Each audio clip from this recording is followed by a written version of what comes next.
There we go. Hello, everyone. Welcome in, and thank you for the first, Evangeline. So, here we are. Before we get started, I just wanted to say, it's been now a year since I started streaming, so this is my first anniversary stream, and I'm doing this because I want to share my all-time favorite board game, uh, on something that a game that's really, really special to me on, well, an occasion that's really special. Thank you all so much for being here and allowing me to do this.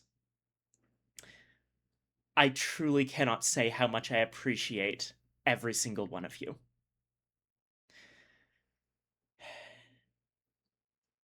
If you wanted to play your favorite game, why aren't we playing Tainted Grail? Tainted Grail is good, but it's not my favorite.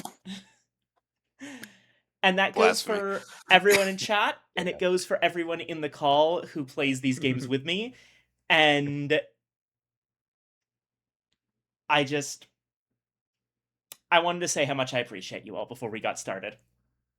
I just can't believe you'd start your stream lying to everyone like that. Hey!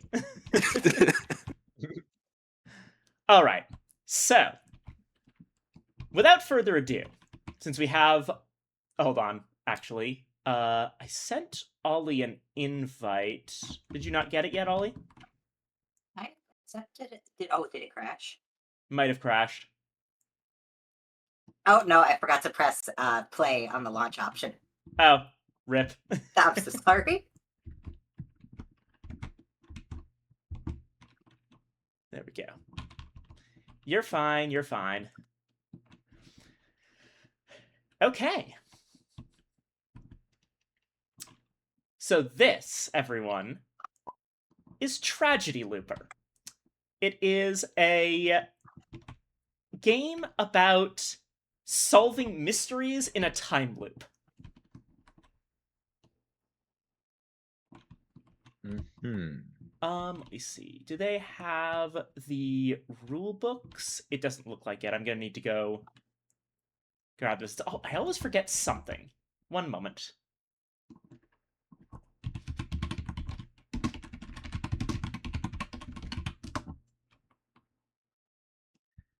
Okay.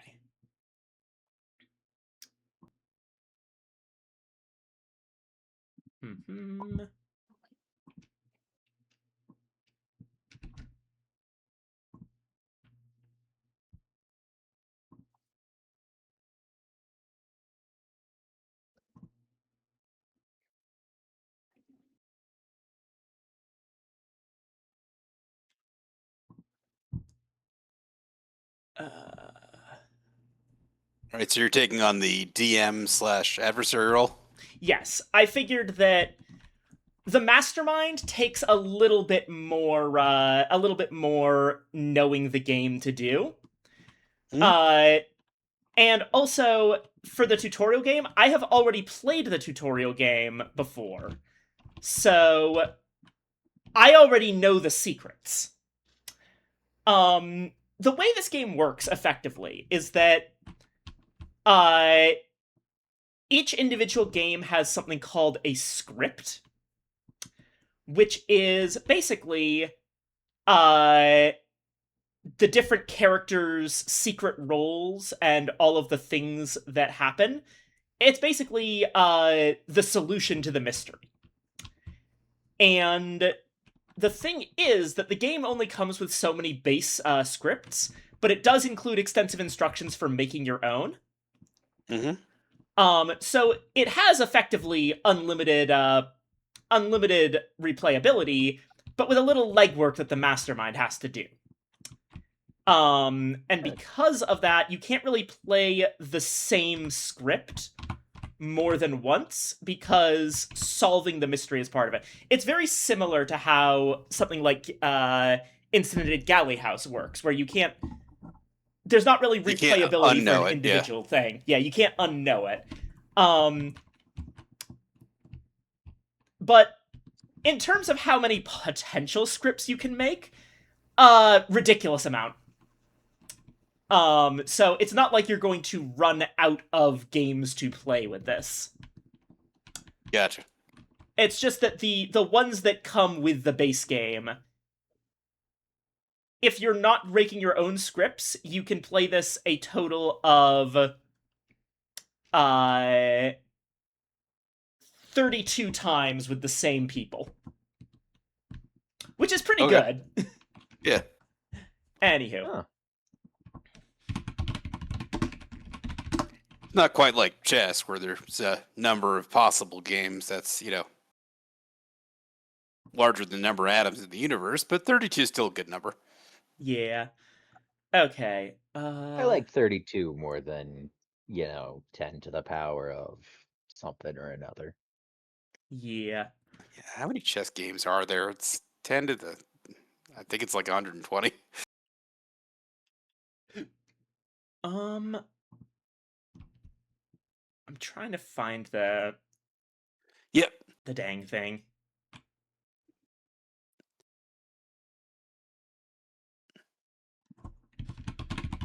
I know I used to have copies of the rulebooks, but I think it was on an old computer. I really should have found these earlier. I'm sorry.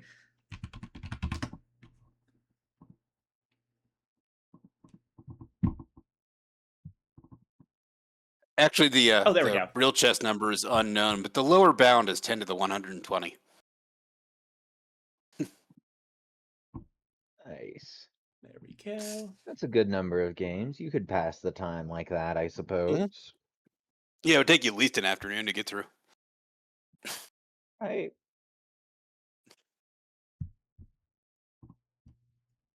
Maybe even two.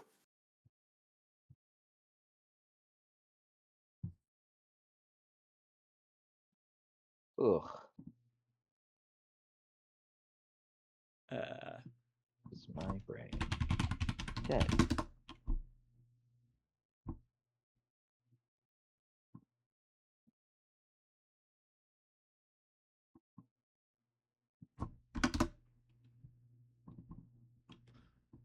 And where the heck is the Mastermind Handbook? Actually, no, I probably don't need the Mastermind Handbook.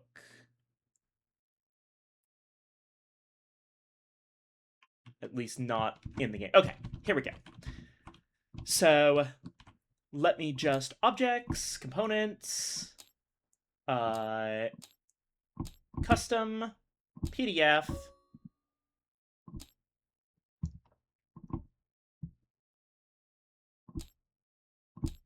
Upload that.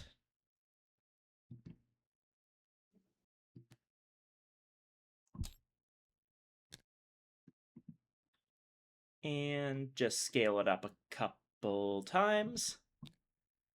This is the player's handbook, and this is the information you will need to know. The Mastermind Handbook has spoilers in it, and I have that on a separate tab.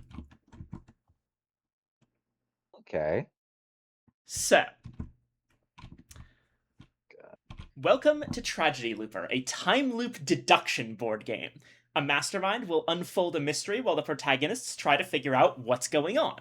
This game is for 2 to 4 players, but the rules are written for 4 players. 3 protagonists cooperating against 1 mastermind. Rules for 2 and 3 players can be found on page 41. It's basically, if you have fewer than 4 players, then whatever number of non-masterminds you have play all of the protagonists. Excuse me.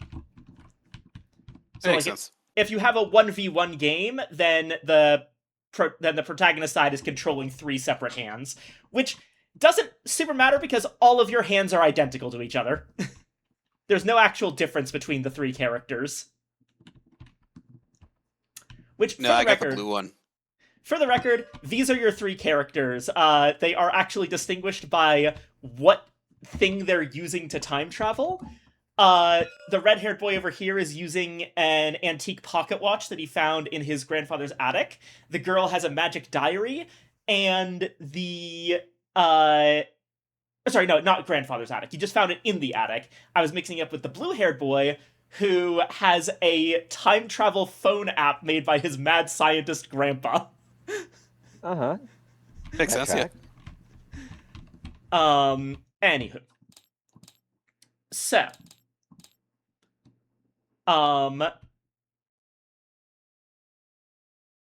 As they say here, it's best if the mastermind tries to explain the game. The game rules are in this document, but in the mastermind's handbook, there's also a game teaching guide that one can follow that will help a mastermind teach the game to others. I always appreciate when games do this. Let me put this over here so you can Nice. sort of cross-reference stuff. Alrighty. Let me put this up here for a moment. So, the premise of this game is that all of you have the ability to travel back in time. Wouldn't be much of a time travel game if we didn't. Yeah. And the reason that Ooh. you're traveling back in time is that every now and then tragedies occur where you're deeply involved. Obviously, if something bad happens, you want to go back in time and fix it. And this usually works. However, something is different now. Whatever you do, it seems the tragedy is intent on happening anyway, in other ways, with other methods, or something else horrible happens instead. So you've gone back again. It still happens. The spiral of tragedy seems to be unstoppable, but you've now noticed two things. The first is that someone somewhere is pulling the strings for all of these tragedies to happen. And the second is that there are other individuals who also keep traveling back, trying to avoid the same horrors. That's them sitting next to you, or in this case, also in this call. Hey, hit me. Yeah. So your job is basically, hi, I'm the mastermind. I want tragedy to happen for some reason. You don't know yet. I don't have to explain my motives to you. Your job is to beat me. Any way you Explain can. yourself. No, I won't explain myself. Right. Excellent evil laugh. Thank you very much. I've been practicing. Good. Anyway, so the story takes place in a small town that you could find anywhere, as long as anywhere is somewhere in Japan. Uh-huh. There are 4 notable locations. There is the school, the local hospital, the shrine, and the big city nearby. Characters will always be in one of these 4 locations. But what if they need to get groceries? Grocery store in the city. Okay, fair enough. Oh yes, and any city, Japan, right? Yeah, any city, Japan, basically. I love any city. The tourist attractions are great. Yeah, we have all 4 of them. Who needs any more? So, there are, in this game, a bunch of evil plots that I, as the mastermind, am hatching. There's always some number of plots going on, but you don't know which ones there are. However, you know which ones there could be. I want to direct your attention over to this extremely important piece of paper. This piece of paper is your lifeline, and you should be referencing it as much as possible. So, what it does is it lists out all of the possible plots, which are these things up here. We are playing the First Steps tragedy set, so there is 1 main plot and 1 subplot. That's picked from this group of 3 each. So this could be Light of the Avenger and Shadow of the Ripper, or it could be murder plan, and hideous script. It could be any combination of 1 and 1. In later tragedy sets, which are basically different versions of this piece of paper, there will be 1 main plot and 2 subplots, and there's a lot more of them. But for now, those I are definitely saw some the Lovecraft other- inspired stuff there. yeah, that one's the Cosmic Mythology tragedy set, which is very Lovecraft. Sorry. And those are the other situations you talked about, the other tragedies we can loop. Yes, exactly. There are a total of 6 different tragedy sets. First Steps and Basic Tragedy are the ones from the base game, and then each of the 2 expansions added 2 more.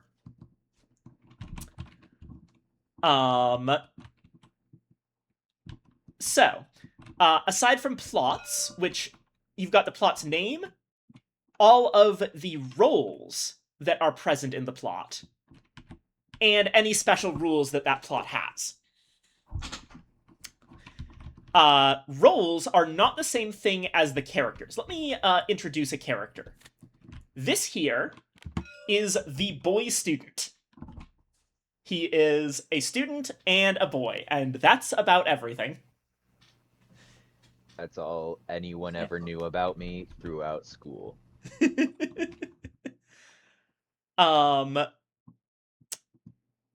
But he might be more than just a boy student. He might have a role.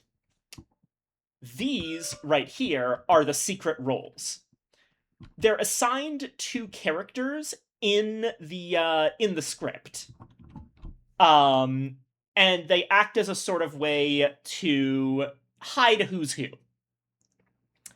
So, for example, this boy might actually be a key person, which means if he dies, then the current loop immediately ends.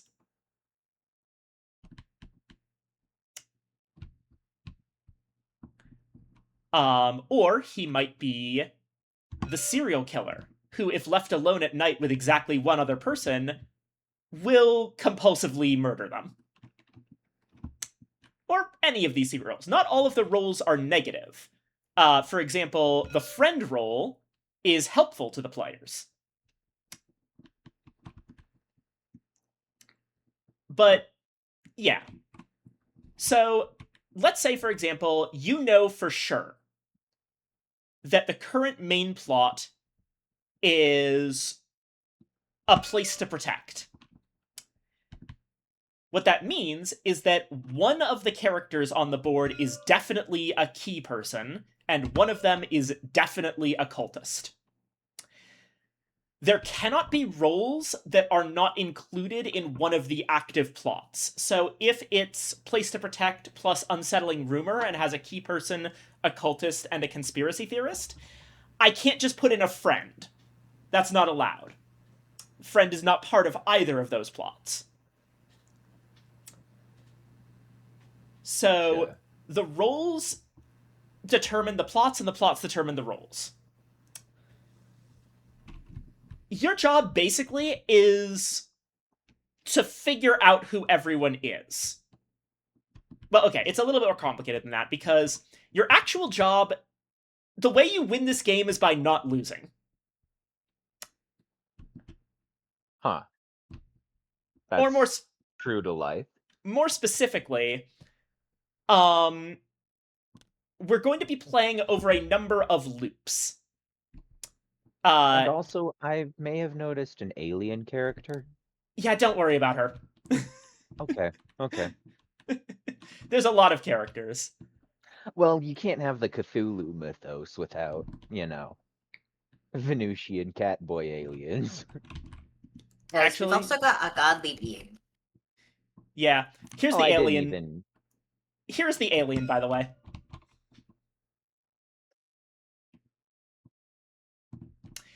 That's For the not an record- alien. Oh no, she is. For the record, this was confirmed by one of the box arts for the expansions.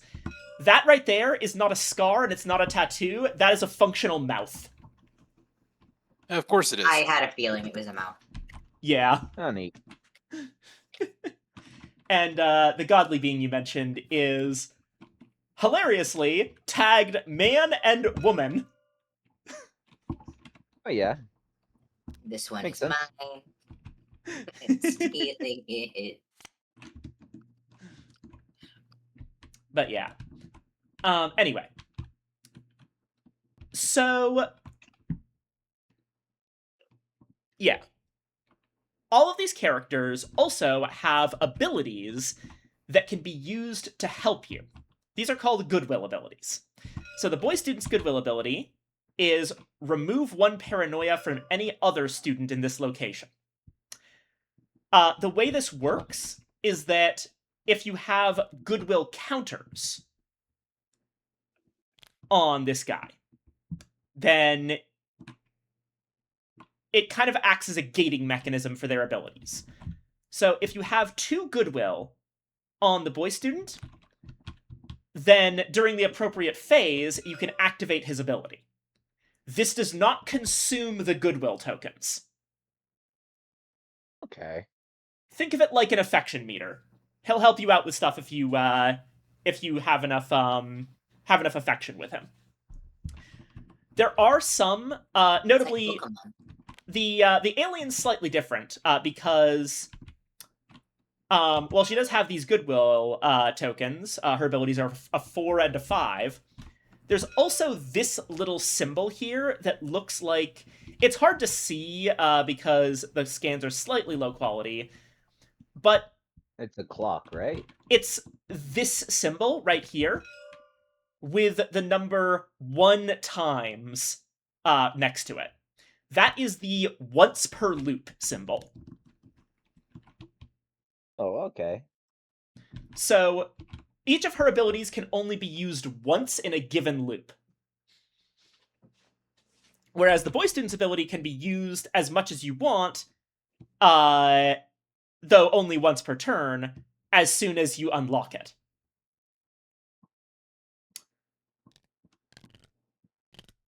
Like, yeah. So that's how you get the characters to work for you. However, the characters' secret roles also make them do things for me, like we've gone over. And sometimes that can actually make certain characters can actually refuse your use of goodwill. So take a look out for that. I, the mastermind, So- have. Sorry, go ahead.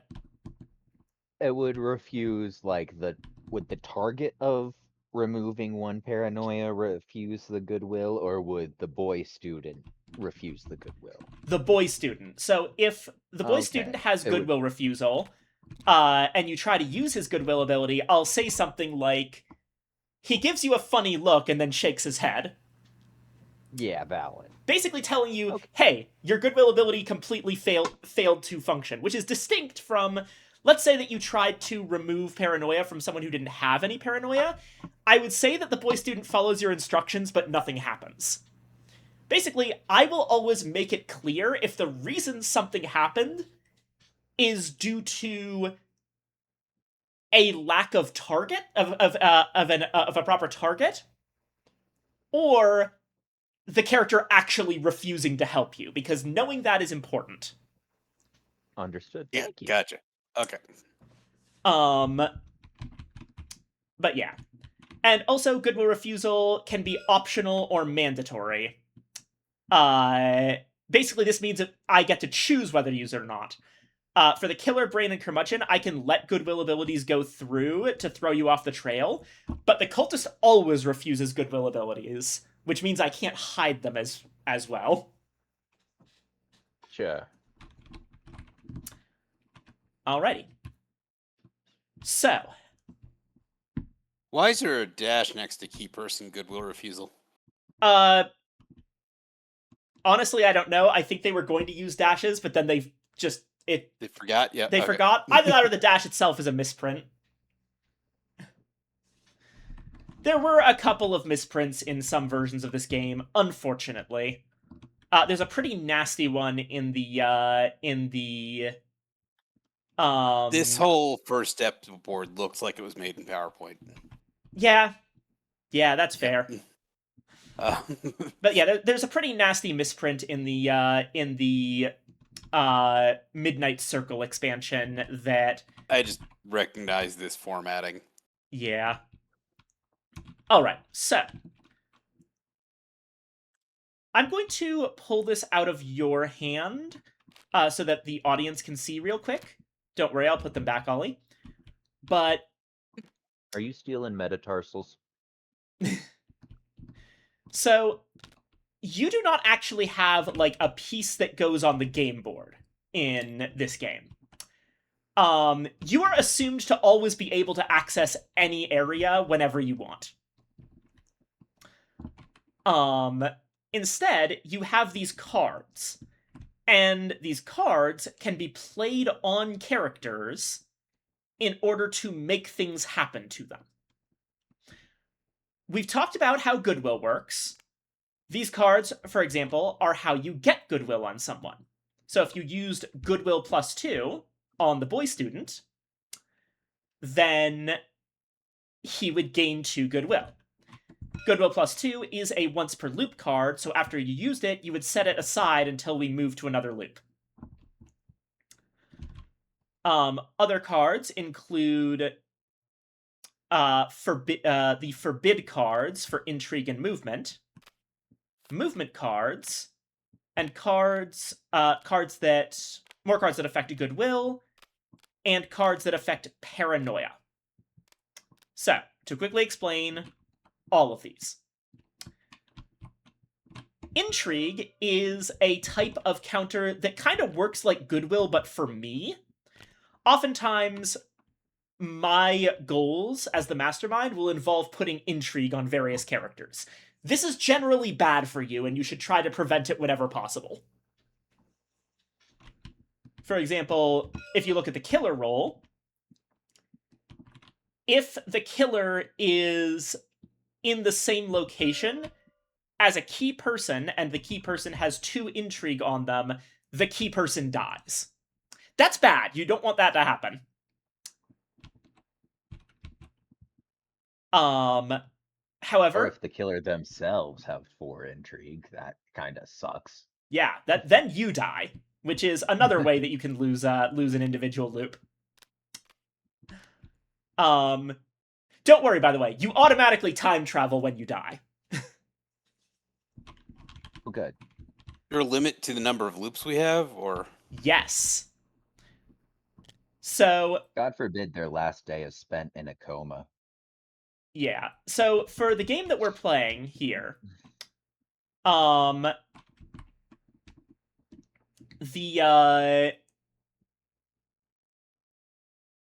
number of loops is 3 at base. We could play a harder version of the tutorial with 2 loops, but I would recommend 3.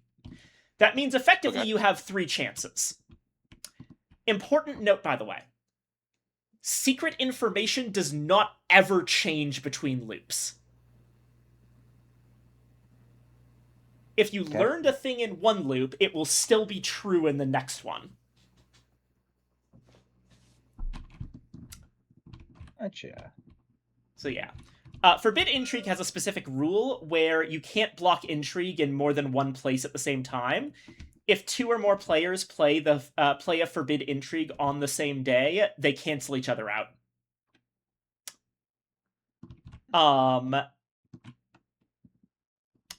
Paranoia is the 3rd type of counter. And while it's mostly useful for me, it can be useful for either of us. What Paranoia does is that each character has a paranoia limit. In this case, the boy student's is 2. It's in the upper left of their card. When a character reaches their paranoia limit, which is the number of paranoia counters on them is equal to or exceeding the limit, then they panic. This does nothing on its own, but it does allow the character to trigger incidents. So an incident is basically an event that happens on a specific day. You can see here over on this card that for this starting one, there's a murder on day 2 and a suicide on day 3. Incidents have culprits. There's only one character in the entire game that can do each incident. So, for example, if the boy student is not the culprit of the murder incident, then he will never be able to commit that particular murder. The culprit of the incident, in order to perform the incident, must be panicking. So they have to have paranoia equal to or exceeding their limit. Even if a character has a paranoia limit that has been exceeded, if they are not the culprit of the current incident, they will not actually cause that incident to happen. So if a character is not a culprit of any incident, then them panicking means absolutely nothing. Beyond the fact that I can that you could panic multiple people at once to obscure who is the actual target of the incident. That's probably a thing that I'll do. What does figuring out who the culprit is do for us? Does that tell us their role? I don't think so. It doesn't tell you their role. The thing is that incidents generally are problematic for you. Like, let's say that the murder incident goes off, and oh no, the culprit of the murder is in the same place as a key person. Knowing who the culprit of the incident is allows you to focus on keeping their paranoia down so that they don't do the incident. Right. Because it would also tell us who the key person was, because that person's died and it reset the loop. Exactly. Okay. So really, there's two things that you have to do in this game. One is figure out what's going on, and 2 is stop it from happening. Generally, you're going to have to figure out what's going on to stop it from happening, unless I play extremely poorly.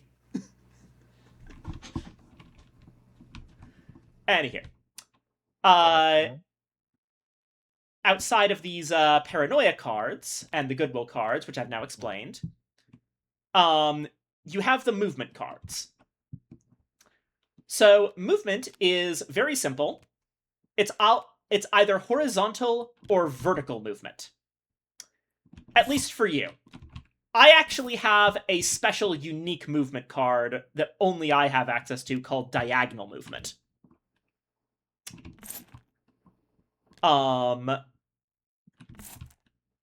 When you place a movement card on a character, they go across the board in the direction of the movement. So if you played vertical movement on the boy student, while he was in the school, he would go to the shrine, because the shrine is vertically adjacent to the school. City is horizontally adjacent to the school, hospital is diagonally adjacent to the school.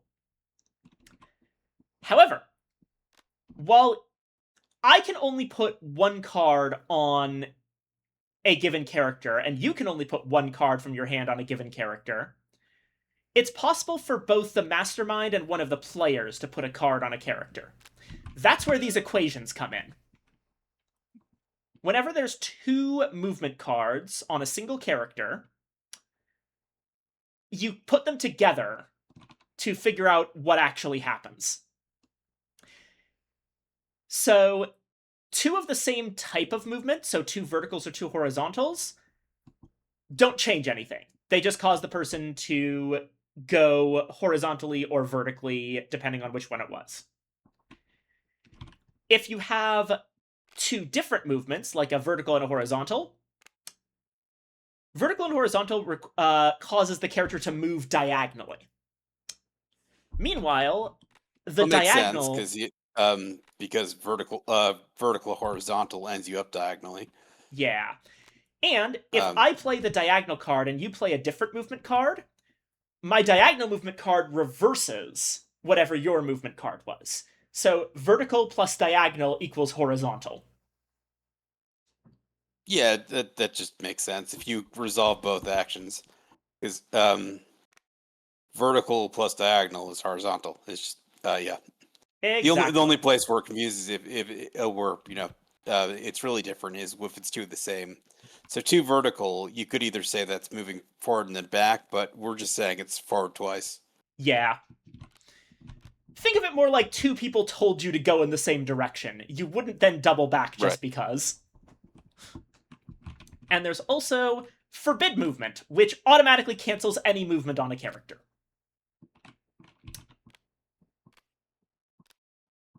I have some unique cards that you don't have access to. For example, I have a Forbid Paranoia and Forbid Goodwill card that cancels out those abilities.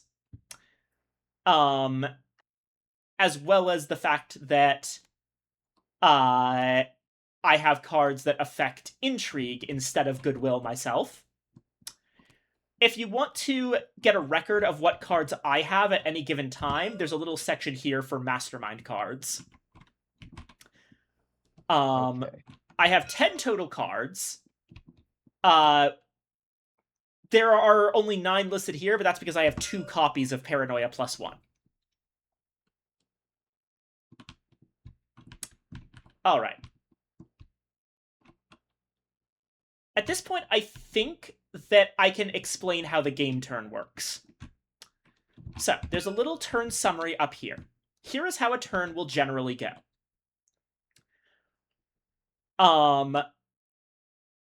First off is the morning of the day, where anything that happens at the start of the day happens here. Then, I, the mastermind, will take 3 cards from my hand and put them face down on... Let me bring out the doctor here. On 3 different characters. Then, so my card picks are secret. I can't put 2 cards on the same character. Then, each of you are going to put 1 card on 3 different characters. You can't put 2 protagonist cards on the same character, no matter who played the card. So, for example, if Ollie puts down a card on the boy student, that prevents Base or Copper from putting down a card on the same character. So you put down your 3 cards. Let me just pick random ones for the demonstration. Then, so that's Mastermind action, then Protagonist action. Then we flip all the cards face up and resolve them all at once. There's a timing for this.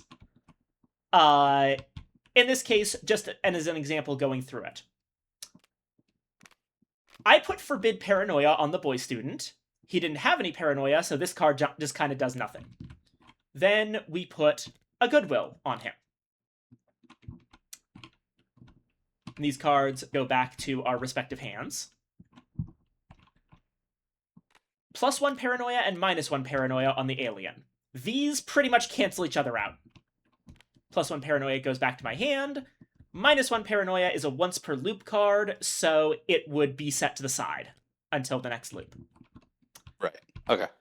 And the Doctor would move horizontally and get a Goodwill on him.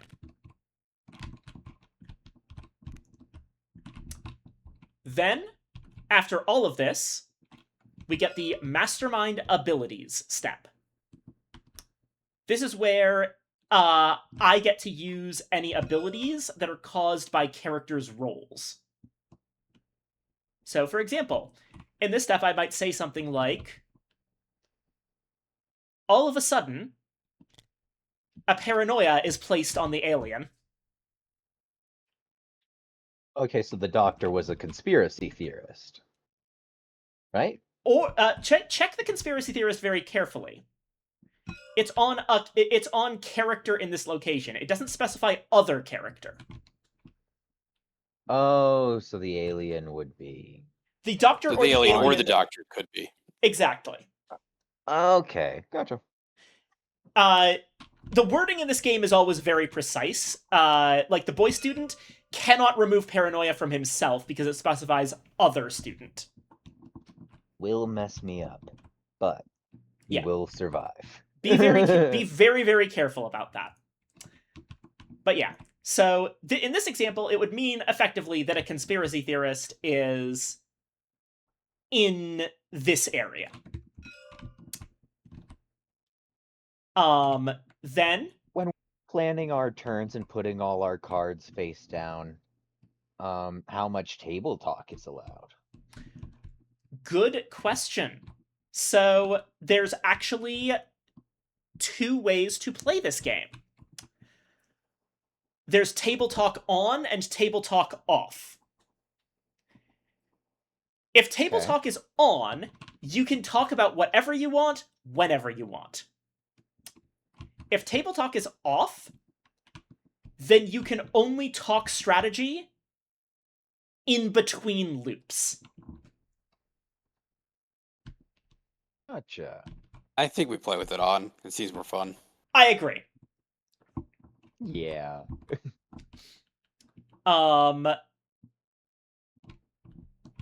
And okay, after the mastermind ability step, whoever is the current leader,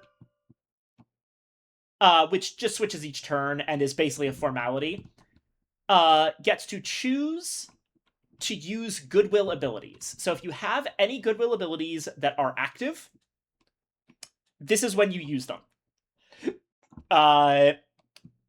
The leader picks which characters to use the abilities of and what targets to use them on. But really, this should be something that you discuss amongst yourselves. The only reason it specifies that the leader is doing it is to make sure that someone, like, has the tiebreaker vote. After the leader uses goodwill abilities, we check incidents. If there is an incident for the day, and the culprit is alive and has enough paranoia, the incident is resolved. This is another case where the way I word things is going to be very important. So, for example, let's say, hypothetically, this boy student is a murder culprit. And he is currently at his paranoia limit. Oh no! However, so let's say the doctor is also in his area. I would say something like, there's a murder scheduled for today, and indeed, the good doctor winds up dead. It's fairly obvious what happened here. Note that a character that's been turned sideways is no longer a character and is a new type of thing called a corpse. Right. Corpses aren't people. Correct. Which means that, for example, anything that checks the number of people in a location will not check corpses. But let's say the doctor wasn't here, and the boy student was still the culprit. I would say a murder was scheduled for today. And indeed, it almost occurs, but somehow nothing happens. That means that the murder incident did resolve successfully, but there was no valid target. Because there's no one else in the murderer's area, and murder doesn't allow you to kill yourself. It specifies other character. Now, if somebody does murder somebody, we know that they're the culprit, but that doesn't reveal their role. Correct. They don't have to be a killer or serial killer to murder someone. Yeah, think of it like, okay, so the killer role is a professional assassin, the serial killer is a compulsive killer, and the murder incident is hot-blooded murder. It happens in the moment because someone's panicking.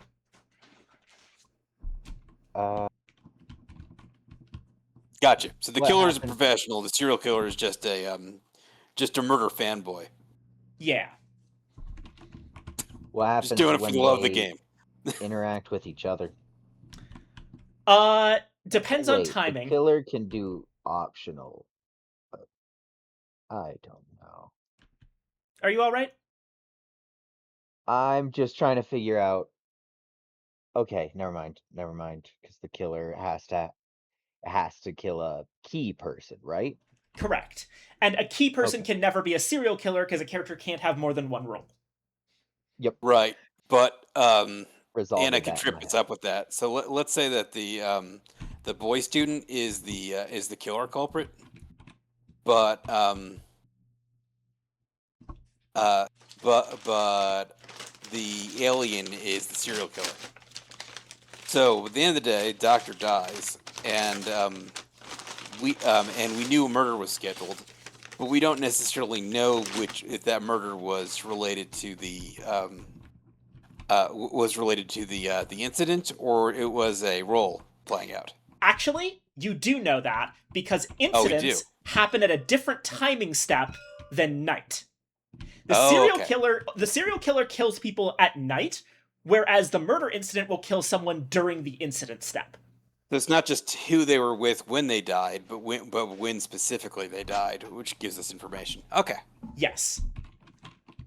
So no, By I examining keep. all the Right facts. back. I'm so sorry. Is everyone all Oh, right? geez. Is everyone basically understanding what's going on? Yeah. I am. I'm more asking about edge cases and weird little interactions. That's fair. What about you, Ollie? You all right? I would like to take a minute to use the bathroom, but otherwise, yeah, I'm good. Go ahead. Use the I'll restroom. be right back. How's Ollie doing? Yeah. Ollie appears to be Oh, I think Ollie stepped away briefly. Oh, gotcha. Oh, they said I'll be back instead of I am back. Yeah. Gotcha. But yeah. I'm glad the explanation is going well. I found that this is the hardest part of Tragedy Looper, is getting through how the game works, because the thing is I can't make any analogies to other board games because there are no other board games like Tragedy Looper. I've looked. No, there are not. I mean, it's a resource placement game. Sort of? Yeah. Resource placer, incremental action economy. Yeah, it's a weird one. Yeah.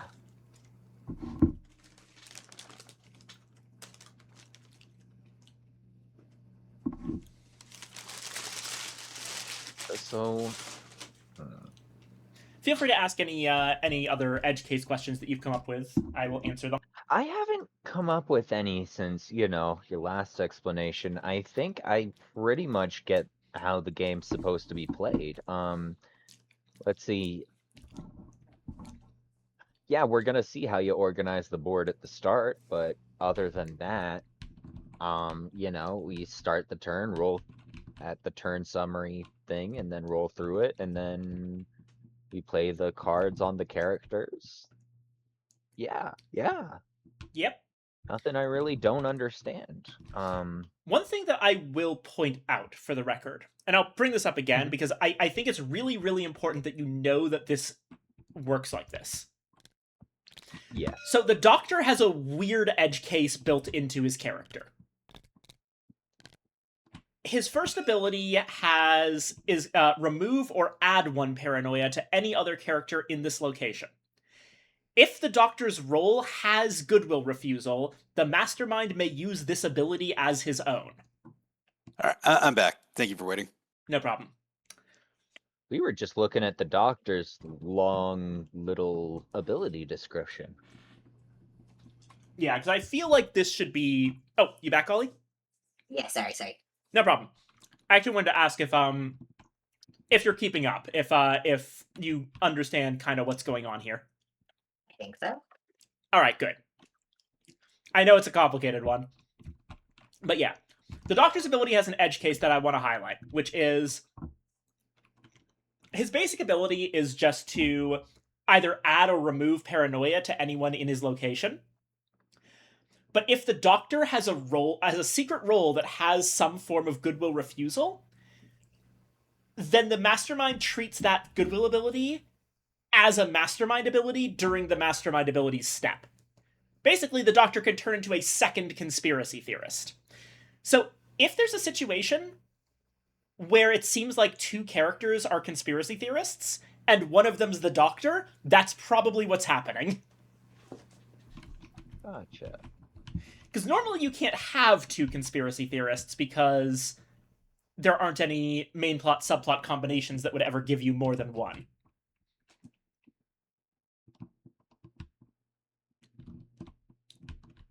But yeah. Well, And so after and if the doctor Sorry. is the conspiracy theorist, you can just add 2 from the doctor. Yeah, I think so. I think that works. Yeah. Okay. Or no, wait, you can't, because the conspiracy theorist doesn't have goodwill refusal. Oh, it doesn't. Oh, okay. Yeah, no. Okay. The conspiracy theorist is... No, basically, goodwill refusal are often characters that are explicitly working for the mastermind in some way, or are otherwise inherently antagonistic, like the killer, brain, and cultist.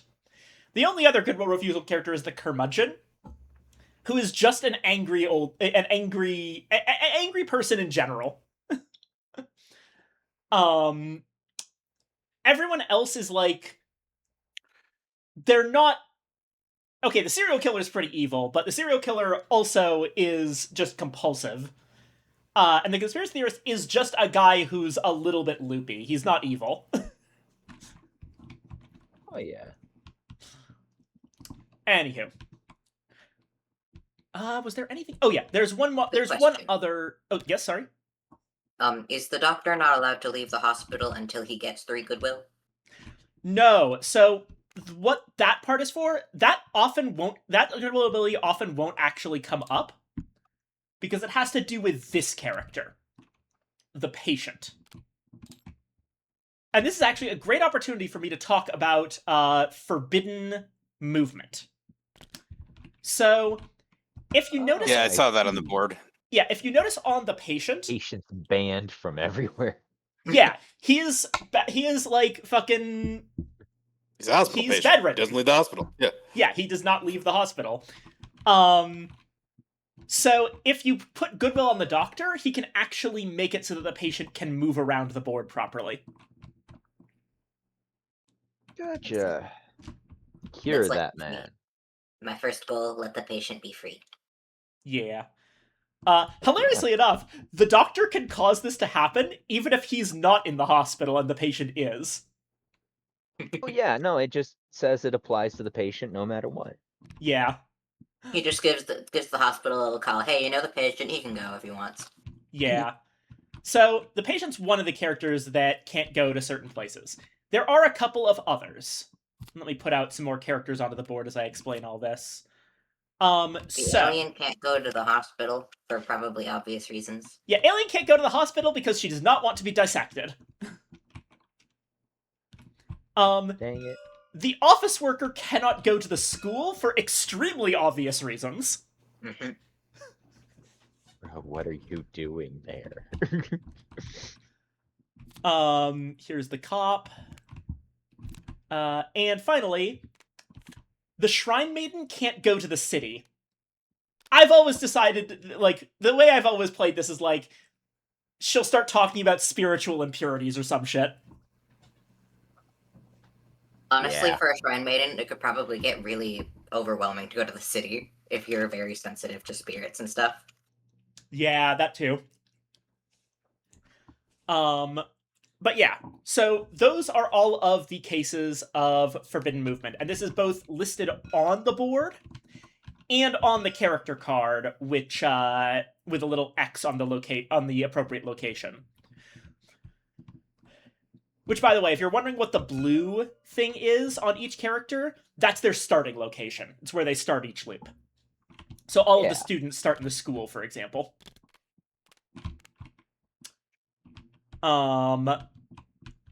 Do you deal out every character at the start, or just a few? Just a few. The characters active as part of the script. This is just really an example of showing where people would go. Gotcha. What else? Oh, there's one other weird little thing. So, there's this section in each part of the board. That is actually an intrigue track. I mentioned before that cards can be placed on characters. There is a small exception to this, which is that sometimes I will place a card on a location instead of a character. Now, I am legally allowed to place any card on a location. However, the only thing that can actually affect a location is intrigue. So if I put this +1 intrigue on the school, then we would put an intrigue token on the school itself. If I put forbid goodwill on a location, this card does absolutely nothing. So, why would I ever do that? To bluff. Yep. Since you always put down cards after me, there's no benefit to you guys bluffing because it'll happen after I've already made all of my decisions for the turn. So the only card you should ever put on a location is your forbid intrigue card. Yes, but we can only collectively play one of those per day. Correct.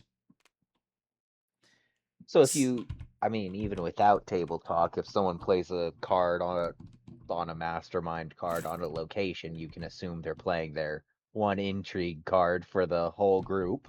Yes. Playing my boy student in defense position. So you just killed him, is the thing that happened. He's dead now. Damn it. But he's in defense position. You can't kill him twice, so he's pretty well defended. Yeah, that's a fair point. He's playing dead. But yeah. And finally, we're going to take a look at this thing over here. So, this tracks a bunch of time-based information for the game. Days are, of course, turns. So, this would be loop 3, or loop 1 of 3, day 1. Incident markers remind you of when incidents are scheduled to happen. So in this case, there's an incident on day 2 and an incident on day 3. The extra gauge does nothing in the base game. It's used for stuff in the expansions. Really just to keep track of other stuff. When you kill enough enemies, it charges up, and then you can use your special moves. As I recall, one of the expansions, Mystery Circle, uses the extra gauge as a way to say, like, hey, this amount of incidents have happened this loop, because some things in that set care about the amount of incidents that have successfully gone off. And Cosmic Mythology, which is the Lovecraft-inspired one, uses the extra gauge as your character's sanity meter. And yeah. Oh, and one more thing. So, we won't be doing this because it doesn't happen in first steps. But in Basic Tragedy, the main game, there is something called the final guess. And here's how it works. Let's say that you have hit the final loop and you failed to stop the mastermind from winning in that final loop. You get one more chance to win. And that chance is the mastermind will list off each character on the board one by one, and you have to say what you think that character's role is. If you think they don't have a role, then their role is person, for the record. Gotcha. If you get all of them right, you win. Okay. Okay. So yeah. I will be taking copious notes. However, this doesn't occur in first steps because it's the tutorial. First step scripts are simple enough that it's usually pretty easy to figure out who everyone is, and it would be... The mastermind wouldn't really be able to win if first steps had the final guess active. But just know that if we were playing a full game of this, then that would be a thing that you could do. Alrighty. I think we're golden. Now, just as a small thing, this game recently got a re-release, and one of the things that was interesting in the re-release is that I think that they felt that they made the tutorial a bit too hard. Basically, the re-release cuts out the murder incident from the first script. It's not there, there's just the day 3 suicide. Okay. Do you guys want to play that version or the original version in the edition that Let's we play have the here? original, I think. Yeah, I think the original's fine. All right, Yeah. cool. Suicide Mystery is just really dark. Yeah. But if a suicide happens because after a murder, it doesn't feel quite. Yeah, bad. exactly. That's just a plot point. Yeah. Then it Alright. feels a little bit more like a cause and effect. Alrighty. Let's get all this set up. I hope you're all ready. So you are choosing one of these 3 plots and a subplot, or they are randomized for you? I am choosing them. Or more accurately, they were chosen for me. I'm just playing off of an existing script card here. Understood. The script card, for the record, on my end, don't look at the stream because I'm looking at it right now. Looking at the screen, No, don't. I'm not. It lists both the main plot and subplot, every single character in the plot, and what their secret role is. As well as the culprits of each incident. So that's all of my secret information. You get this card, which tells you how many loops you get, in this case 3, how many days per loop, in this case 4, and what days the incidents happen, as well as any special rules you need to know about. So, we're playing a 3-loop game with 4 days per loop. So, in total, we have 12 turns to work with maximum. Table talk is on, so you can chat amongst yourselves whenever you like. And discuss strategy and all that. And, alright, so our characters are... Here are the dramatis personae of this, this particular play. The boy student. The shrine maiden. The doctor. Is it always all the characters? No. Oh, okay. The girl student. The police officer. And the office worker.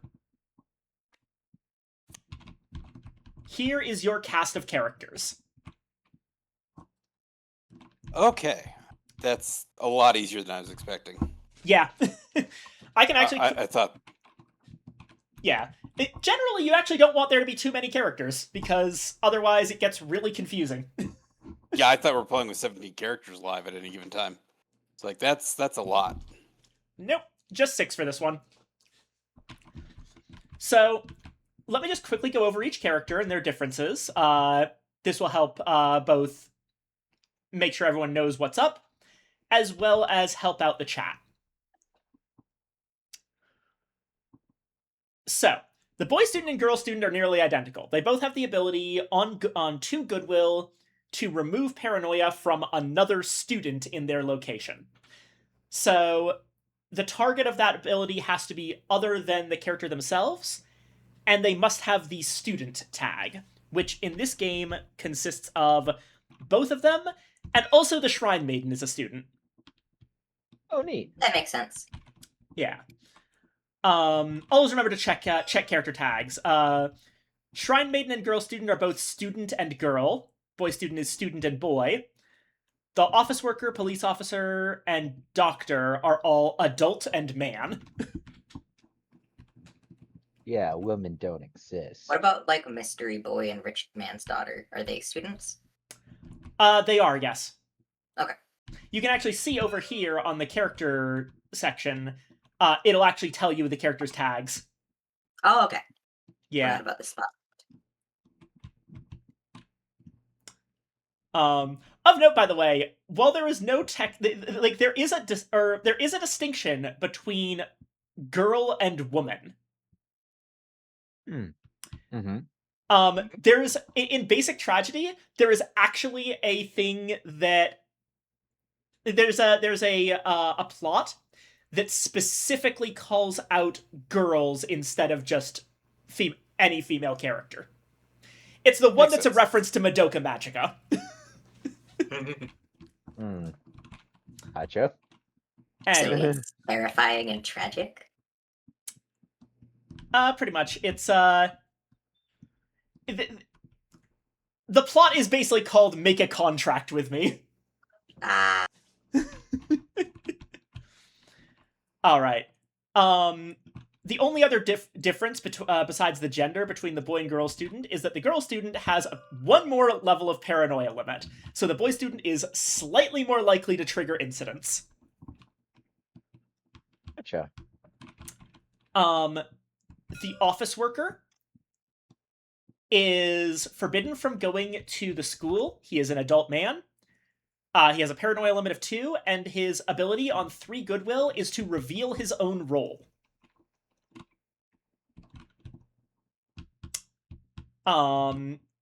Police officer has a paranoia limit of 3, also an adult man. He has 2 abilities that are both once per loop. For 4 goodwill, he can reveal the culprit behind any incident that has occurred this loop. So the incident has to have happened so he can investigate it, but then he will be able to tell you who did it. And actually, I just realized I'm using the wrong version of the police officer. He got an update that clarifies his power a little bit better. Let me replace him with the version from Cosmic Evil. The scans lower quality. Yeah, sorry. Yeah, it's just funny. Place an extra marker on any character in this location. Should that character die during this loop, instead remove that marker. So for 5 goodwill, he can protect someone from death once. Okay. We already talked about the doctor's first ability. His second ability won't be relevant because there is no patient in this storyline. And he has a paranoia limit of 2 and is an adult man. And finally, the Shrine Maiden can't go to the city. She is a girl and a student.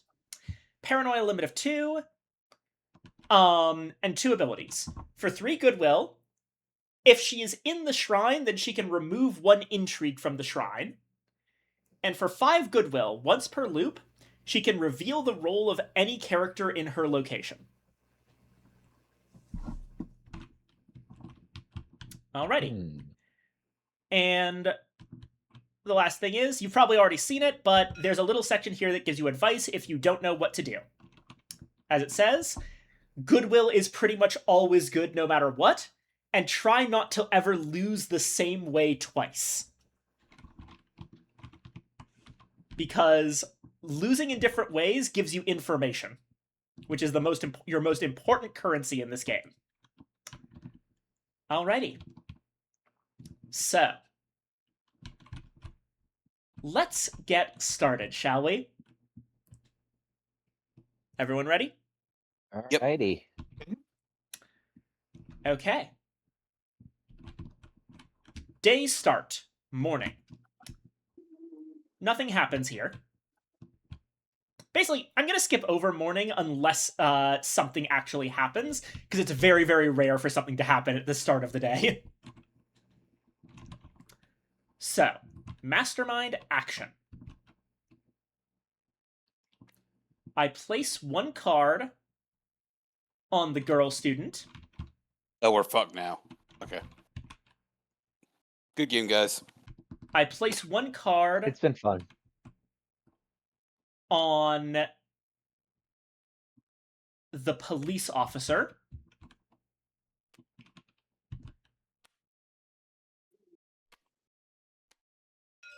And I That's an place intrigue.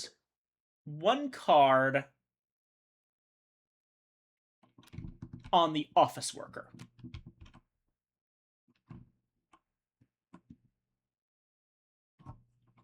All right. Wait, doesn't it say not more than one on the same?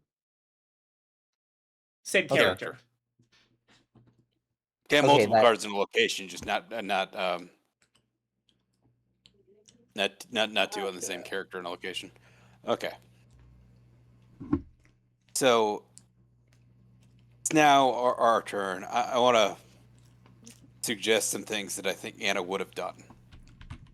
The office worker, we would get their character role cheap, and cheaper than getting any other character role. So it would make sense for us to rush putting Goodwill on that character, which says to me that Anna would try to prevent that and has played Remove Goodwill to block that. So I think we ignore the office worker for this turn.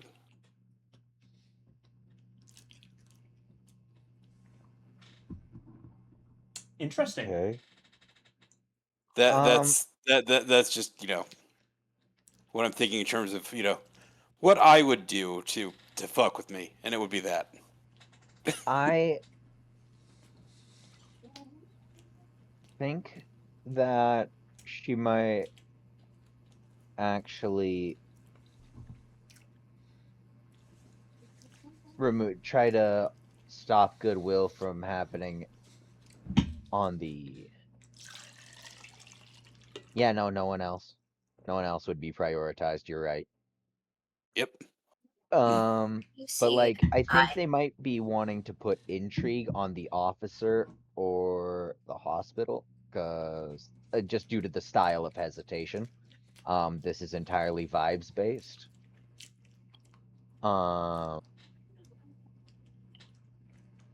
Or that's a red herring card, because there's no reason for them to need intrigue on any of these locations. And they were just... And she was just hesitating because she hates us and wanted to be sneaky.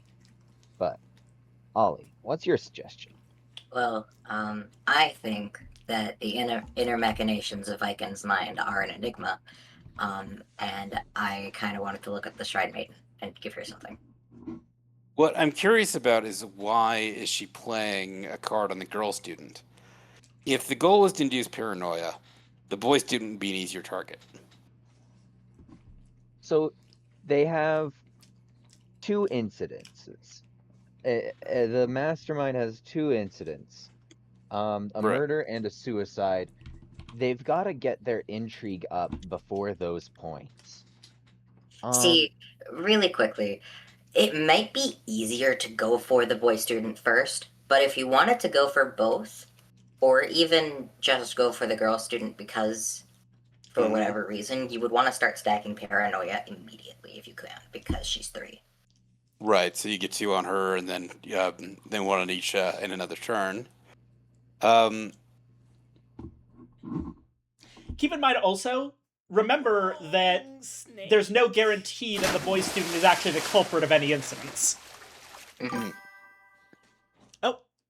Blippy. I think it's actually more likely for the girl student to be the culprit of an incident, but... Hold on just a moment. I got a long snake. Oh, right, the Thank you, culprit of Bill B. incidents need max paranoia, not intrigue. Okay. Correct. Oh, have fun with the Uma movie, Blippy. Alright. There's only one good horse? I feel like there should be more than one good horse. Normally I would agree, but Blippy calls out Agnes Tachyon, which is extremely good taste. Yeah. So I'm tempted to... So Blippy just hates every other horse. Got it. Did not realize Blippi was, a horse bigot.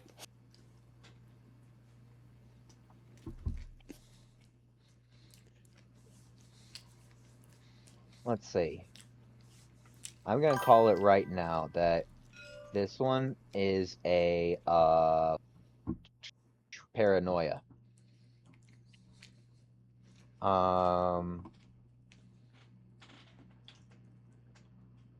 Okay. Anyone wanna? Blippi? You know what, since I'm gonna call it, I'm gonna put my money where my mouth is, I suppose. Yeah, this fricker.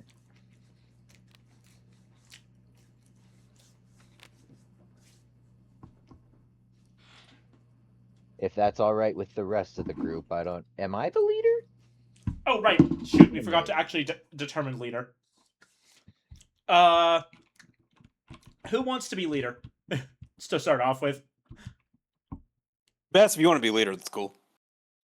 Sure, dude. All right. There you go. Yay. You have the leader card. It'll pass to your left each turn.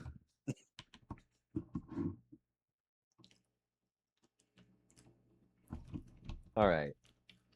Then secondarily, I think that either one of these two is intrigue. Those two.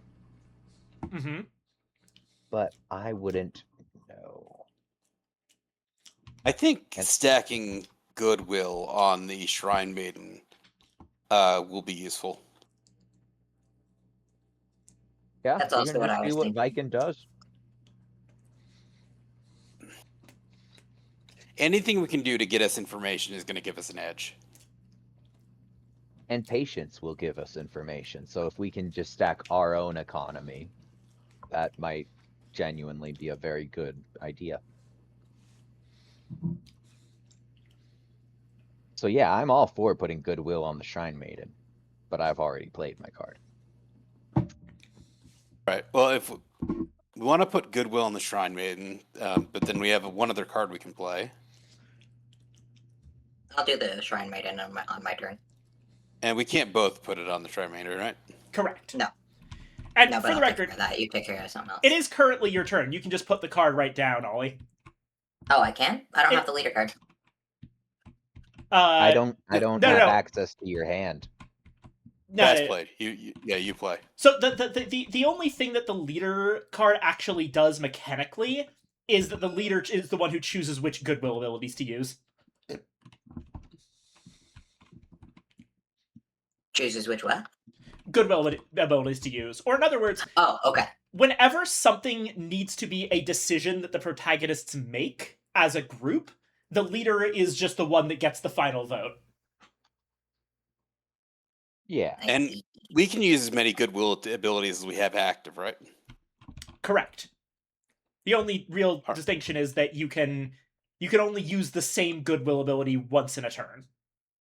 Right. So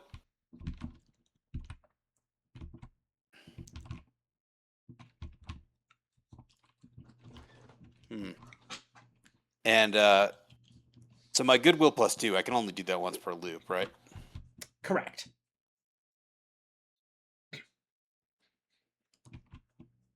All right.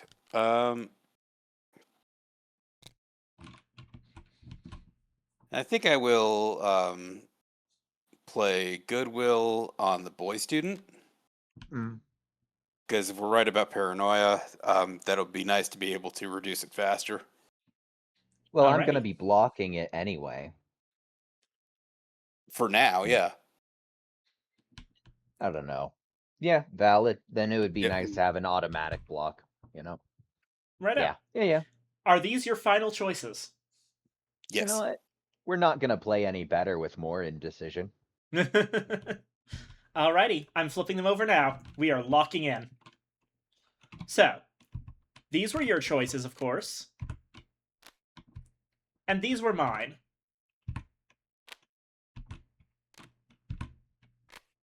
Damn. All right. So, I'm a failure. Laugh at me. um, movement happens first, so the girl student is going to move to the shrine. Then we do counters. I should have waited until you put one down and then, yeah, no, valid. The girl student's paranoia counters go from 0 to 0. Oh, oops. Shrine Maiden gets 2 goodwill. Boy student gets 1.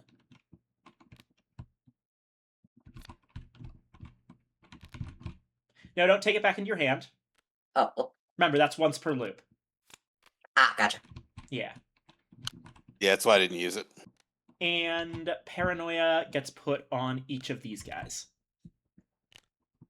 All right. I did So- just not notice the little loop thing. My bad. Yeah. You're fine. You're fine. We're all still learning here. Yeah. Okay. So we go on to the Mastermind Abilities step. This is where I get to use all of my cool powers. Nothing happens. Cool. Didn't think so. Good That's what move. I thought. All right, now the leader chooses any active goodwill abilities to use. I don't believe there are any at the moment, unfortunately. Yeah, that's what I thought. Alrighty. There are no incidents on day 1, so we can kind of just skip over the incident step. Leader passes over and is now Ollie. And now it's the end of the day. So I have some bad news. The girl student is dead. And I have some worse news. That's the end of loop 1. Okay. So, that means that the girl student must have been a key person. Yep. Now that means that we're either in murder plan or a place to protect. Now, suicide was not the incident for the day, so she must have been murdered. This happened during day and night, for the record on timing. It was not an incident. It was a It was a roll. yes. Okay. And nobody, as part of the roll, can kill themselves, so they had to be a key person. One, they're the only person that died, and that's why the loop ended.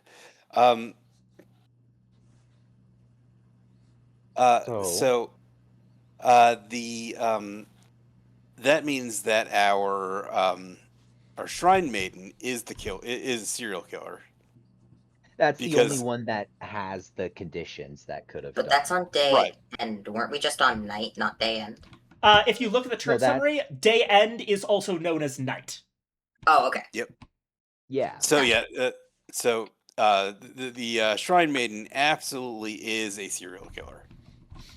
Mhm. There's no other way to stop that. There's no other She's way got that. 2 little hearts. How could she possibly have murdered anybody? Right. So if we have a serial killer and we have a key person, so we know for a fact that we're in the Shadow of the Ripper subplot. So we know we have one conspiracy theorist, and we know we're either in a murder plan or a place to protect. There's no other possibilities of what it could be. Okay. Yeah.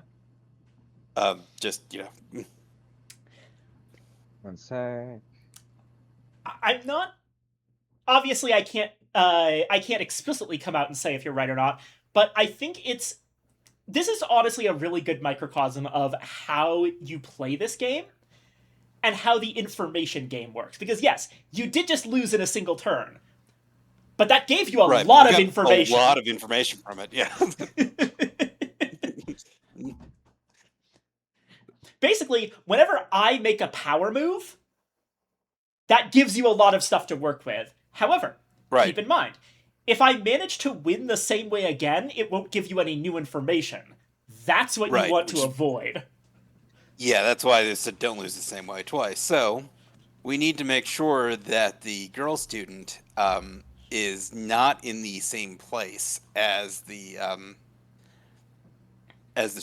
shrine maiden in any given turn. Mm-hmm. because that we know ends the loop. If you Now, check the serial killer, they also have to be the only other person in the location with them.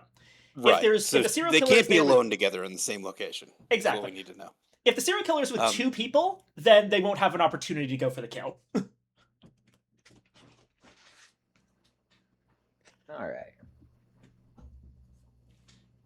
All right. Now, you're currently in what we call the time spiral, which is what this this cool starry backdrop is. It's the space between timelines. You guys have to make the decision to go back into the loop. I am not allowed to continue setting to reset the game until you do. This is to allow you to take all the time you need to look at the board state. Right. I don't think there's much else we can derive. I mean, the fact that she's trying to get paranoia on the police officer and the office worker is interesting, but I don't know that we can do much with that right yet. See, yeah, I don't think so either. It does make me think that at least one of them is a culprit, but Yes, so if they're trying to get, if someone's trying to get those tokens on both of them, I think she might end up like putting the killer in another location, potentially with the key person, and just try to bombard them with killers. And then the other person is obviously a suicide, so they just kind of need to passively build up paranoia on them. That's what I would do if I was a Snek.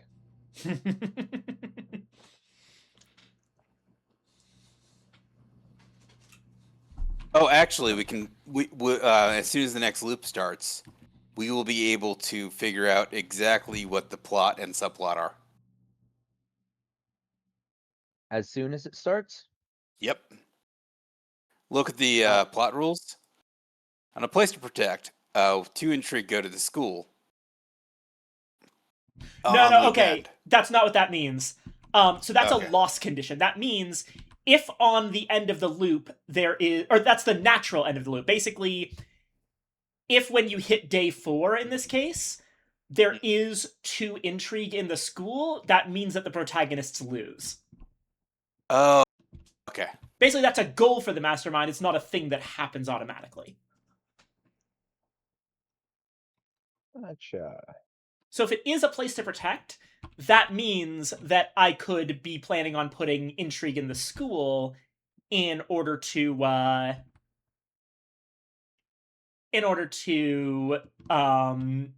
basically win the game.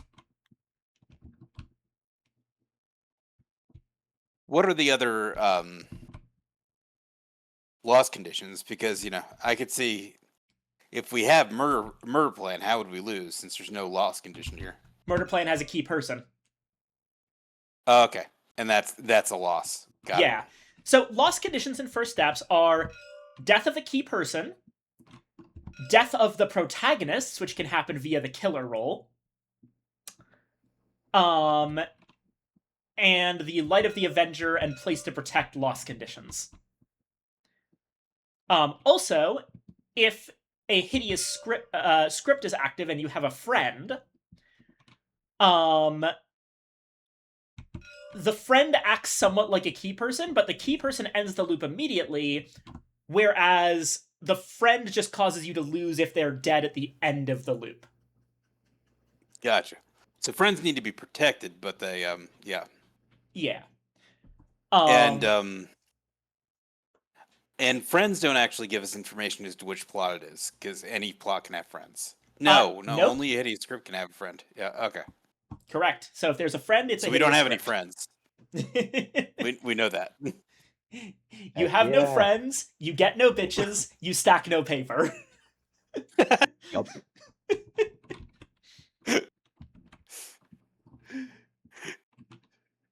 Alrighty. Our deductive reasoning skills have resulted in us having no friends.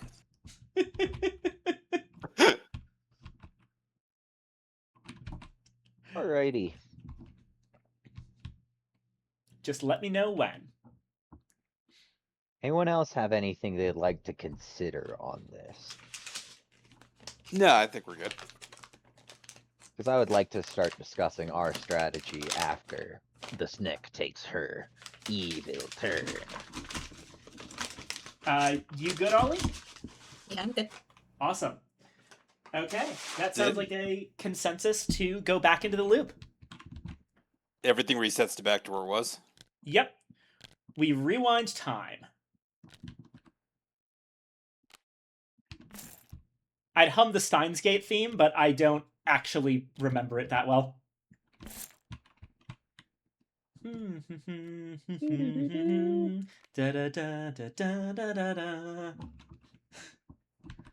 All right, here we go. Day 1, loop 2 of 3. Oh, and you get your once per loop cards back in your hands. Good. Alrighty. Let's see here.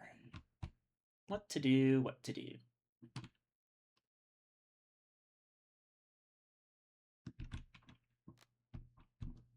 I place a card on the girl student.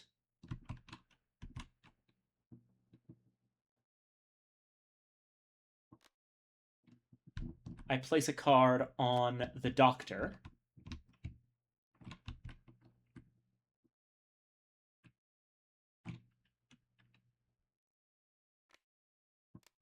I place a card on the office worker.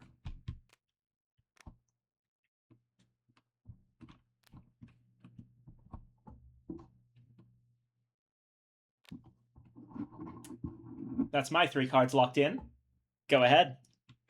Okay, here's what I'm thinking. I've got a movement cancel, just in case they're going for the big one again. Well, A movement change. okay, that's true. However, if it could be any one of these 3 characters that she's moving to the Shrine to murder, just so we don't find out more information about them, or just going for the quick victory. So See, any that's of the these, thing. any of these 3 could be movement. Because we But do have to prevent the same outcome from happening. I do think that she would want to go for the movement on student. at least, yeah, I think at least one of those 3 cards is movement. Movement on student would make the most sense. However, the one way that we can be sure that none of those movement cards work is by moving the Shrine Maiden somewhere else. True. We could, but if the Shrine Maiden swaps places with a person, Right. then so- it's going to kill the person at the original Earth. Yeah. That's true, but we're not losing the same way twice. So if we move the Shrine Maiden into the hospital and it was the doctor that was moving, that's fine. It's also, let's say the doctor is the culprit, then they won't Culprit be for able the to murder murder? anyone because they'll already be dead. Okay. So,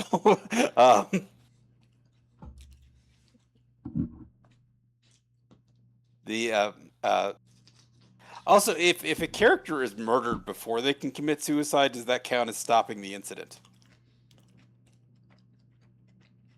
I don't I think mean- so. Technically, it stopped them from doing the suicide incident, but Don't we have to stop both? hi, Aurora. Hi, puppy. Yeah, okay. I guess I'm still a little confused on our win condition exactly. You win by not losing.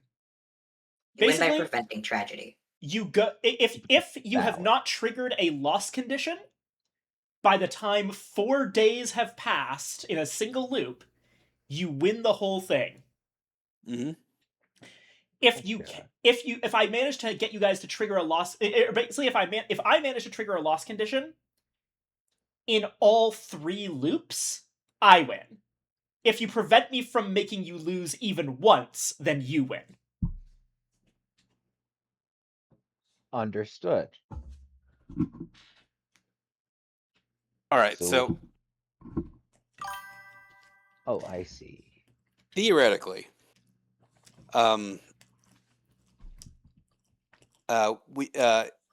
if we know that it's a place to protect or a murder plan, then in order to win, all we would need to do is make sure that the key person, being the boy student, doesn't die.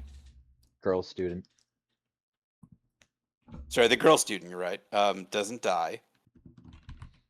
And that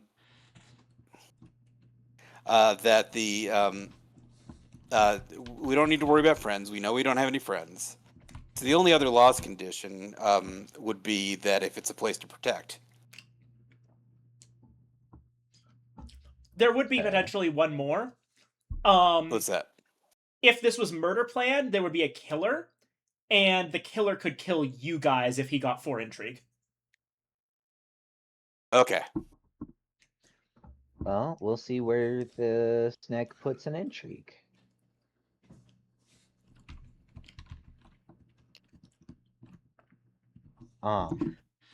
So I am So very we move- tempted to move the Shrine Maiden to the school. See, yeah, I guess. I can lay that one down.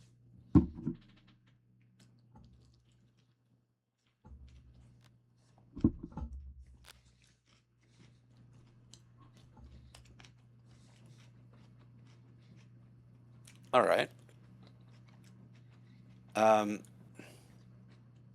While we're doing that,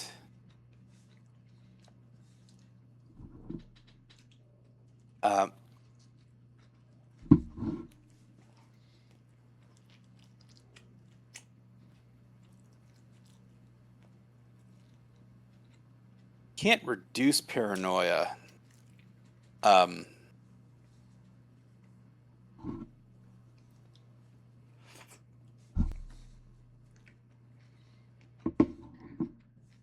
If think, like, maybe you're right about stacking goodwill on the office worker. Because obviously the snack's doing something with an office worker, so they should have a role. right. Okay, I'm going to stack paranoia on the office worker then.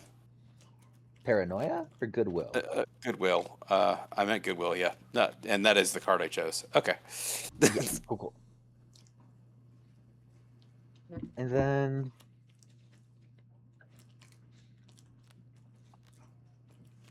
what?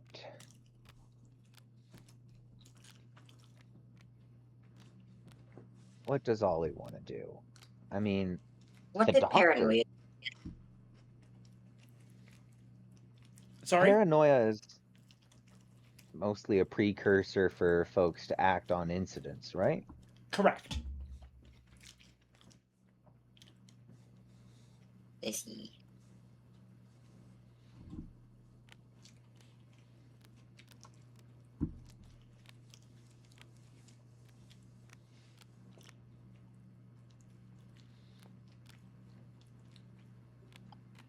You could stack goodwill on the boy if they're trying to stack paranoia on the girl. But if they're stacking paranoia on the girl, then that's also a lost condition on the because Shrine Maiden. We're sending her to school, aren't we? Yes.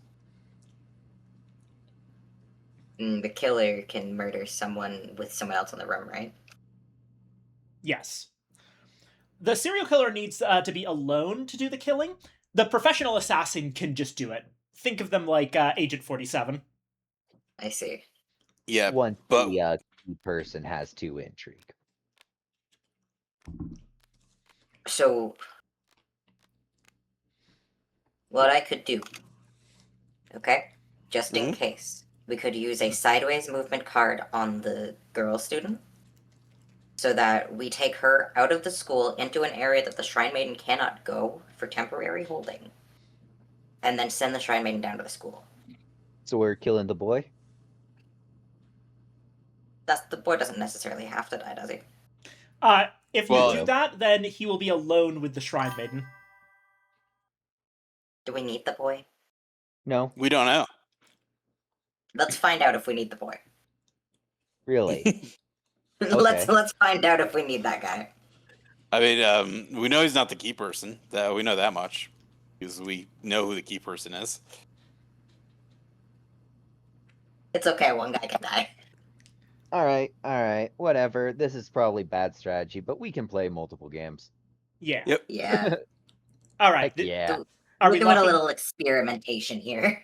Are we locking in? Yes. Yes. I guess. Long snake. Oh, I'm being long snaked. And Get have long. fun with Avatar: The Last Airbender, Aurora.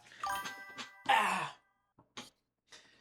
Long You can see how snake. many people we could get the serial killer to kill. A little bit of interesting strategy is that, and thank you for the water. I have found that the serial killer role is very interesting because every other method of killing someone is something that the mastermind has some level of control over, but the serial Right. killer is completely like compulsive, which means that if you pilot a character the mastermind actually wants to have around into the serial killer can be made to work for you. Yep. Yeah, and I don't see why we need any of the other characters around, so I actually see no problems with this strategy, but it's just it's strange. It's weird. Yeah. It feels mean. Okay. Anyway, let's see what It's like everyone that did. episode of Quantum Leap where Sam had to kill everyone so they didn't so they could go to college. All right. This And what what we're I doing? did was Intrigue, paranoia, movement. all right. A lot of stuff's about to happen. Okay. The Shrine Maiden goes down to the school. Here is your movement card back. Yeah, The girl student goes to the city. After Raptor, thank you for making good choices. The doctor also goes to the city. And then the office worker, who is very popular today, gets a paranoia and 2 goodwill.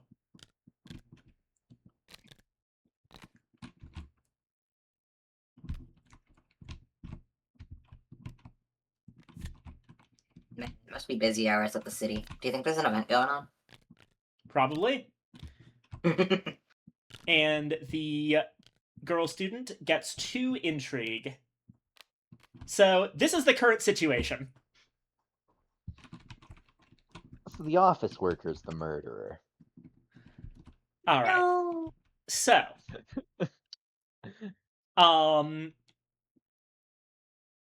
it's now mastermind abilities. I have none that I care to resolve. Goodwill abilities, I don't think you have any. Not yet, no. No incidents on day 1. We switch leaders. So now Copper's leader. And we now go to day end, where a bunch of stuff is about to happen. So Oh, jeez. tragedies are occurring, just not the tragedy we're trying to stop. So, the boy student is found dead in the school. Oh no, how could this have happened? Local Shrine Maiden says, no idea how this could have happened. We were together the entire time. I only took my eyes off him for a moment while carrying a axe with a suspicious amount of blood on it. No follow-up was made by local police. That sounds honestly accurate. Gosh. All right. And let me just make sure We sent a serial killer to a school. Yeah. We're good detectives. So, We knew we were doing it too. No excuse. bad news, everyone. The girl student's dead again. You lose. How? Ah, Okay. No, genuinely, how? Because Is this like where the incident would be the triggered? murder doesn't This is day know. end. day end. Okay, so so we seem to be in the murder plan plot. Is what I'm thinking. yes. So we have a professional killer. Oh right. Okay. I had the killer and the murder incident slightly confused. All right. Yes, I All right. understand. Well, no. Okay, but now we know that we're in a murder plot, and we know that the killer is one of these three people. Mhm. It doesn't matter. It could be any of them. We know that the Shrine Maiden is specifically the serial killer. And we know the girl student had 2 intrigue, and we know that she's the key person. So we're without a doubt on Shadow the Ripper murder plan.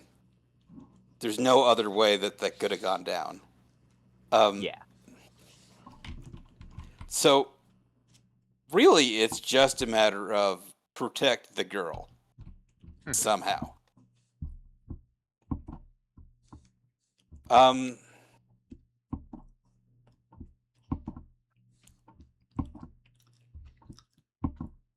So, how many turns can we stop movement and intrigue?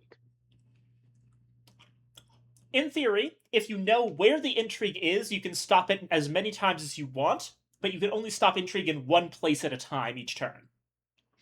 Right. See, In terms and of we're making sure that place is the school so that you don't put intrigue on by trying to cancel any movement with that schoolgirl. The girl student. girl title. student, yeah. Hold on. I just realized something. If we can maneuver the schoolgirl to the city, Mhm. the Shrine Maiden can't kill her. She can't kill her in the school either. If What we do you mean? keep the boy from leaving. Right. But well, yeah, but the Shrine Maiden can't move to her. So one thing we could do is Oh, I see. Right. Thank you. which means that we just need to keep intrigue off of her to keep the killer away. If we can figure out who the killer is, we could actually we don't need to know who the killer is. We just need to make sure that she's not in the same place with the killer. That would include figuring who the killer is, Right. Well, here's the thing: it's one of 3 or at least possibilities. figure out who the killer is not. Okay, so it's The killer is not the boy student.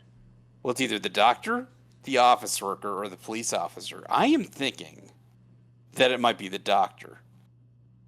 Quick note: well- we've had a redeem. Sorry. Oh, Okay, here goes.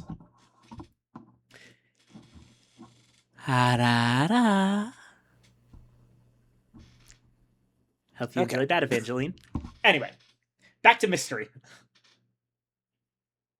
Okay, well, here's the thing: is Anna moved the doctor to the city before we knew, before she knew that we were going to move the girl student to the city. So I don't think she intended to kill everybody this turn. We just, she just lucked out on that. She didn't know what. I'm just saying you're right. I mean, it's possible she could have anticipated that we'd move the girl student. But in which case she moved the doctor. But either way, we know that one of these 3 characters is the killer. you could have also been moving the doctor in preparation to bring him into the school because he can go to the school. Right. And I So guess we could Anna always just just doesn't have a cross movement card in her hand. we could always just try to maneuver one of these three characters, the police officer, the office worker, and the doctor, to get murdered. Because we know we don't lose if one of them dies. You know what would be This is true. We hilarious? could lure the doctor into the Shrine Maiden's location. Right. I mean, I think that's the way we solve this. It's like the quantum leap where Sam had to chop a bunch of people up so that some kid would go to college. See, and I think what we can do is trap I the may be doctor imagining with this the episode of Quantum Leap, but What I think we should do. I think we should do another I cut sideways off fast. movement on the girl, so she goes into the city where the Shrine Maiden can't touch her, and then someone else uses a sideways movement on the doctor. They move him over into You should wait until Anna does her turn before discussing our actual strategy. Right. Yeah, But- I forgot about that for a sec. I forgot cards weren't out. Personally, I like the idea of trapping the doctor in the hospital with the Shrine Maiden. You know what? That would be really funny. I just love the idea of feeding people to the serial killer for justice. What if we just fed everyone but the girl into the serial killer? We're gonna lose. All right. Are we done with the turn? I think we're done with the turn. Yes. Alrighty. We get our once per loops back. The boy student returns to Yay. life. Oh boy.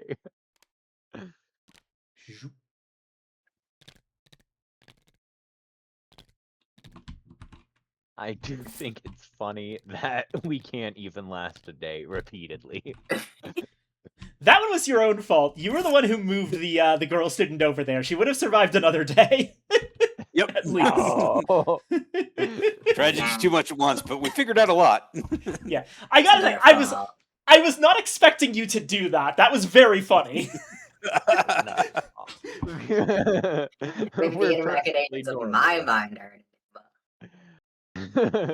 Ollie's the real mastermind. All right. Final loop. I hope not. All right. Or I hope so. I don't know. Yeah. If you lose this loop, you lose the whole game at this point. But you have managed to grab some interesting information. Let's see if you could do anything useful with it. Yeah. Yeah, sure. Alrighty. So, here goes. Card on the doctor.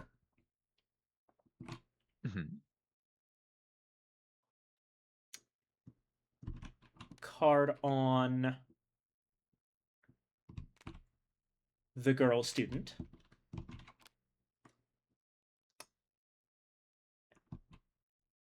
And card on...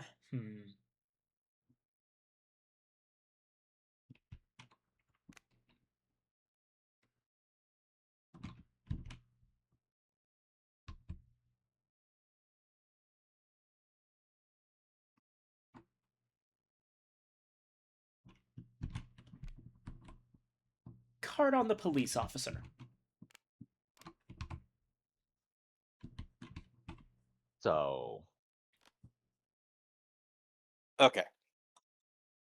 So I was only half kidding about sticking the Shrine Maiden in the hospital with the doctor. I wasn't kidding. I was not kidding about feeding people to serial killer. Okay. But, well.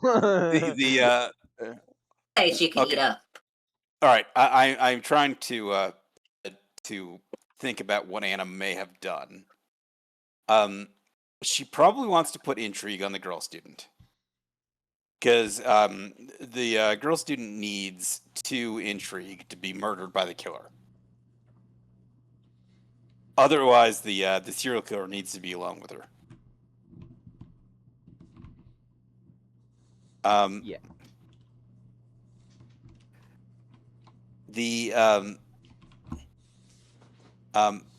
The other possibility is that on day 2 we still have a murder to deal with.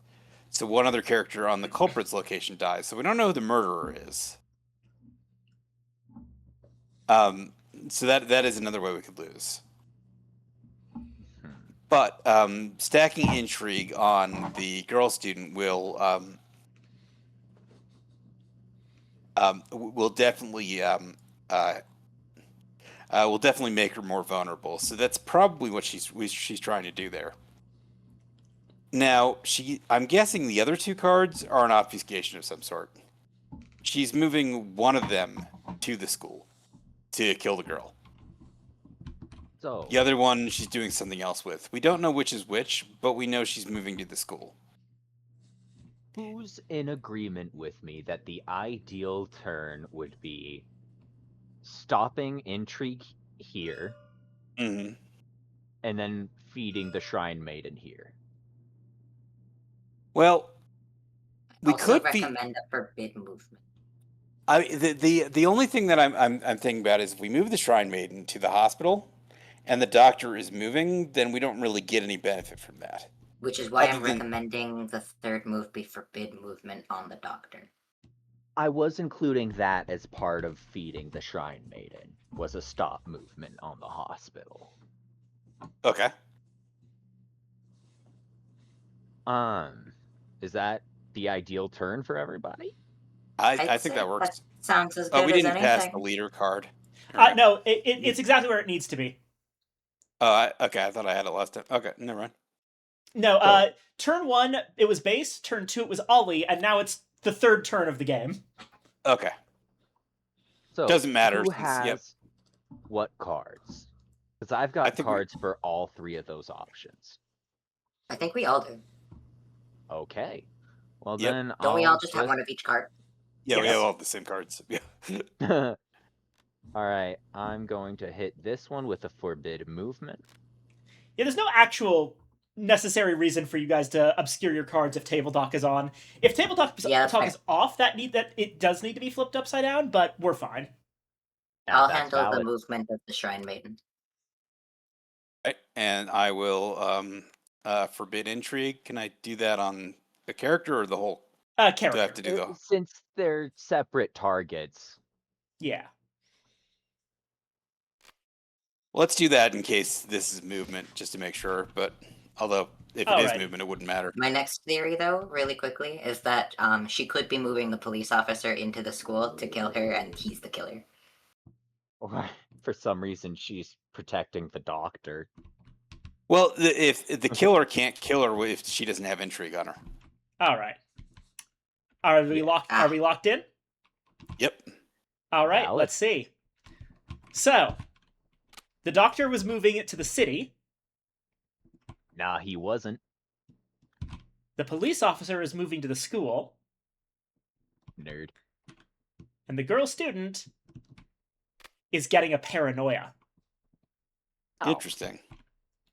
All right. Well, we so, know her role already, so are there anything that targets paranoia? forbid movement activates on the doctor. So, my movement card for the doctor is canceled. He remains where he is. Shrine Maiden moves to the hospital. Police officer will move to the school. I love beating the Shrine Maiden. And intrigue is forbidden on the girl student, but it doesn't prevent the paranoia that lands on her. Right. Paranoia triggers incidents. Yes. So how does that work? How does a murder work if it's triggered? So, if the culprit of the murder is panicking, i.e., at or above their paranoia limit, Mhm. then the incident will go off. So, let's say hypothetically that the boy student was the culprit. Right. He would have to be at 2 paranoia, and he would have to be in the same location as the girl student, but I get to choose who he targets. And since we already know the student girl's role, we know that Do we? paranoia on her does nothing. Right. You can have a role and also be the culprit of an incident. They are separate things. Yeah, they're separate things. Understood, thank you. Okay. Now that said, oh shit.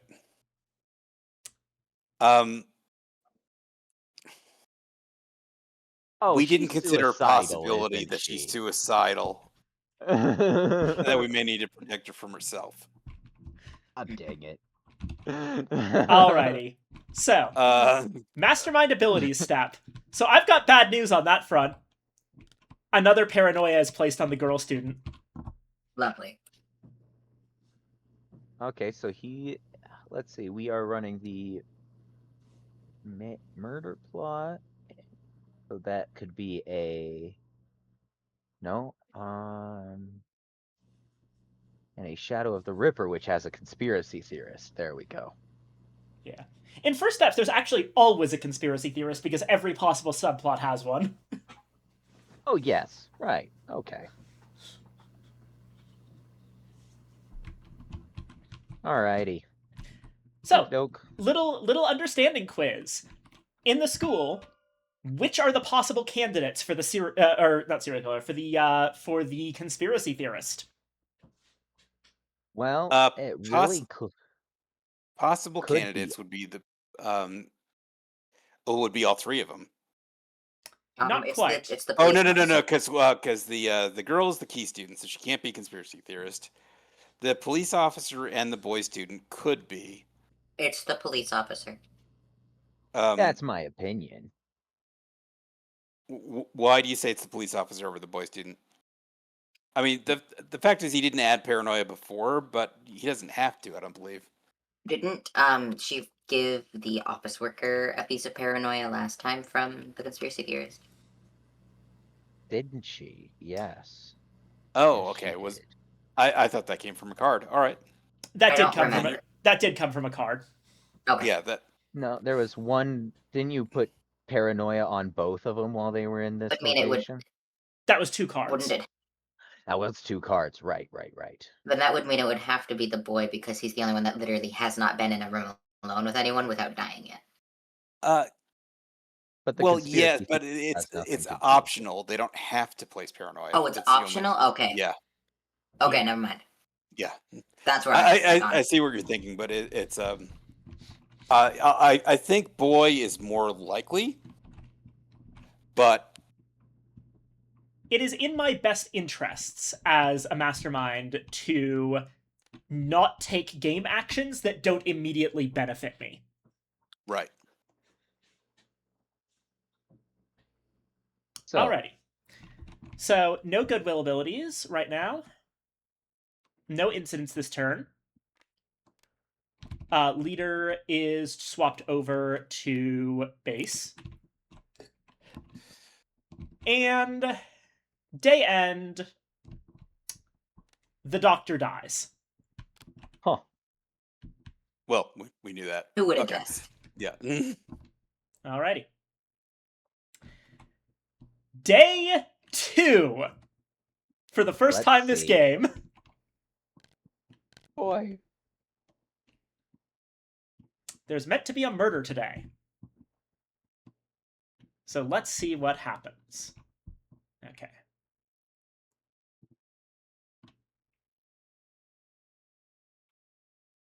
Okay, so there's meant to be a murder today, not a suicide.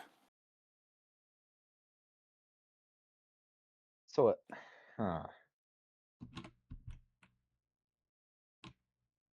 let's wait till Anna puts her cards down. Right.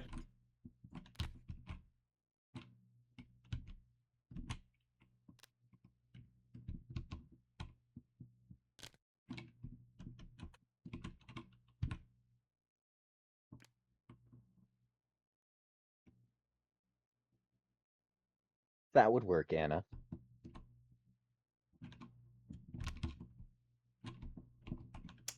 Those are my choices. So he's a murderer and she's suicidal. That's classic. Right. Anyone have a forbid paranoia? There's no such thing as forbid paranoia, but there is paranoia -1. Right. Oh, you have forbid paranoia. Yes. Which, for the record, forbids paranoia in either direction. So I can prevent So- you from subtracting paranoia from someone. What we can do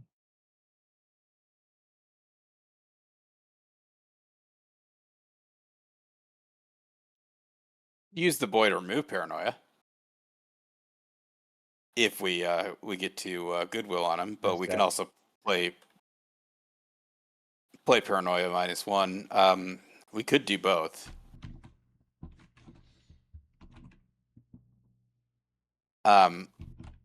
The other possibility is that the police officer is the killer.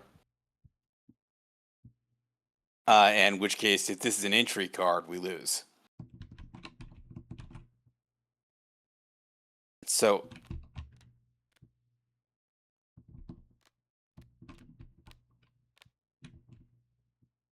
tricky thing is, it could be a double bluff. If we're trying to move the schoolgirl, and she's already, if we're trying to move her,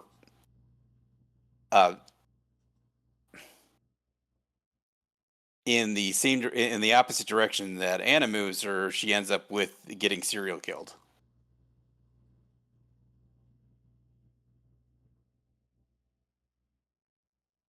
we can straight up shuffle everyone.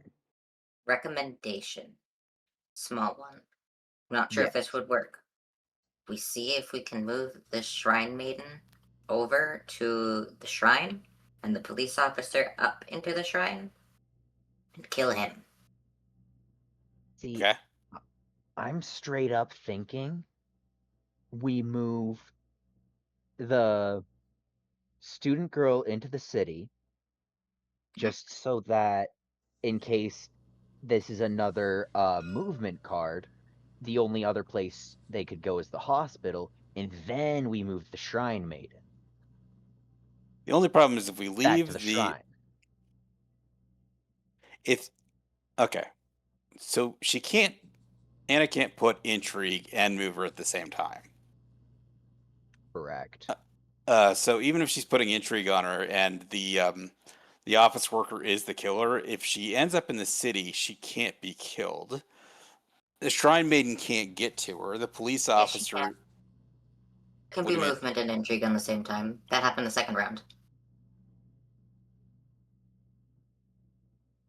No. We moved a character and Anna played intrigue. Anna couldn't have done both things to the same character at the same time.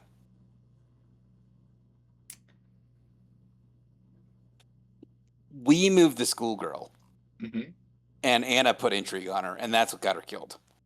Okay. Um, I think I just missed something that you said there, I guess. So, okay.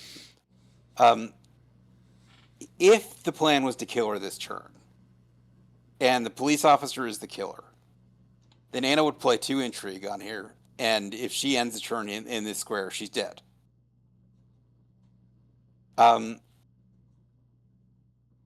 Stacking paranoia on her does create a problem for her if she's suicidal, which very well might be.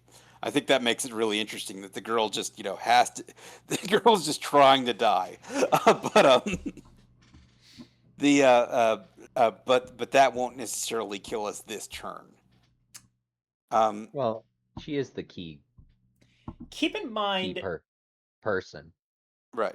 keep in mind that if the girl student gets to her paranoia limit, the suicide is, and she is the culprit of the suicide would happen next turn, and I could put down another paranoia plus card or the forbid paranoia card and prevent you from reducing her paranoia, which would just kill her. So if she is suicidal and she ends this turn with 3 paranoia,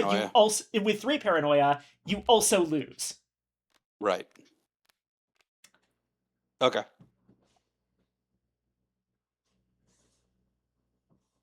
So we need to reduce her paranoia. I have a We need to paranoia move her. reduction. So we could just try moving the shrine maiden and the police officer. And then reduce paranoia. Shrine maiden, police officer, reduce paranoia. Would Okay. that? Yeah, Yeah, that trying to see a problem. Yeah. Because what I'm well, thinking, I'm just gonna slap uh, down my cards really quick for no, no, visual. no. Okay, No. before you do that, though, the thing we're thinking is if we think that the boy student is the do we think the police officer is the conspiracy theorist or the boy student? Boy student. I think it's the boy student. Okay, because the boy student is the conspiracy theorist, and we leave him here, she's just going to get a paranoia right back. Instead of reducing her paranoia with a reduced paranoia card, we could reduce her paranoia by doing 2 goodwill to the boy student. So, the murder's happening tonight, right? Yes. Yes. Target could be the girl student. So consider the +2 for the goodwill. We move him up, we move her over, so that instead of reducing her paranoia through just 1 card, we reduce it through his ability.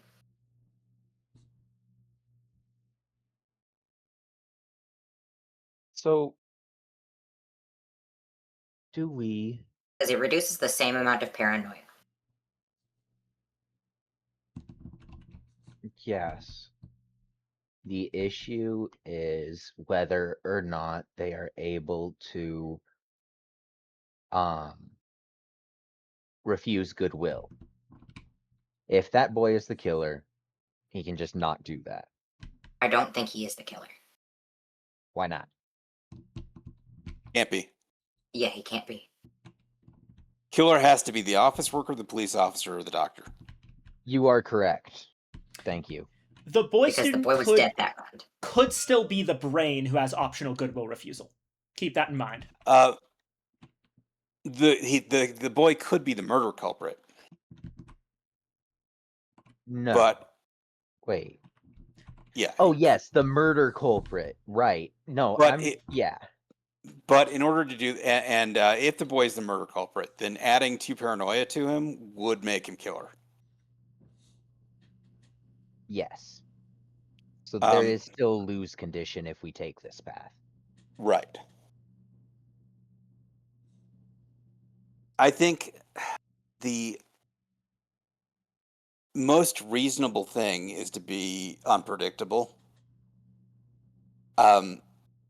In that we move 3 characters around.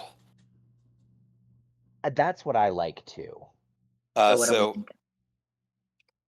I think we move the Shrine Maiden and the boy student to the shrine. Why boy student to the shrine? Because he. I'm asking why specifically to the shrine. Well, we need so that he dies, basically. Yeah, Anna's obviously got plans for this little goober, so let's kill him. What if we So left if we the move boys? if we move those to the shrine, and then we move the and then we move the police officer to the city, then the schoolgirl will be alone, and she can't have additional paranoia stacked on her. The only problem is that she gets paranoia now and she's suicidal. We're dead. And then if she gets intrigue and Yeah, so we we need to prevent paranoia on it. So we can't move 3 characters. We have to move 2. We could not bother with the Shrine Maiden at all this turn. We could instead move her over. Okay. Then hold on. Sorry, I'm just thinking real quick. If we move her over, we can't reduce paranoia on her. Ah, yes, true. So we could reduce her paranoia then. We could move him into the city. The only way we can move her and reduce paranoia in the same turn. So we move her and the boy student to the same place. And then we'd also have to give him intrigue. Not intrigue. Put goodwill on him, and then activate the ability. That's the only way we could do it. And that just sounds because we complicated. can't put goodwill and move him on the same turn.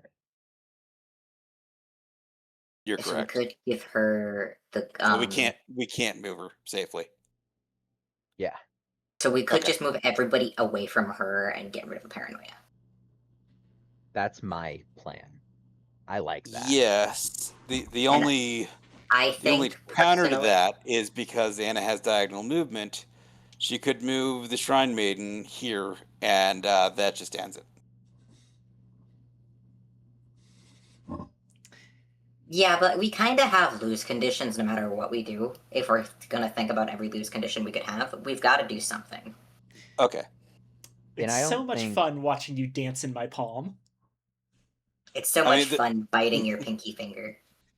The thing is, like, I think Anna would work multiple strategies. I don't think there's just one. I also thing think we need might to be stop. overthinking it just a teeny bit.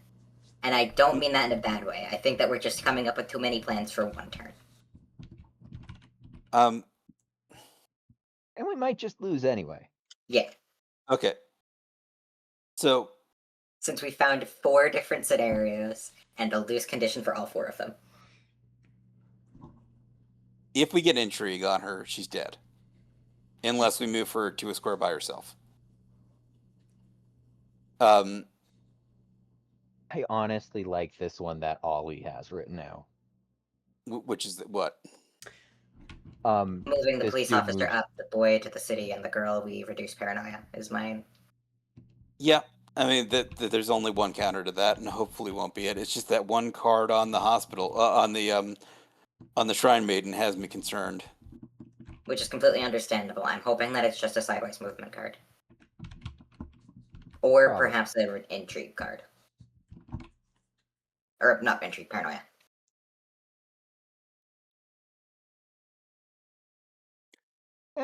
Let's mess shit up. Yeah, well, we'll Can't we'll get give any this a worse. shot. No matter what, we're under like 4 lose conditions, so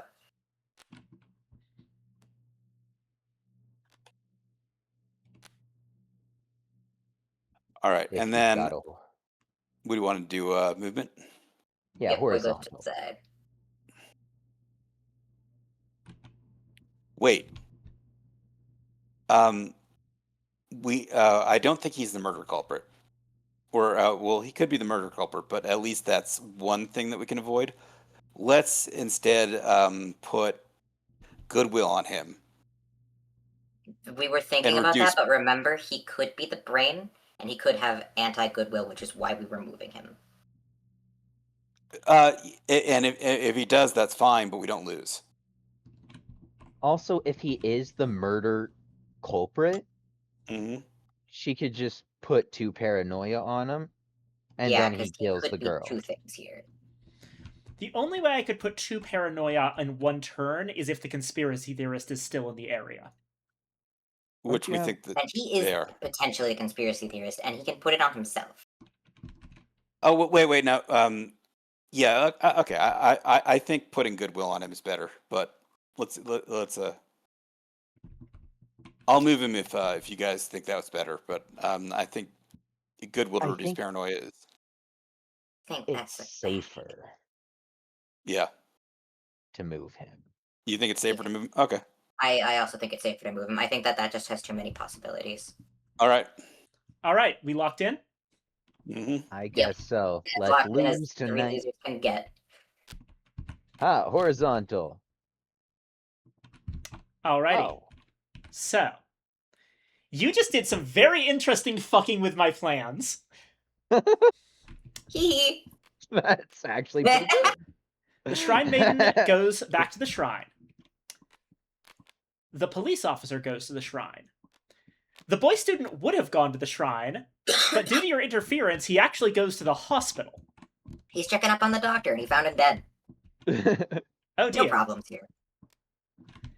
And these cards cancel each other out. Yep. Alrighty. So, mastermind abilities. I have none that I would like to use. You don't have any goodwill abilities active? desperately trying not to give us information while we're acting in the most insane way possible. So Well, I there mean, was We're most just we're essentially D&D murder hobos, but in a game that's not D&D. Oh, so gosh. incident stat. There was supposed to be a murder today, but nothing happens. Perhaps fate isn't so unchangeable after all. Oh, let me delete my lines. Yeah, because we've totally seen day 2 before. wait. Doesn't the police officer die? That happens after I switch leaders, which I just Oh, did. okay. Yeah, we're not Gotcha. there yet. So a murder does happen, but not that murder. Yeah, Gotcha. no, that not Okay. that murder, a completely different murder that was not predicted. Yes, but And yeah. that's an acceptable murder. The cop is okay. dead, killed by apparently a approximately 14-year-old girl. Great job. Yeah. Great job, officer. It probably wasn't even an eventful death. I always like giving the whenever the Shrine Maiden is a serial killer, I always like giving her an axe. For some reason that feels correct to me. I would say axe and then piano wire. Those would be her 2 weapons. Ooh, piano wire, gruesome. Mm-hmm. All right. Day 3. Okay. So today is Suicide Day. We have to. Today is the day where it grabs fries. And So who has a paranoia -1? I do. Yay! I'll do. That's a. Oh, is that a play once? Okay, then I don't. Wait, what? When did you play your paranoia -1? Last round. Last round. You used yours at the beginning. Yep, that's the reason we're not dead. Wait, hold on. What? Oh. Anna played a +1. I played a -1. So we would be dead at the end. And you had used a paranoia -1 when intrigue had been played. Right. Yeah. No, that was the first loop. Oh wait, yeah, no, that was. Yeah. No, I think you still have yours, Copper. Oh, do I? Okay. Yeah. Yeah, you didn't play it last turn. I played the. Oh, right. -1 last Yeah, turn. you're right. Now you talk me into movement. Yeah, you're correct. Okay. Yeah. Oh yeah.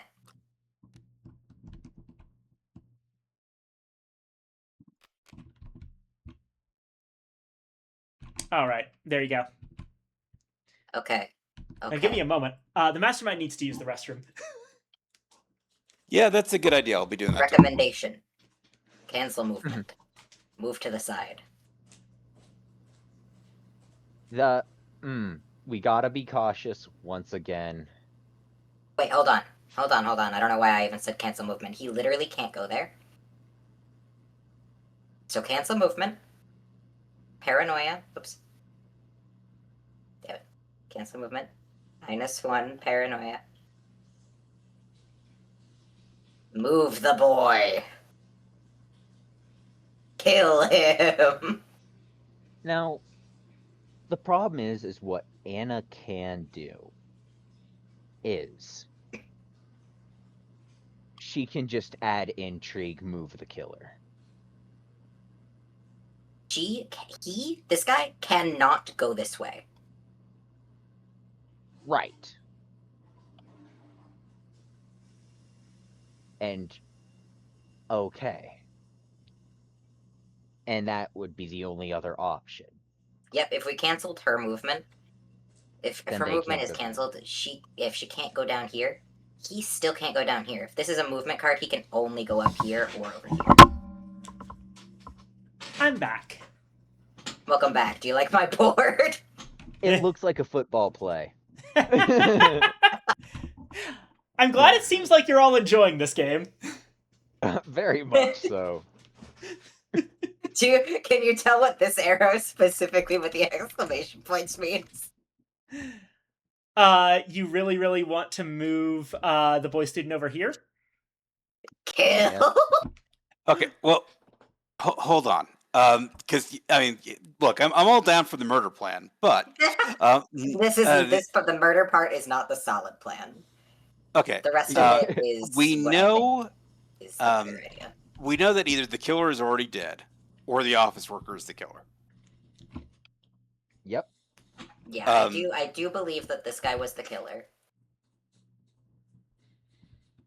I believe that he's the conspiracy theorist. So here's the thing. She's a bowl of cereal. If we move her, okay, we can't move her and reduce paranoia at the same time. She's definitely trying to increase paranoia if because there's no other reason to do that than she's suicidal. So we have to do -1 on paranoia. We need to make sure that the that she ends up alone and away from the boy. Really quickly, I had another thought. So while this could be a paranoia card, this could also be a move up card. Mhm. So instead of cancel movement, we could scooch her over here. The Shrine Maiden, that is. And that would... Oh, wait, but then if this is actually a this way card, then she can't go that way. she So then it would kinda just stop her from dictate. moving. Correct. Yeah. Well, hold on. If we play a movement card on this one and this one, it doesn't matter where we move them. Whatever we plan is not where Anna wanted them to go. True. Wait, which ones are you referring to specifically? These two. Okay, gotcha. Assuming that both of these are movement cards, right? Mhm. If we play any other movement card, it will be as long as it's not towards the school, towards the school, we should be fine. I think... The office worker can't go to the school. Yeah, because I think that this is going to be our best bet here. Sorry, that's just to remind us that he can't go that way. He cannot go that Right. way. So if this is a movement card, he can literally only go up or into the shrine. I think that our best bet is to move the Shrine Maiden over, because if this is a down card, she can go down. But if this is a ghost die, or if this is it... Oh, sorry, hold on. Well, remember I the lost Shrine my Maiden. words. I can't lost go my to the words, but I city. know what I'm saying.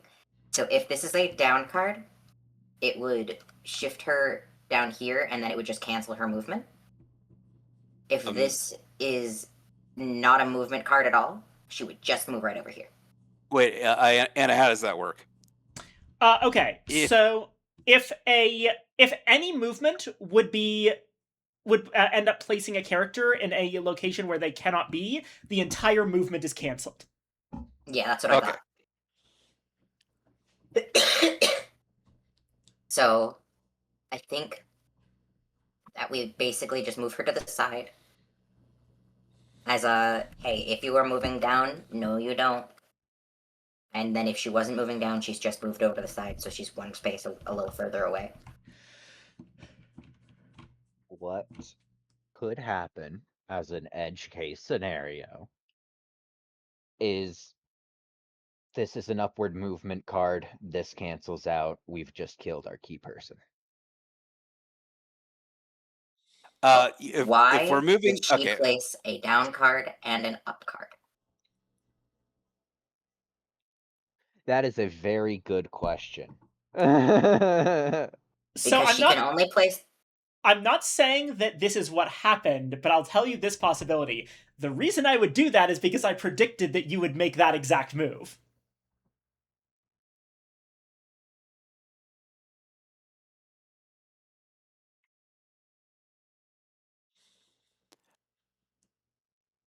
Like, the game master, or, the mastermind can always also predict the most efficient outcome for us and then work around that.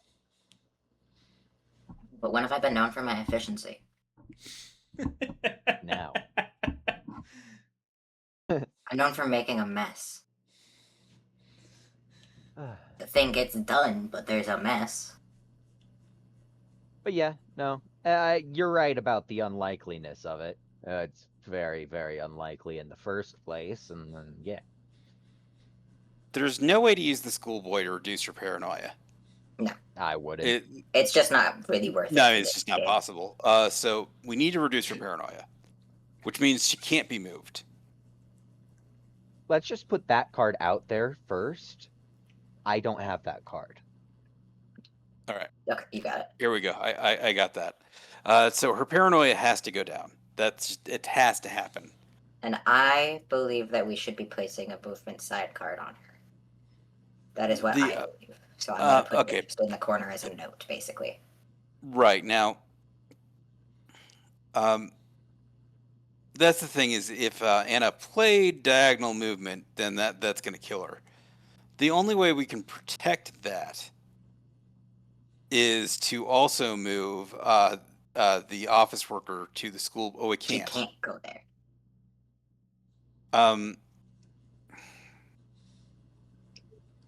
Yeah. And we can't maneuver the boy to the school because we need 2 cards.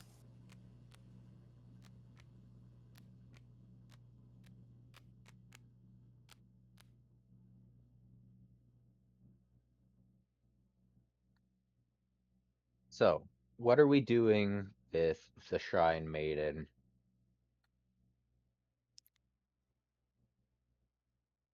Does anyone just have a straight up movement cancel on the Shrine Maiden?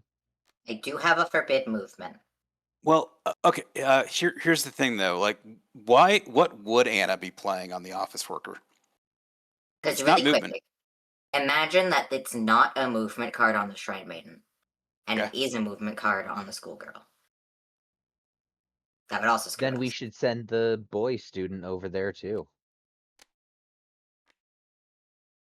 So basically if we forbid movement here, and then we move the dude there, and then it doesn't matter if this is a movement card or not, they're safe from the serial killer. Right. And then we get the paranoia -1, and then if this is not a movement card, then we kill the boy as we have always wanted to do. Our side And goal. forbid movement is played on a character, not a location, right? Correct. Correct. On a character. And forbid entry can be played on a character, but on a location. Oh, so it's basically just the first idea that I came up with, and I was like, kill. Actually surprisingly cohesive and good. Kill plan was always the plan. Yeah, no, it makes sense. I just wanted to talk through our options. Really? I wasn't saying no murder. I was saying okay, Murder maybe is murder, but let's okay. see if there's a better way to murder. I mean, Does So this all look are good we to us? doing this goblinoid shenaniganery? I mean, this is the safest option. Some nice shenanigans over here. yeah, I don't see how this this could really mess us up. I mean, I think Famous we end up last okay. words, but Yep. you know. Yeah, I think this is kind of maybe all we can do? Question mark? I'm excited for it. All right. Are we Well, locked let's in? see what we do. Yep. I guess, Anna. Let's see how our mess did. Nice. Okay. This was admittedly a bit of a misplay on my part.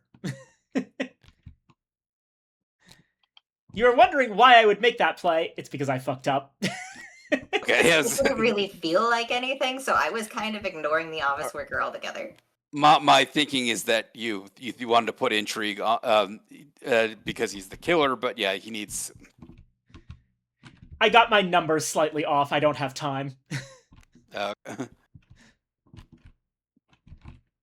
And these cancel. Well, Man, the Shrine Maiden's really racking up those dead bodies. okay. So, mastermind abilities. I have none that I wish to use. On God. No goodwill abilities. There is a suicide scheduled for today. But nothing happens. Yay! Now her paranoia means nothing. Let's just hey Megan, can you can't pencil out that suicide for me today? And finally, day end. Whoops, the boy student's dead.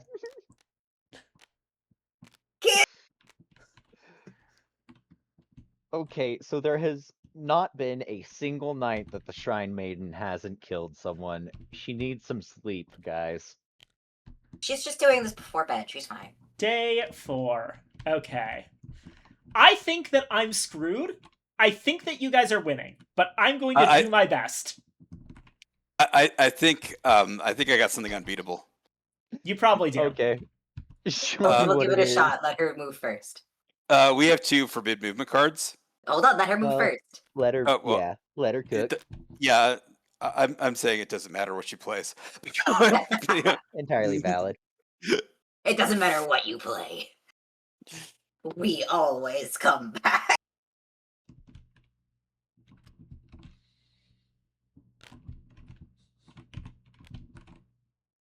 Us when we all There collectively you get go. trapped in spring All right, hit me with the unbeatable. I'm pretty sure you can.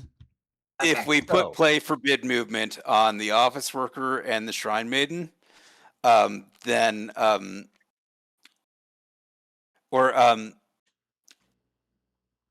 think actually forbid we movement's forbid movement on the already girl been student played. and forbid movement on the shrine maiden, and there's no way that anybody can get to her.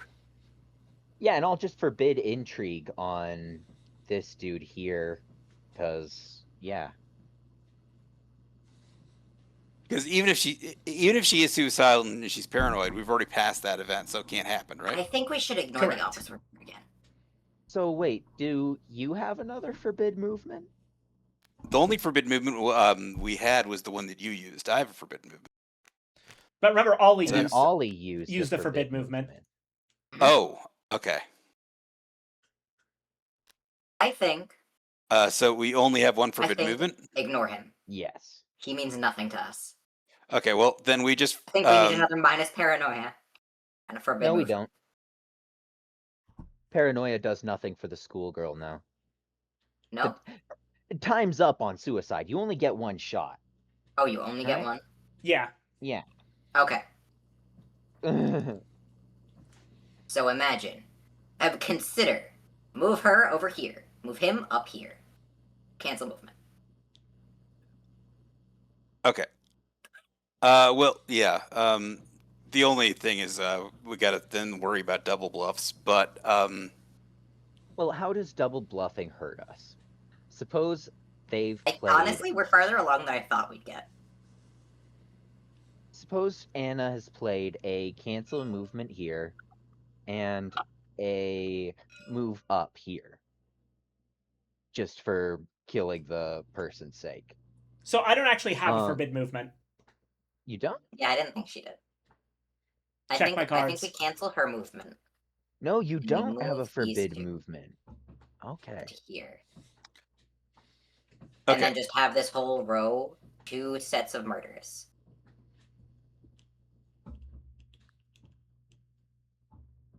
So, Well, wait, the I only got way that wouldn't work is if she played a cross movement to bluff us. Okay. So the only way that she could be moving the office worker would be to the shrine or to the hospital. She's either playing a diagonal or a vertical. If we play a sideways, if we play a sideways and she played a diagonal, he ends up in the hospital. Played a vertical and we play a sideways, he ends up in the shrine. But either way, he doesn't end up in the school. Can't. Mhm. If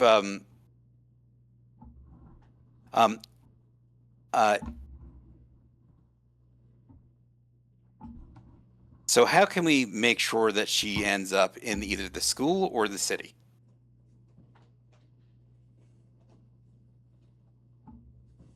Actually, no, we don't want her in the city. Why not? Oh, we're just canceling movement on her. So Yeah, cancel movement altogether, force her to move to the side. So if she's even moving downwards, she's just canceled altogether. So the problem with that is if this is a cross movement, if and it's a we cross play movement, a side movement, it becomes a downward movement. But why would she do a cross movement? Or Double why would bluff. she do a Bluff. down move? Double for a double bluff. I see. But that would still cancel it. Wait, what? No, because So it's our the best total option- movement. Because if she has a cross movement, canceled, automatically canceled. Then the diagonal movement goes on top of that, and then she'd move over to the side, right?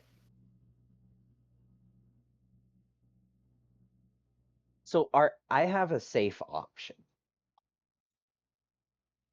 Wait. Um.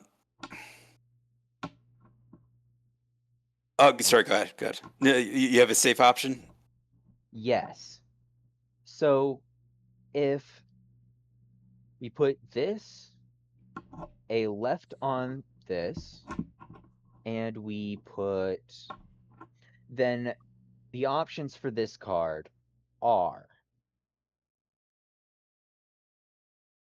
if it's a cross movement, it goes up. If it's a side movement, it goes to the side. Okay, so no matter what, there's a bluffing situation if we do Wait. decide to move. I think that's just the way the game is designed, is that no matter what, there's a bluff. Wait. I just realized something. Mhm. If he gets 4 intrigue tokens, he kills us and we lose. It's the only reason she'd be gathering intrigue on him is he's a killer. It's the only thing that makes sense. Mhm. So if we prevent intrigue, can we do that somehow? I can. Forbid intrigue. Okay. Yeah, so if we forbid it, I can do. I just wasn't sure if that was a card that existed. If we forbid intrigue, then he can't do that. If she's trying to get intrigue on him, then he's not moving. Mhm. If we cancel movement on the Shrine Maiden, then she can't get to the schoolgirl. Mhm. If we move the schoolgirl to the city, even though he's the killer, he can't kill her. Okay, so if we move that, go. The Yeah. only thing that would counter that is if she put intrigue on it. But I don't think she was counting on getting the killer and the schoolgirl in the same location. Yeah. So I think genuinely just putting it like this on here and then this on here Mm-hmm. would And then function, and that would just make us safe no matter what. the only thing is if somehow this is a movement card to move her up, and then that still put her in the hospital. We're fine. Unless I put a horizontal movement on the Shrine Maiden. Yep. What? No, we're gonna forbid movement on the Shrine Maiden. Ah, I see. Okay. So wait. So just to Forbid be intrigue, clear, forbid movement, and then one more for movement for her. yes, we're just trying to decide how we're going to be bluffed. And I think the way the cards are combinations are designed is that there's always a possible bluff with movement. Yeah, because you can either make it do the same, you can make it go the opposite way, or you can make it go diagonal with any combination. Right. So I think the best option is to move it randomly.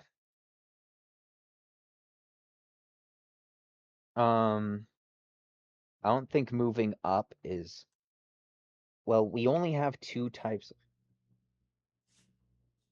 If it's a diagonal movement on the schoolgirl, that would mess us up if we tried to put her into the city. Right. So basically, the most effective tactic available is one that's easily predictable. And now I'm worried that Anna has predicted it. Thing is, like, if you're moving her up and Anna's also moving her up, and we just forbidden movement, we've just killed her. We've just organized our own death. Yes. I still But think we moving in don't the city is have a the least. diagonal Moving her movement. to the city is the least predictable thing that we would do because we're actually literally moving her towards a killer. See, I think it's the most predictable thing we could do, but that's just me. Although, if she's putting in,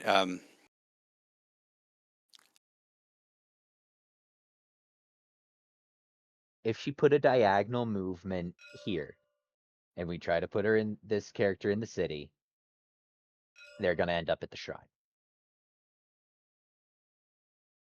No. is there a world If where we put a diagonal can movement here, and if she put We it don't have up diagonal and movements. down, don't we? Hold on. is there a world where we forbid intrigue, or we can forbid intrigue and get? Actually, does the intrigue matter? Because if does he kill us after day end? So we still win, right? No, that would happen first. Oh, okay, so we do need to forbid intrigue. Okay. Okay. That's definitely something you need to cover, because So- that is We could. I'm hearing for the Yeah. record that Ollie seems to be confused about how the diagonal movement card works. Do you want me to explain exactly what it does? Yes, unless I'm just getting diagonal mixed up. So, okay. Pull out one of your movement cards so that I can reference it. Okay. So you see these little equations down here? Yeah, These show how two different movement cards interact with each other. I do. So- I know how those work. I might just be having the wrong name for the thing. Yeah, so basically, if I have put a diagonal movement here or here, which is what the other two are suggesting, then any movement cards that you put on the character get reversed. And they go the opposite direction of where they would go. So, let's say that you put a horizontal movement on the Shrine Maiden, but I've put a diagonal movement on her. Sorry. I know That how would that mean works. that would mean that she moves vertically and would go to the school. Now, you don't have a diagonal movement card. You only have vertical and horizontal. Okay, then I was just getting the words mixed up. Yes, apologies. wait. I just realized if we put a left movement on her, right? Yes. If any movement we do cancels out, because if it's left and down, then she goes to the city, which she can't, and doesn't move. If she's got a down movement, goes left, she goes to the city and doesn't move. Oh wait, no, no, because if it's diagonal, it moves right. Never mind, forget it. We already considered this. Yeah, I so was what I'm mis- saying is that no matter what, there's a bluff that can occur. Right. That's just how the game is designed. The problem is the actions, if we're pretty much taking the most predictable actions because they're the most intelligent actions. And there's no You could room just for do mercy in these rights. All right. But I don't could see any ignore other. his intrigue, and then just keep him away from her. Well, we can't could- move him and play Forbidden Intrigue at the same time. That's why I said we could ignore his intrigue. If we ignore his intrigue and he gets 4 intrigue, we're dead. What happens if he gets 4 intrigue? Wait. He kills us. Us personally, the players. He steps Yep. out of the board game and kills you. But how do we know if he's the killer? Don't, but we- like Well, Anna put intrigue on him, and there would be no Yes, reason but to do Anna that for also anybody. said that was kind of a useless move. Right, because she realized that we could forbid intrigue and stop him on the last turn. Otherwise, we'd have to play forbid intrigue cards every turn, but we only have to do it once. yeah. I'm thinking that might not have been as useless as I initially said, because it does force you to use that forbid intrigue now. Right. Exactly. So it's pretty much guaranteed that that's the murderer because there's no other place Anna would put intrigue.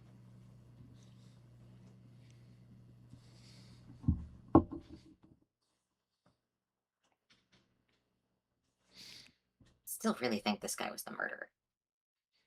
Why? I think he was the killer. Okay. You just don't like cops. Yeah, that's the only reason. Uh, Valid.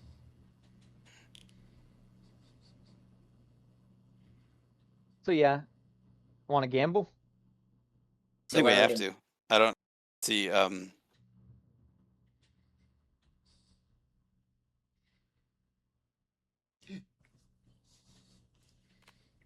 Like, because what we could do is we could triple bluff and put a vertical movement. I mean, the thing is that doesn't work. We're idiots. So I think we at least try to move her away from the killer. I mean, but this is the most predictable path. Let's go the most predictable. So what are we doing? Horizontal movement here. All right. Let's see if this works. All That's right. horizontal, right? Yep. Yes. Okay. Are we locked in? Yes. Unfortunately. Are you sure? Yeah. Unfortunately. No, but we're going to anyway. Well, congratulations. I was in there fact we trying go. to I was in fact trying to triple bluff and you saw through it.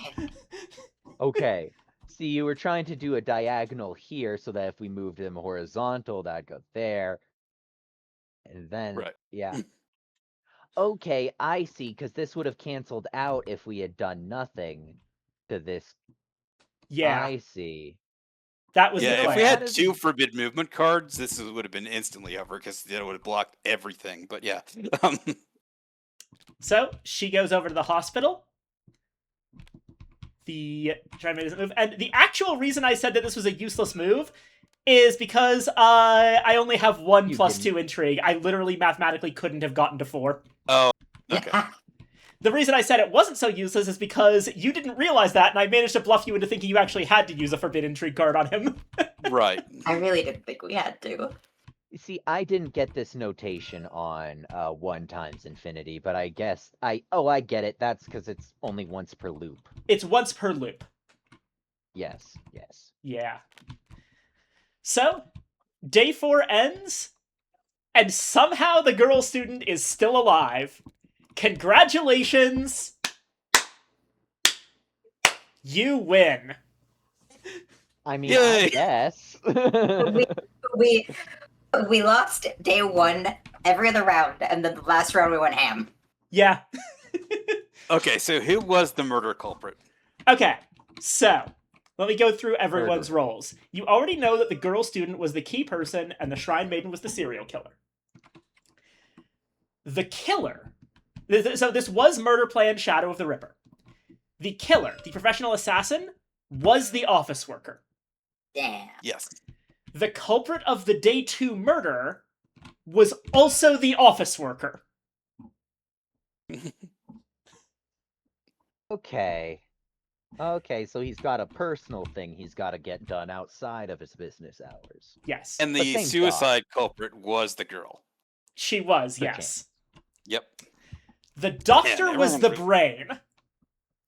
Normally, Same. my strategy would have been to move the doctor down here on turn 1 of loop 3, so that he could start putting intrigue on the office worker. And if I'd been Right. able to do that even once, I would have been able to win via office worker. However, unfortunately, you killed the doctor turn 1. We really said you can't do anything if you're dead. Yeah. I And- mean, As for the final role, the police officer was the conspiracy theorist. that tracks. So the boy didn't have a role. The boy student was a person. He was completely harmless, and his only role in here is to potentially be a way to reduce the girl student's paranoia. And you killed Actually, his him. only role was to die. No. We killed him several times.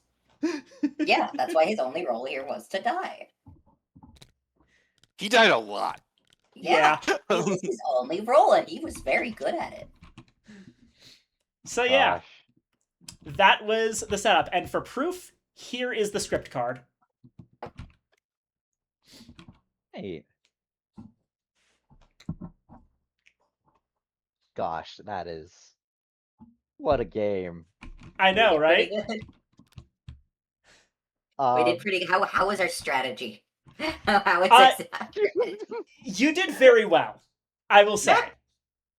to be honest, once we realized that there's no real issue with killing characters, there's no just Yeah. Once we reduce realized variables. murder was okay, we went ham.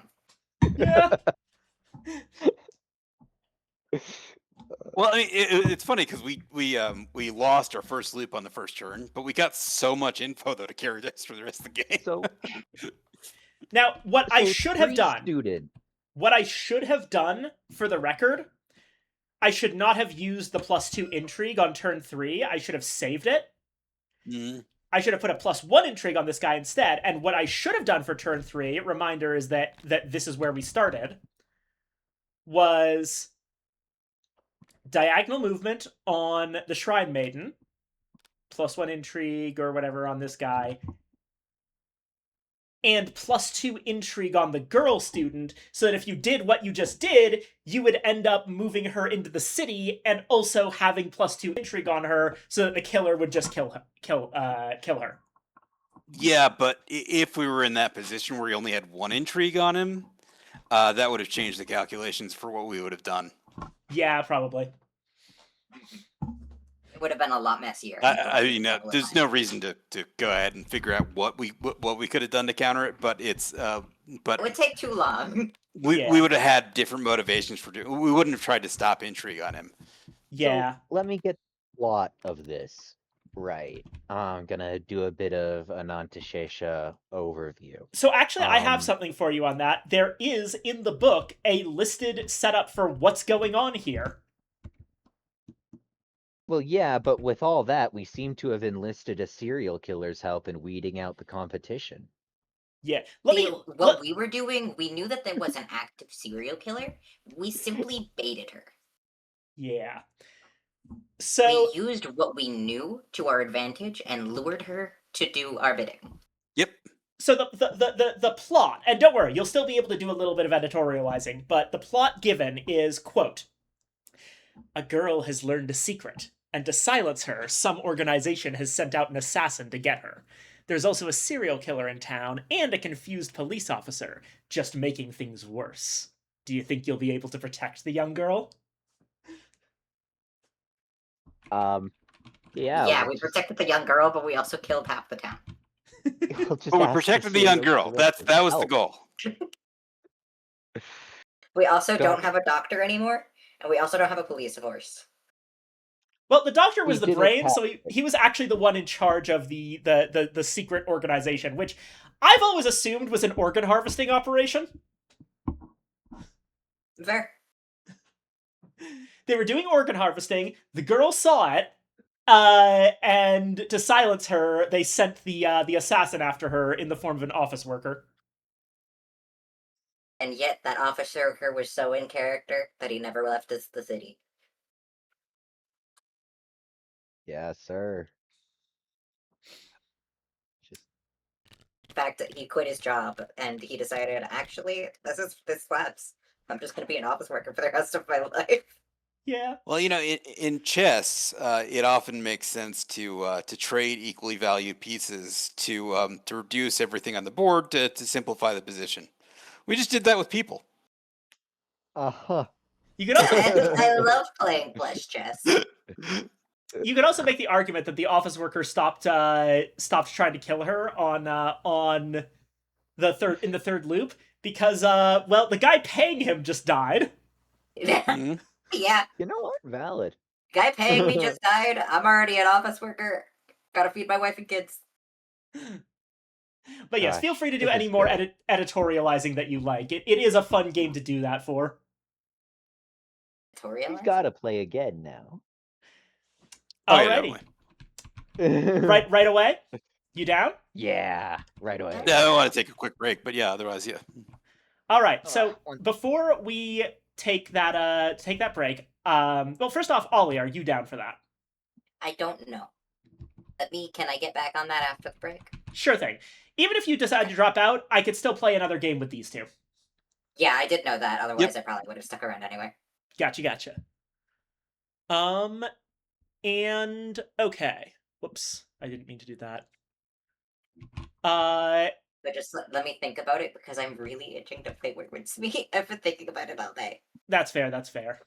But the other question is, I have one other script here that is first steps. That's the tutorial script. Sorry. Do we want to go with that one? Or do you want to jump into the basic tragedy set? The one with the Cthulhu stuff? No. That's cosmic mythology. Basic tragedy. Oh. Let me show you basic tragedy before we go on break. So this is basic tragedy. Must feed my boy. I realized it is 8 o'clock. He was supposed to be fed 2 hours ago. Go do that. The main trick with basic tragedy, first off, you've got more roles that are a bit more complicated in some places, although there are still a lot of things like key person, killer, brain, cultist, friend, and conspiracy theorist and serial killer are all still here. Also, in basic tragedy, it's one main plot and 2 separate subplots. Yes.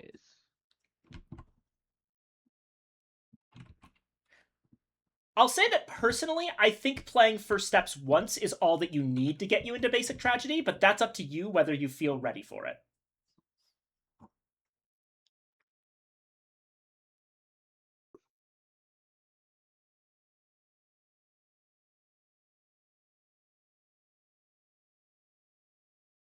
Shoot, yeah, you'll probably need to give this spiel again, but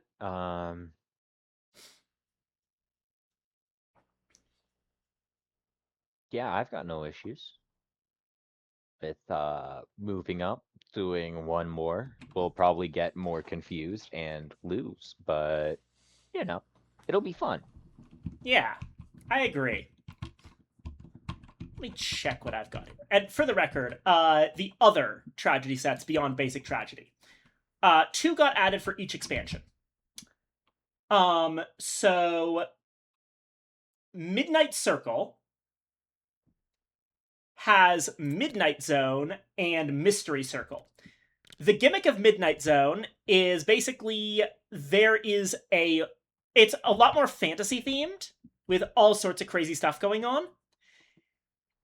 And there's a lot of working with false information. Like, for example,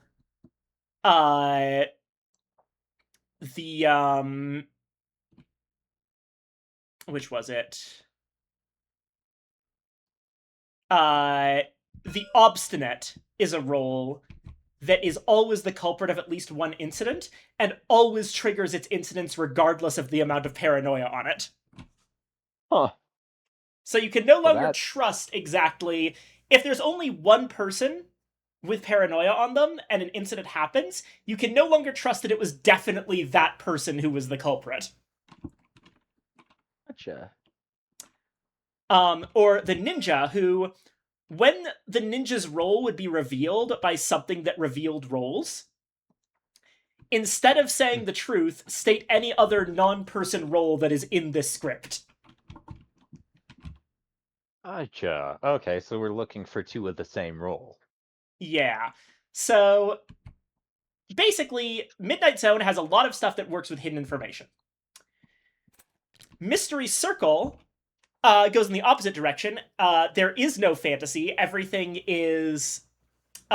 this is all very, very Agatha Christie themed. And the gimmick here is incidents matter. There's an extra gauge setup, which is based on how many incidents there's been. So, for example, for the Quilt of Incidents main plot, if there have been three or more incidents in a loop, the protagonists lose. So this is about just a lot of stuff going on. And then in sorry. There we go. In the Cosmic Evil expansion, you have Prime Evil, which is werewolves and vampires and ghosts and such. There's a zombie apocalypse scenario.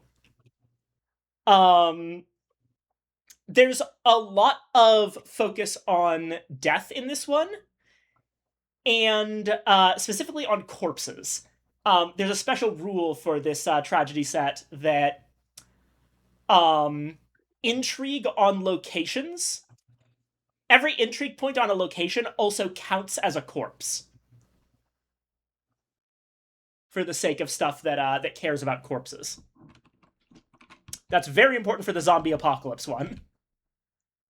And finally, Cosmic Mythology is the Lovecraft-themed one, where you have a sanity meter.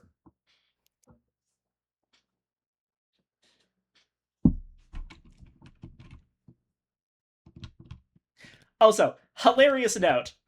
The 5th main plot in Basic Tragedy is called Giant Time Bomb. And in Cosmic Mythology, the plots are Choir to the Outside God, Sacred Words of Dagon, Bloody Rites, The King in Yellow, and Giant Time Bomb again.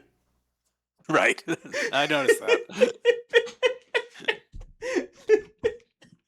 All right. I do need to eat something, so like Go give me ahead, like go 5 ahead. minutes. I'll be right back. Everyone, take 5. Sorry that I dipped very suddenly. I realized the time and I was like, oh my god, my cat. You're fine, you're fine. I was mostly just going over the other tragedy sets. Well, we have a moment, Ollie, and you're here. If you're interested, I can show you some of the other characters and some of the funny gimmicks that they have. Yes, let me see. All right. So, the rich man's daughter is an interesting one. You can use goodwill on her to spread more goodwill faster. So she's very useful. But unfortunately, paranoia limit 1. So she tends to spectacularly explode.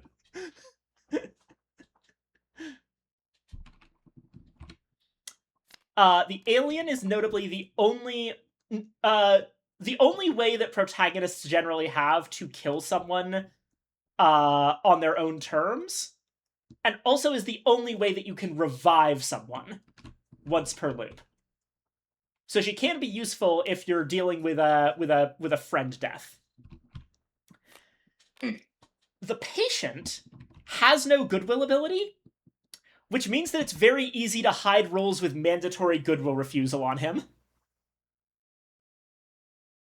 Because normally the way you tell if someone has mandatory goodwill refusal is by trying to activate their goodwill abilities and discovering that, no, you can't. But you can never do that with the patient. I see.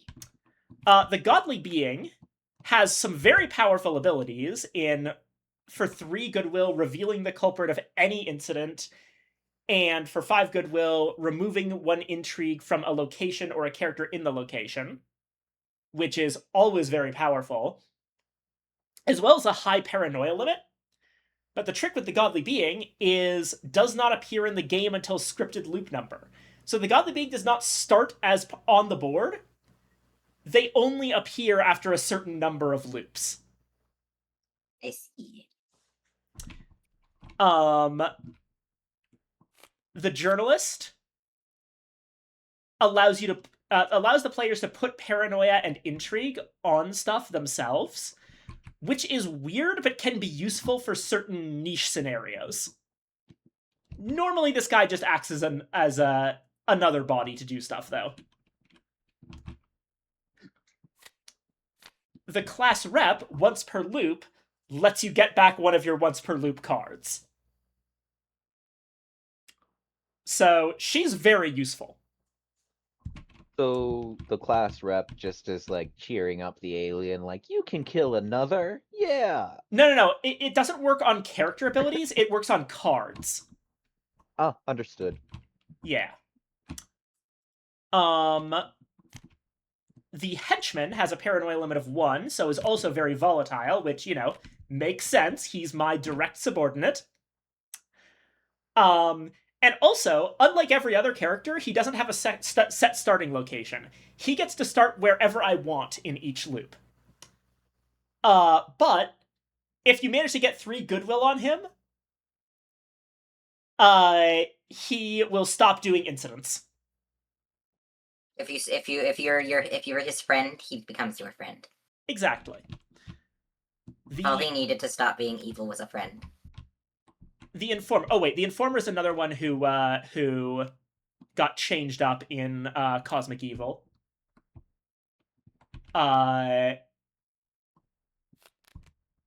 She got edited too. Basically, 3 paranoia. And for 5 goodwill, once per loop, you name a subplot, and I have to name a subplot that I am using that wasn't the subplot you named. Basically, if you've learned one of the subplots, you can use the Informer to just learn the other one.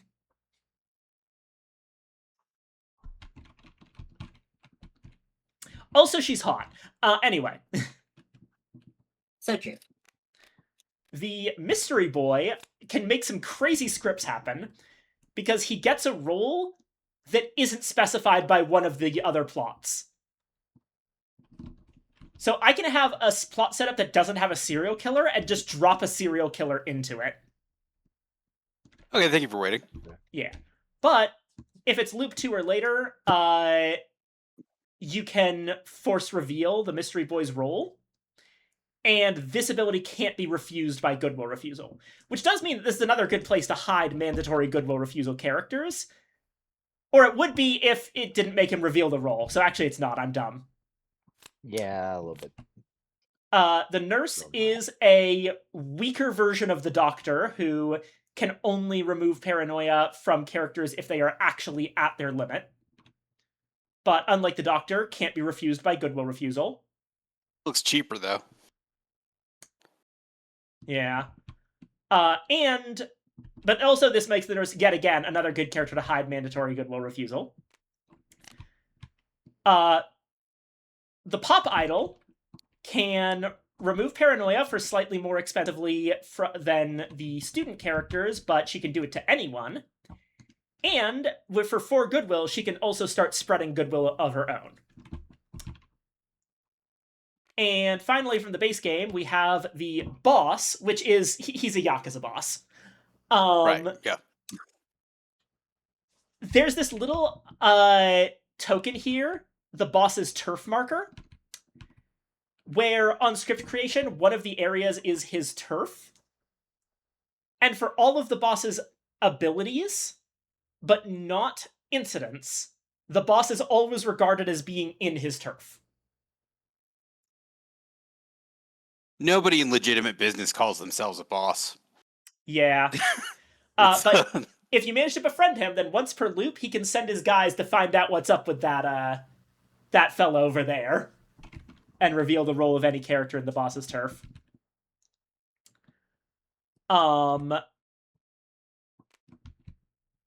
So that's all the base game characters. Let me go ahead and group them up. There are 4 characters given in each expansion. In Midnight Circle. Oh, do we know if we're getting Ollie back or not? Oh, Ollie, what is your, My status is a no-go. All right. Alright. So we switching games? You get to still play this game. Yeah, no, we're playing this again. Don't worry. Oh, okay. Yeah, it's fine.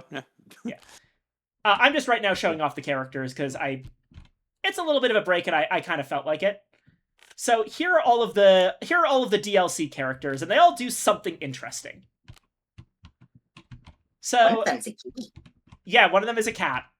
So the starting with the Midnight Circle ones, the scientist always starts with 1 counter of the Mastermind's choice. And for 3 goodwill, you can remove all counters from them and fuck with the extra gauge. He's only really useful if you're playing one of the expansion ones that actually use the extra gauge. Right. Otherwise, he's got very niche use. The forensic specialist can once per loop swap counters or move counters between other characters, which is very interesting. And for 5 goodwill, once per loop, he can reveal the role of specifically a corpse. Interesting. The illusion is one of the really interesting ones. No action cards can be placed on the illusion. All cards placed on the location the illusion is in apply to the illusion.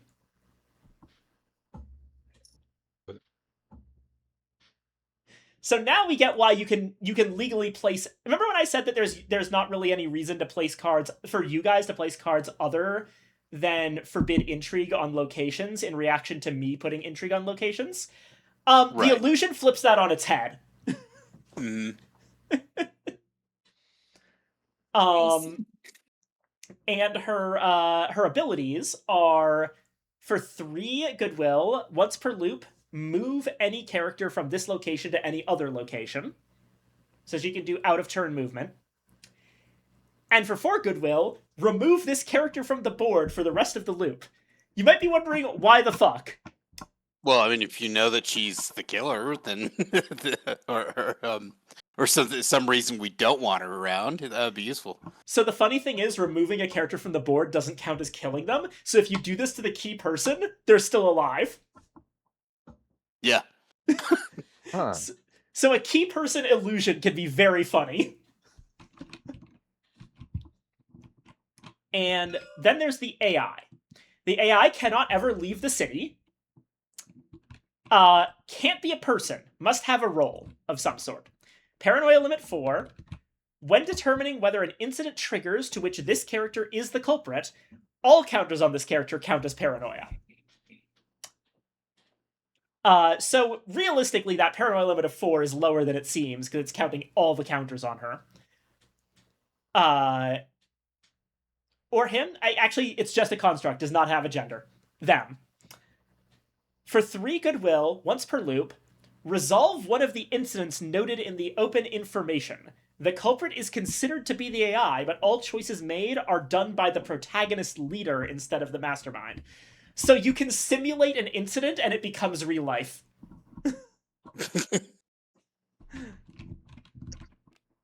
So those are the Mystery Circle or the Midnight Circle characters, and now for the Cosmic Evil characters.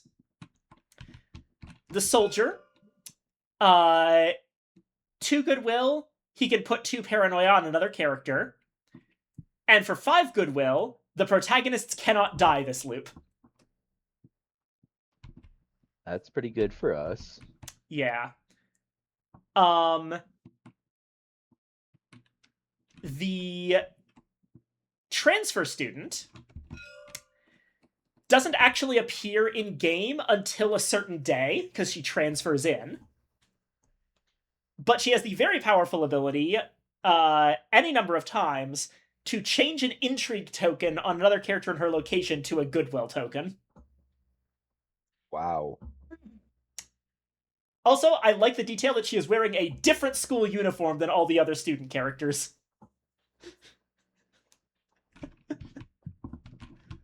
Nodding my head. As is the classic anime art style way of showing a transfer character. Yeah. Slash affectionate, I should add. Of course. The teacher has 2 very powerful abilities that only apply to students. She can remove or add paranoia to students in her location, and she can reveal the role of any student in her location.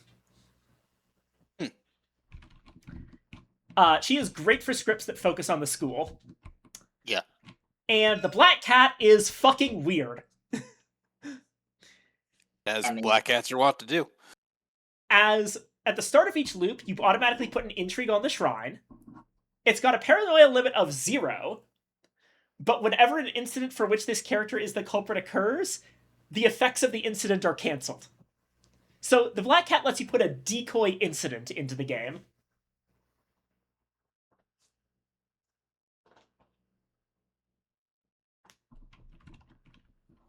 How does that work? Basically, The players don't know that there's a decoy incident. Yeah, It's they just the know- incident doesn't trigger. they know the Black Cat is in the game, but the Black Cat is not necessarily the culprit of an incident.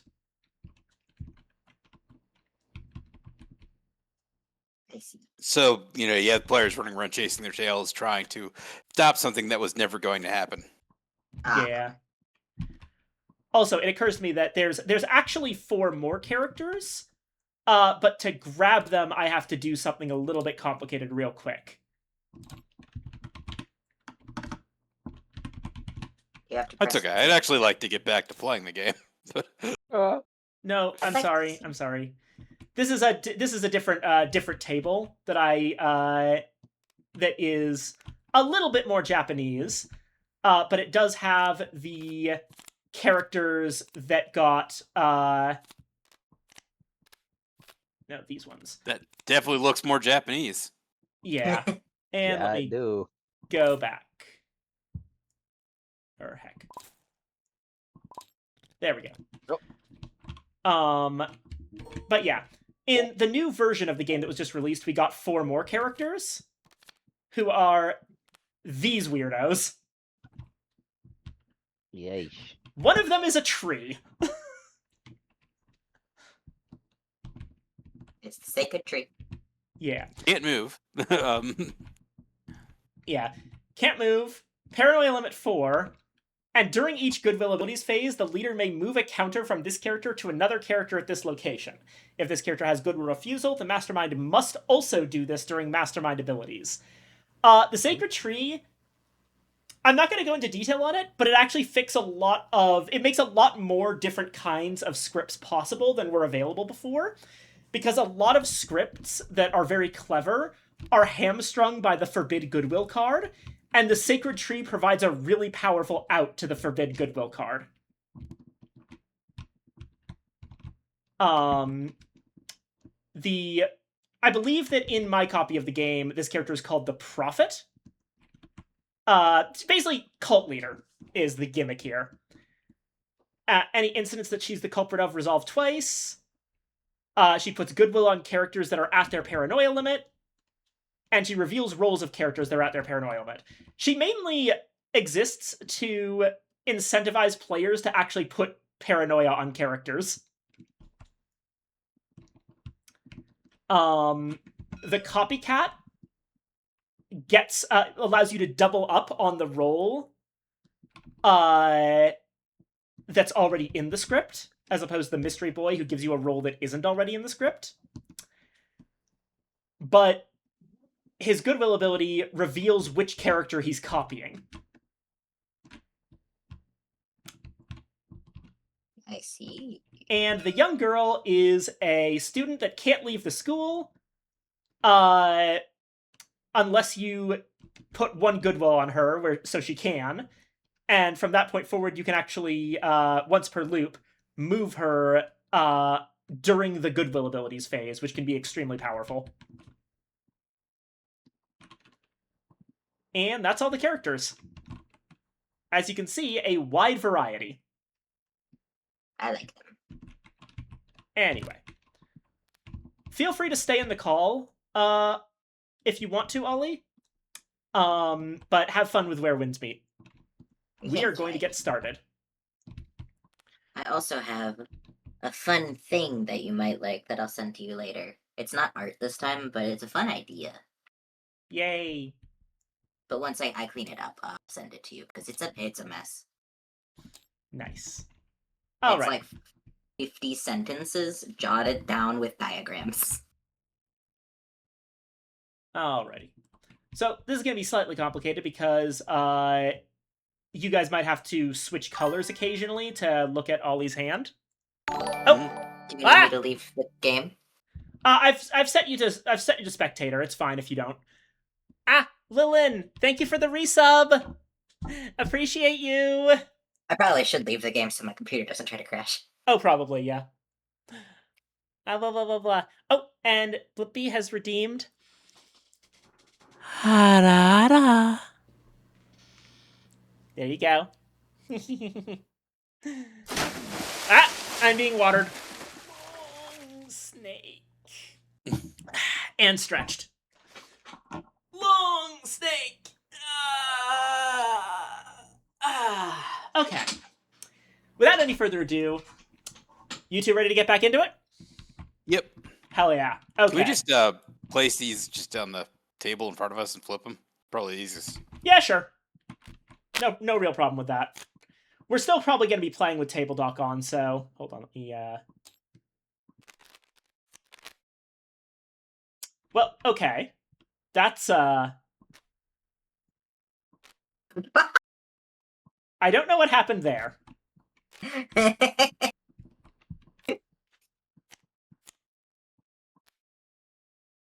A bit of a mess happened there. Oh, Let me just go ahead and maybe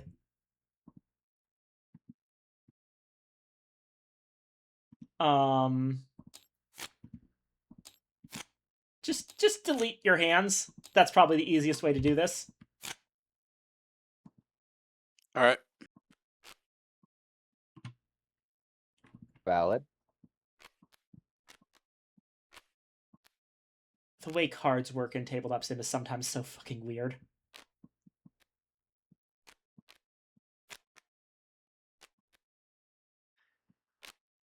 So we're doing the basic tragedy set, right? Yes. Yes. This is just the normal non-tutorial game without any of the crazy weird rules. Still the characters we mostly know. Yeah. Technically speaking, the expansion characters can still be used with Basic Tragedy or any setup. Characters are not linked to tragedy sets. A tragedy set basically changes up the available plots, roles, and incidents. Right. Anyway, let's see. I'm going to look through my mastermind scripts and see what would be fun. Oh, we still have the first steps script out. Yeah, I'll fix that in a moment. Yep.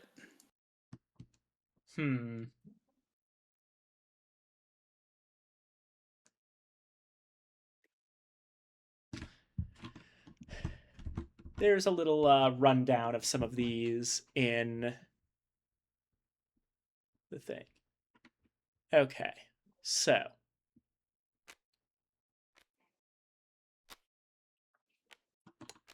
I'm going to give you a choice.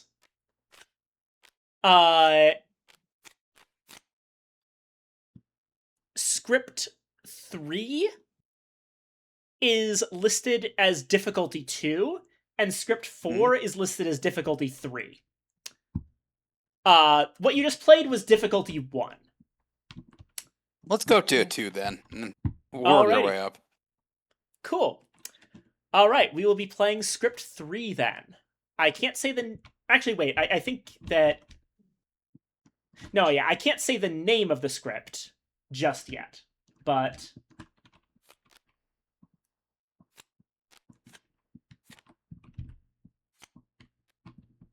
There's the protagonist card. Here you go. Number of loops, 3 or 4. Could we have 4, please? Yes, Yep. that's the one that is actually difficulty 2. If we went with 3 loops, it would be considered difficulty 4. Gotcha. Anywho. So. What does intrigue on locations do? So, intrigue on locations in Basic Tragedy. Mhm. First off, it activates lost conditions. Sealed item, you lose if there's 2 intrigue on the shrine. Giant time bomb, you lose with 2 intrigue on the witch roll's starting location.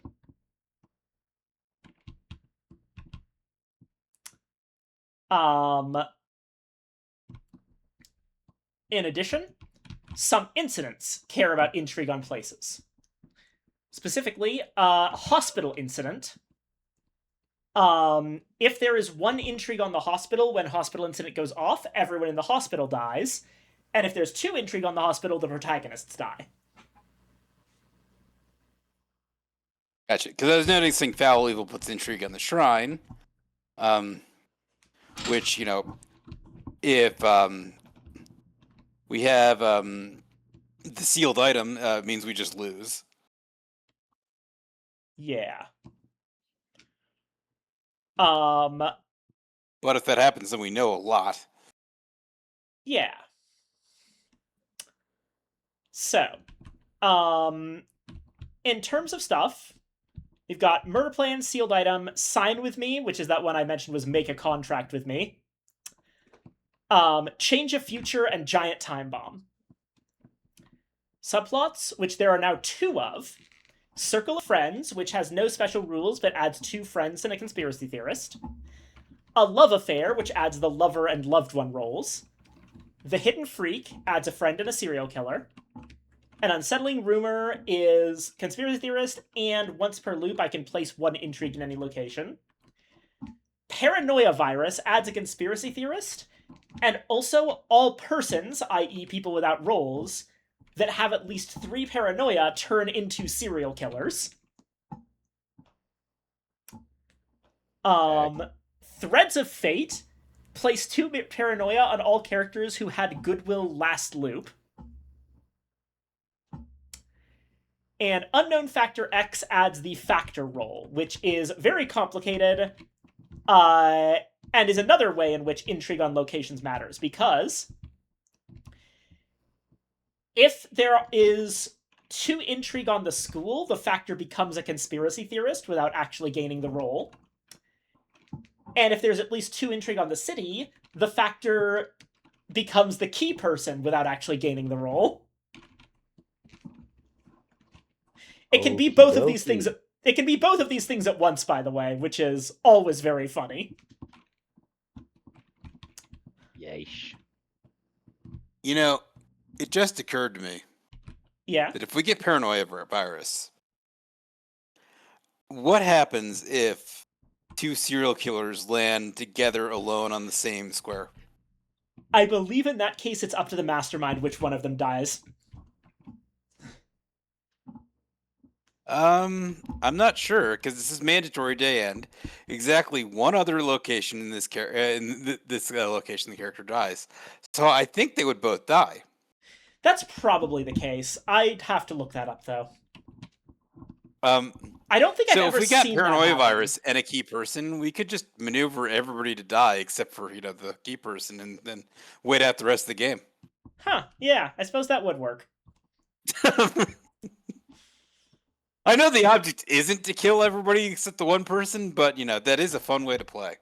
The Yeah. problem is we have friends. Yeah. Do friends have to live? They do, yes. Yeah. All right. So, for Wait, this script. Okay, so friends do have to stay alive throughout the whole. Actually, that's not a possible combination. If we have friends, we can't have a key person.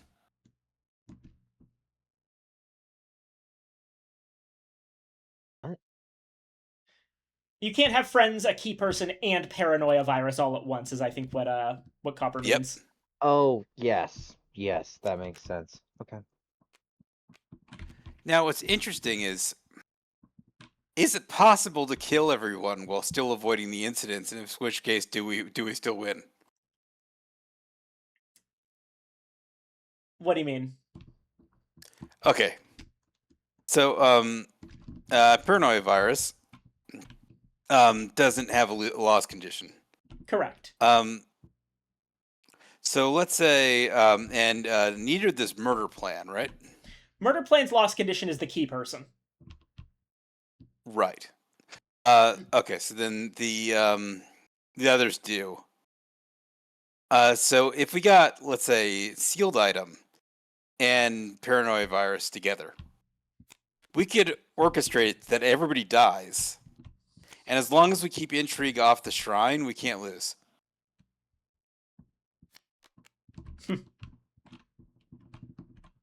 I think it is possible to kill all the characters and still win this game. Just from pure numbers standpoint, it's technically possible. Yeah, Yeah. I mean, I don't think that's how you're supposed to play the game. I just like the idea that's a way to resolve everything. It's like, well, everyone died, but the bad stuff didn't happen. So, These locations do be intriguing. Mhm. All right, hold on. Okay.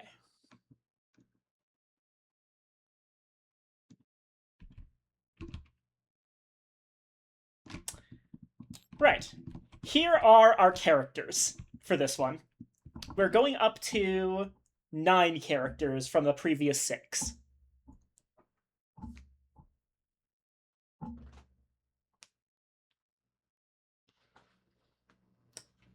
The new characters are the class rep, informer, nurse, and patient. Everyone else is returning from last time. Doctor's not here, though. Okay, so that patient is stuck there. Yep, unfortunate. Uh-huh, totally. Not like he's the culprit of any murders or foul evils. All right, and we get 4 loops this time, right? Yes, you get 4 loops. All right. All right. I'm not as familiar with this one, so give me a moment to get my strategy in order. God, me too.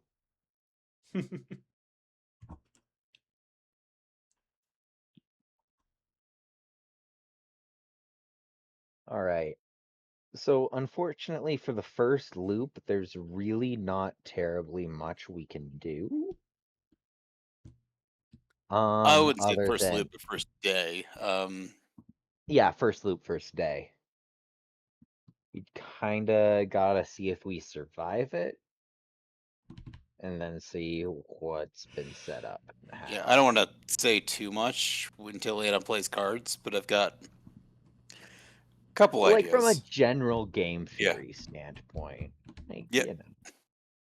Well, I mean, I understand where you're coming from, but I don't want you to mention anything that she hasn't thought of. Oh, yeah. No. Yeah. Probably a good idea.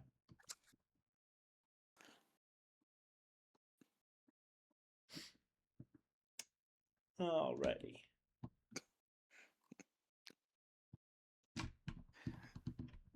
We can beat her if she's not able to predict what we're gonna do.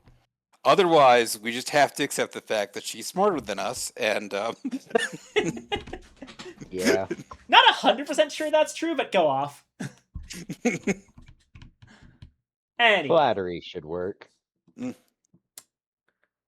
Alrighty. I mean, when it comes down to ridiculous strategy in board games, I don't got shit on you. So,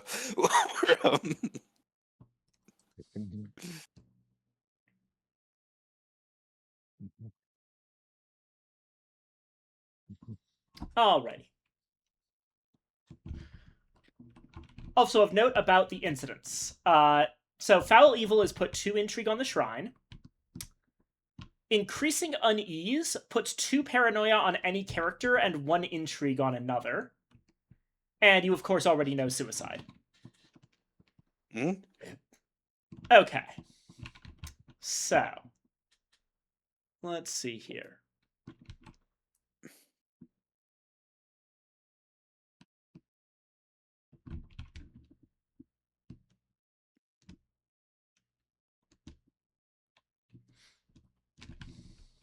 The fact that we're looking at a suicide on the last day makes me think there's a key person. Yeah, or a friend. Office worker card. Although, Yeah, it could be a friend. It's true. I'm just wondering what the gameplay value is in having that person not be a key person. But whatever.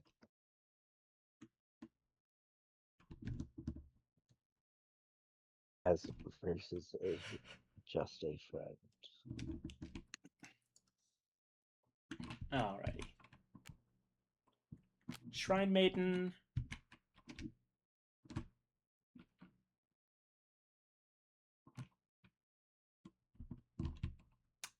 class rep. Those are my plays. Okay. So, um,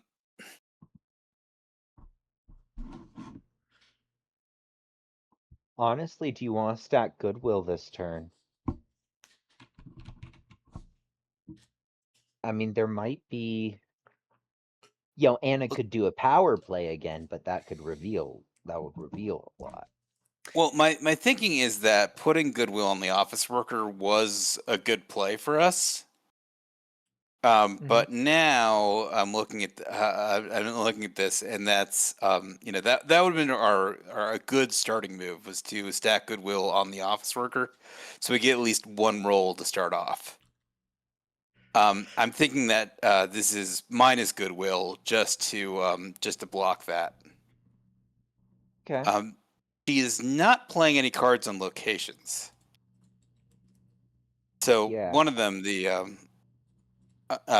putting intrigue on the shrine would be something that she might be interested in if that was the sealed item. We don't know that it is, but if it was, that would be a good start play. The same with Giant Time Bomb.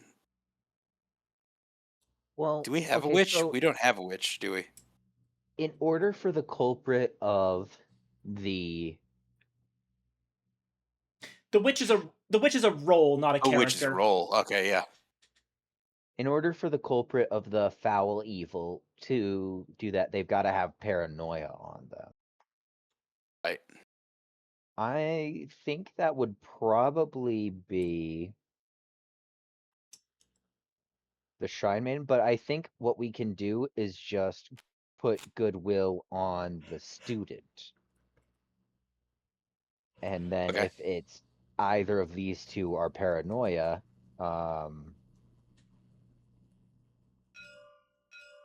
either of those two are paranoia, then we can just get rid of that next turn. Well, student can only remove from other students. Yeah, these two are both students. Yes, remember the Shrine Maiden is a student. Oh, yeah, you're right. Okay. That's why I just- wasn't mentioning the office worker. I just went to get to the kitchen to get coffee, and I also grabbed apple slices. First time I went back to my room, I forgot the apple slices. Second time I went back to my room, I forgot the coffee. Nice. There's going to be a comedic bit where we cut to the third time, and the apple slices and the coffee are in your room, but you're off in space or something. I am in the kitchen now.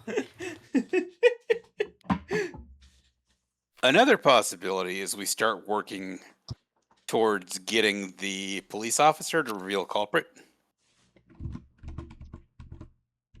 Mm-hmm.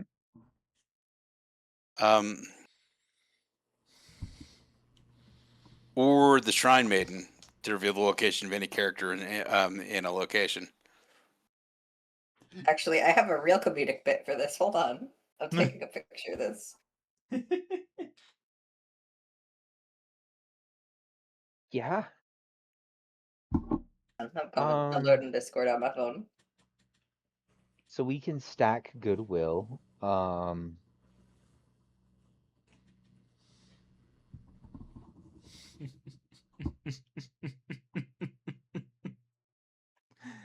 Yeah. This is what I got in my bag of apple slices.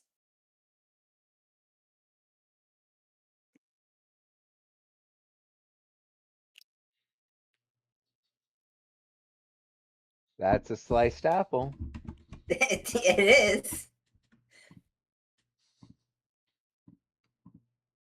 Technically, yes. It sure is a sliced apple. So what I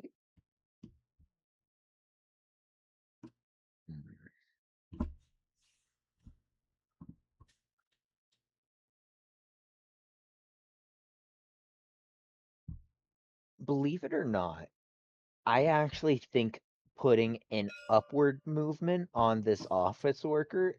No. Never mind. Okay. Oh, It was some whack strategy, but it was based on something that wouldn't have even happened anyway. But yeah. No, so I'm thinking we can put one goodwill here, one goodwill actually on the girl, and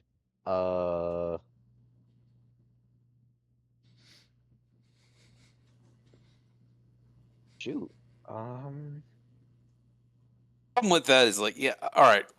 Reducing paranoia is good because it stops bad things from happening, but I'm not necessarily sure that in the first loop we even want to stop bad things from happening. We get a lot of information from bad things happening. What we really want, in this is our first loop. What we really are after is information.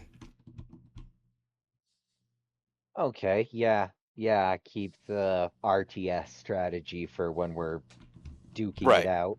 Yeah, I mean, we're not going to win the first loop, more than likely. So what we need to be thinking about is what can we carry into the next loop that is going to really help us. So Because this saving the guy, boy and the girl could be completely pointless. So I'll just put that on there to begin with. Because I think we can both agree on this. all right, yeah. But then beyond that, I've got no clue.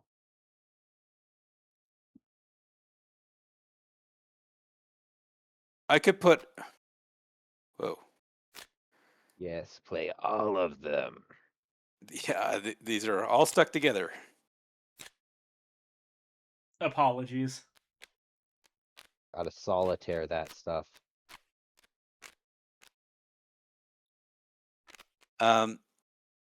Thinking if I put one goodwill on there, it'll. Yeah. No, he's either getting goodwill or he's not. Although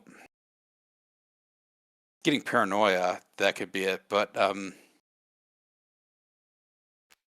do 2 goodwill on that. See what happens.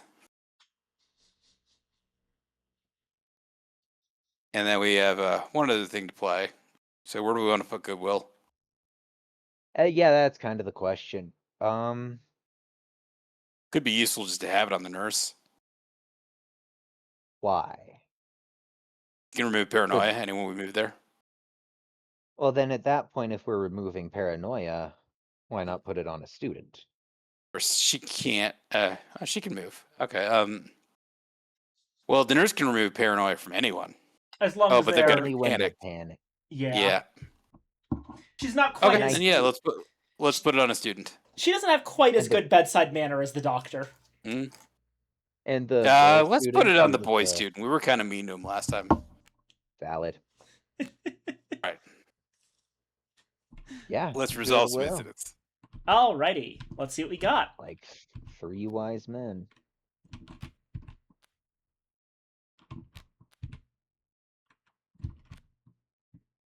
Here's the setup. Ah, Alrighty, so lots of counters on turn 1.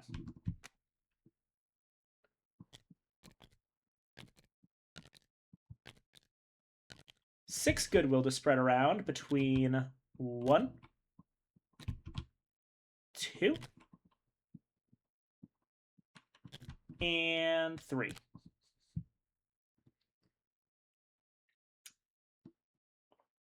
Alrighty, I'll put these over here to more easily distinguish them from the Our card spread. Random piles of cards because of how we're playing this. Yep.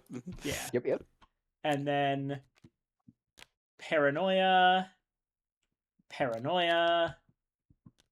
intrigue.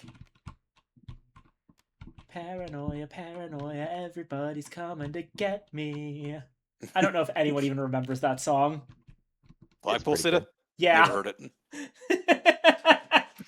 You got it immediately. Holy shit.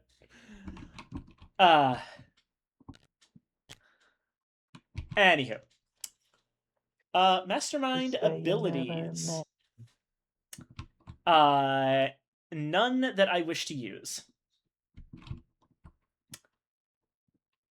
Goodwill abilities? Yes. You're banned from having paranoia.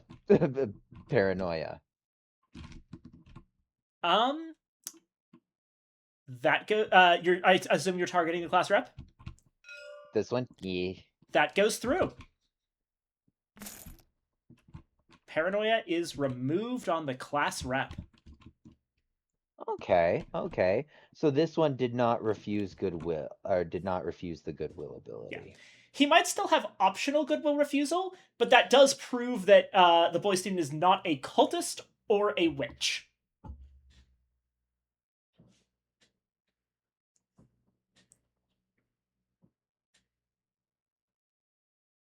There we go. Alrighty.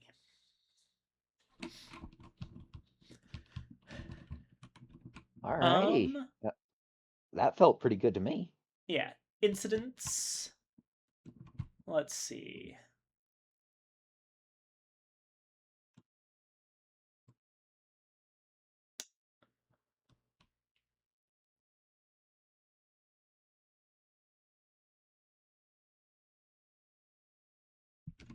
I am kind of wondering what you planned on doing with the class rep, but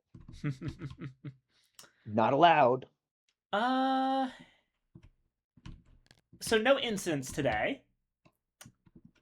So we switch leader, goes over to Copper. And day end. Let me just make sure nothing's happening. All right, so the Shrine Maiden got intrigue from a card, right? Yes. Okay.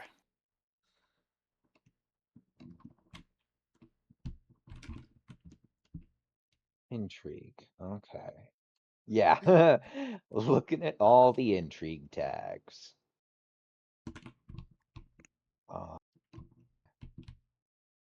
Oh gosh.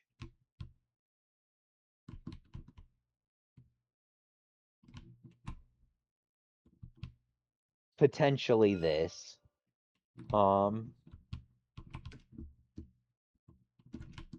Yeah, we can't stop that, but that's okay. Even if it is that, we'll know. So Yeah.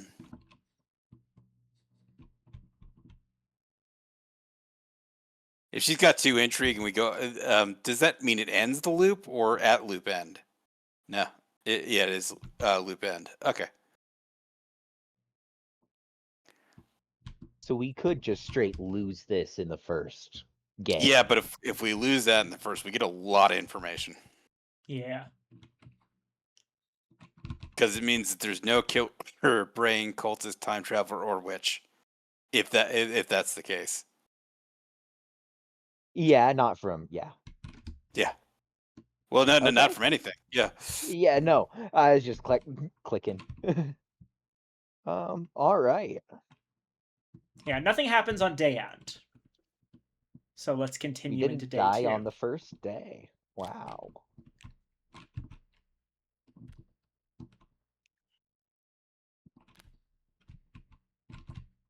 Wait. First.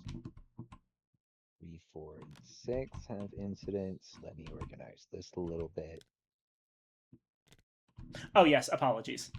I forgot to do that part. And you've got 4 loops this time. All right, day 2. I have placed cards on the Shrine Maiden, the Shrine, and the School. Okay.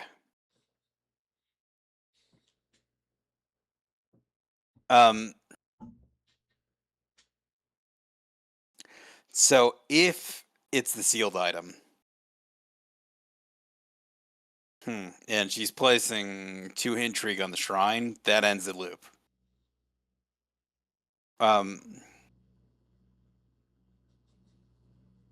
Now, these plot things, when did these actually If it says lost condition loop end, that means that we check to see if the thing is true at the end of the loop. Okay.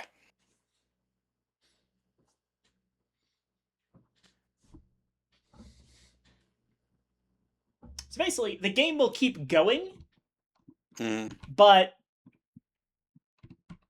the Okay, so it'd have to say loop ends immediately. So such as Yeah. if the key person dies, the loop ends immediately. But yeah. This is a very different kind of script. There's basically two different kinds of script in Tragedy Looper, which are called power play and cover up.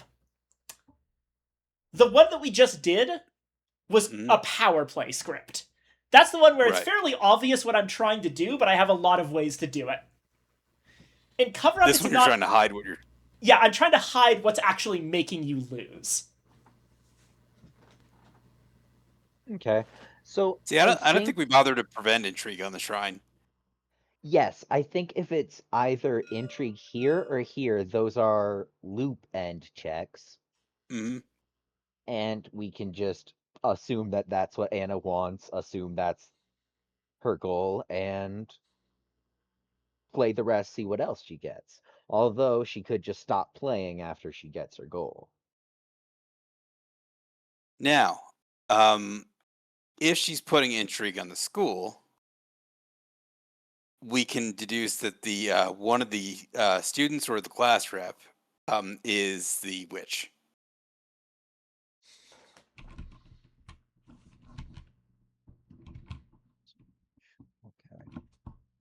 Okay. Okay. Because from what we can tell, the only locations that's worthwhile to put intrigue on are the giant time bomb. Or the giant time bomb would be true intrigue on the witch's start location, or sealed item, which is 2 intrigue on the shrine. Since what can be played on a location other than intrigue, though? You know what would be hilarious, Copper? Hmm. It's probably not gonna be. She probably did put intrigue here, intrigue here, intrigue here. Well, maybe not all of those places. One of those is probably a decoy.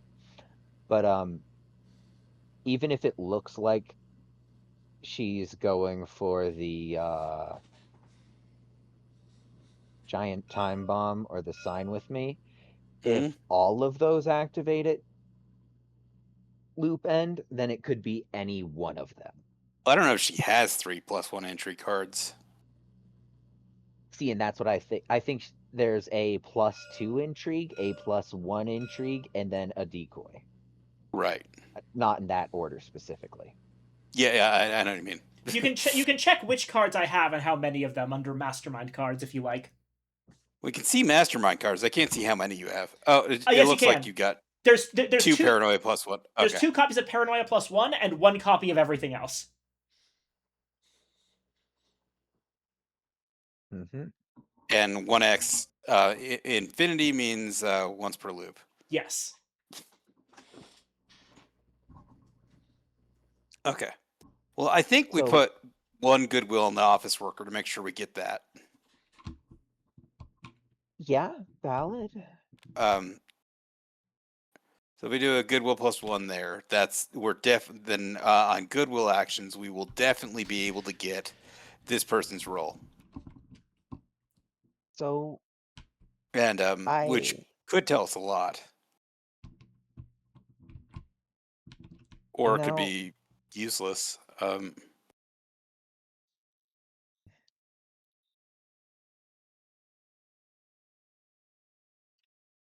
Well, it's definitely good to just know. We should probably get Okay. more goodwill onto the on the police officer because that could give us more information. See, but the thing is I'm very. I'm getting the strong urge to like duke it out with the forbid intrigue cards, like on here or here. Hmm. And I know that might not necessarily be the goal right now, but I get that it's like it could Yeah, I mean, narrow like, down the options for I think we need to possible. fight our natural inclination to try not to lose. I think we have to accept that we're going to lose this run and try and take away as much information as we can for the next loop.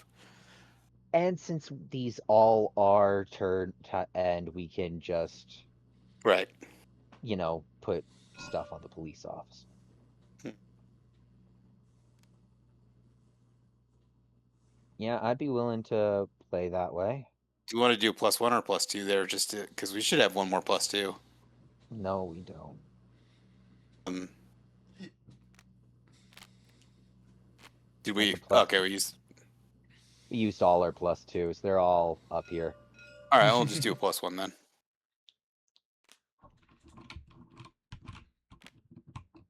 All right, and you have one more. Do we want to gamble on the forbid intrigue or just, where else would we put goodwill? The journalist The class rep or lets you get informer? a once per loop card back to your hand, so that's always a good option. You know what? yeah. Let's. Goodwill the class rep? Sure. I like it. Alrighty.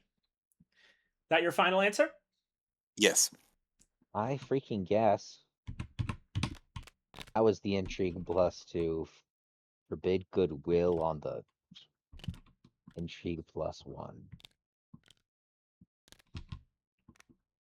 Okay. So I think we can safely. No, we can't. That's right. Because You're you're not still- safe. No, I was just thinking from the standpoint of since you didn't put intrigue on the shrine, we could rule out the shrine. What is it? What is that? Sealed item, The- you mean? Sealed item, yep. But there's still a chance because we've still got the foul evil Mhm. thing that could proc, and you're probably relying on that instead. If that's your, Right. Okay. Wait, why is there suddenly two on the class rep? I only put one on there. Oh, I No, I also didn't. put one. There's only supposed to be one. Oh, no. I didn't. Yeah. All right. Cool. There we go. All right. So now, Mastermind abilities? right. None that I wish to use. Goodwill abilities. Up to you, Parker. Yes. Let's reveal his role. Unfortunately, or not unfortunately, this is fortunate for you. When you ask him about what he does, he mostly just rambles about his girlfriend. He seems quite taken with her. The office worker is the lover role. Okay. Lover. Lover. That tells us that we have love affair as a subplot. Can't be anything Okay. else. That means that he's got a loved one, but we don't know who it is. When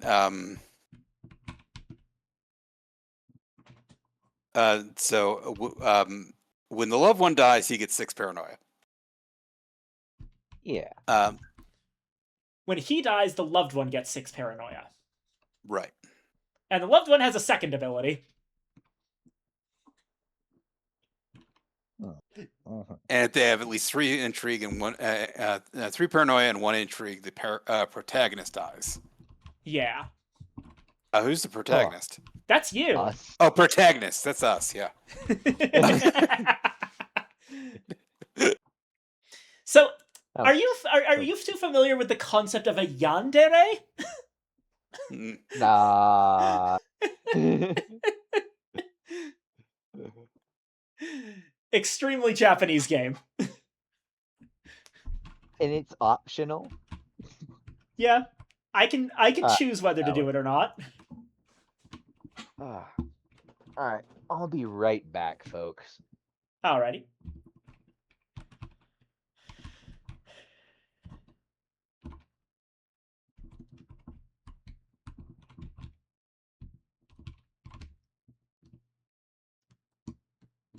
yeah. Oh, I'm also gonna run to the bathroom. Be right back.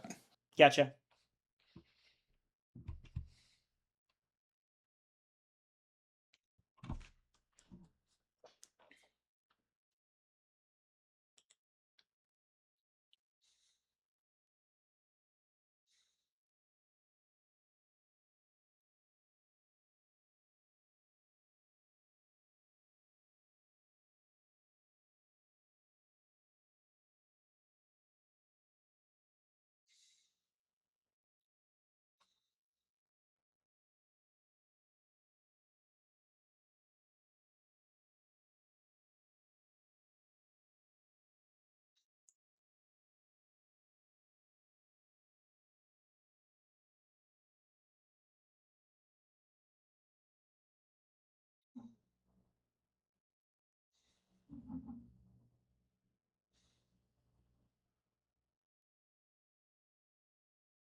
I'm back. Bye-bye. Hello. Hello. Uh,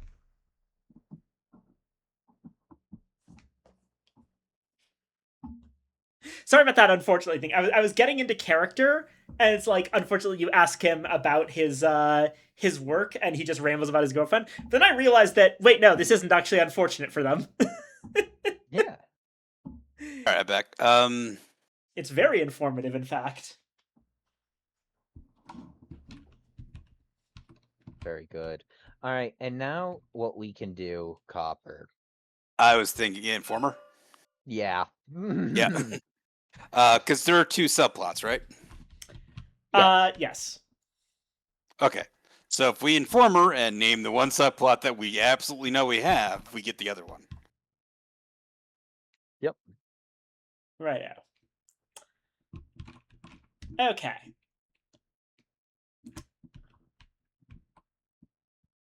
Nothing happens at night.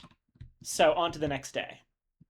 Oh, do these Goodwill tokens go away since we used them, or Nope, they stick No. around. In it theory, you doesn't can really matter? in theory you can make the office worker talk about his girlfriend anytime you want. Yeah. You know what? I will.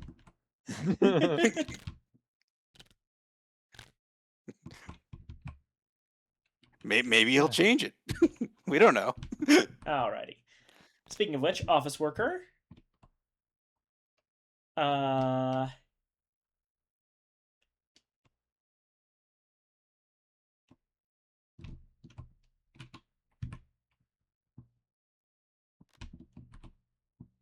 Patient and informer.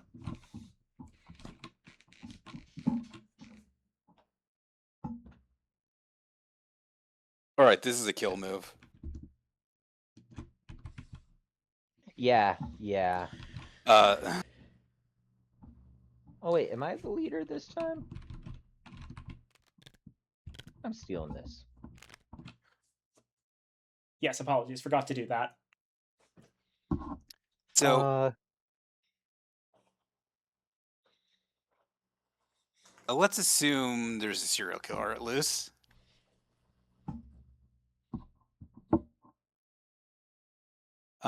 The or a killer.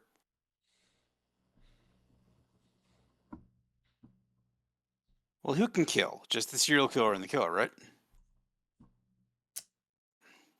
Serial. The serial killer can kill. The killer can also kill, but only on my terms. Yeah, the serial killer has to kill. Yeah, serial killer needs to kill. There's no murder incident, but someone can kill themselves on day 6.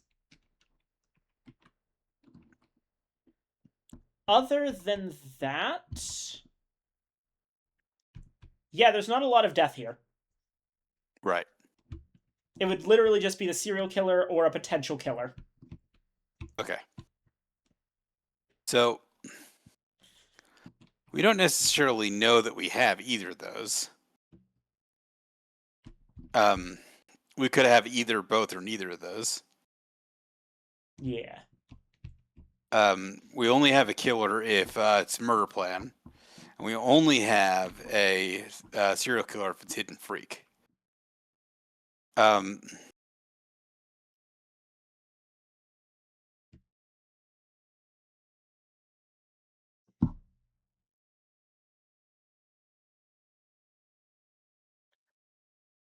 So I'm not sure that we're necessarily repositioning people. The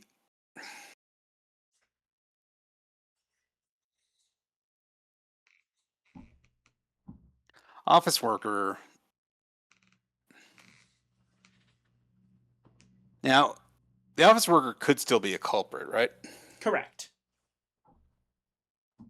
And we know he's a lover, but he could also be a culprit. Yeah.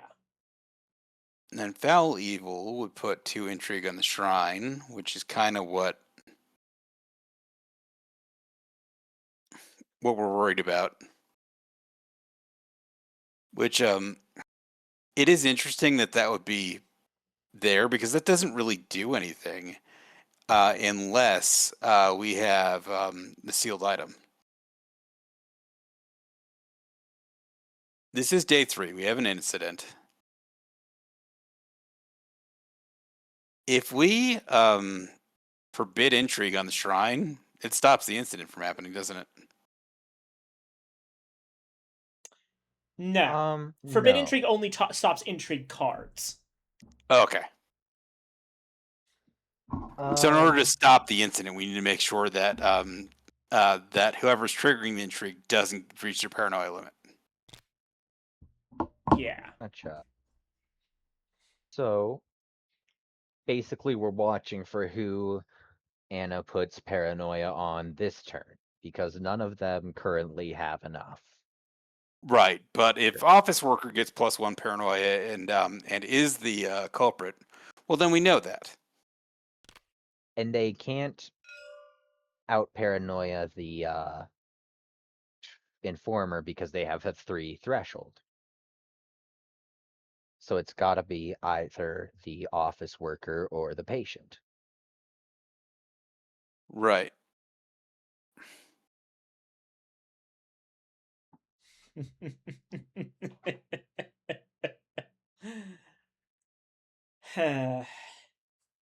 Oh wait, no. There's a conspiracy theorist in here.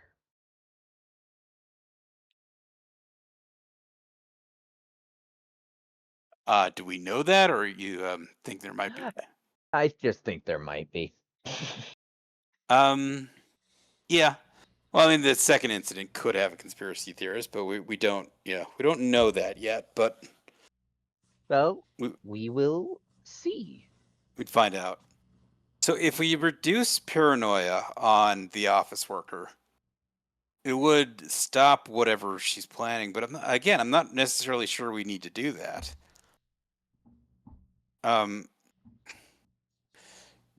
In fact, if we get one more goodwill on the police officer, we can reveal a culprit. Well, why not? Why not duke it out a little? This is a great opportunity to duke it out a little. Okay.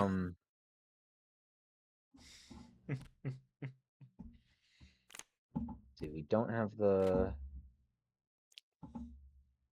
We can't. Because like if we are going to, well, sorry for touching. Remove paranoia here, and That's the opposite of removing paranoia. oh, thank you. Remove paranoia here. Mm-hmm. Add goodwill here. Right. I don't know. What do you want to do with your card? Well, if we add a goodwill there, the thing is, like, we need an incident trigger to get anything from this reveal the culprit. So we could wait. So I'm saying we add a goodwill here. We don't remove paranoia. Oh, okay. And then we just wait because even if Oh, but if they kill because us. that way we'll be able to figure out who the next culprit is for increasing unease. Okay. The because okay, all right, if the incident triggers, then we if the office worker gets paranoia and the incident triggers, then we know he's the culprit. Yep. For that incident, they can only be a culprit for one incident, right? Correct. There's one culprit per incident, and a person can't be the culprit of multiple incidents. Unless a game rule says otherwise, but still.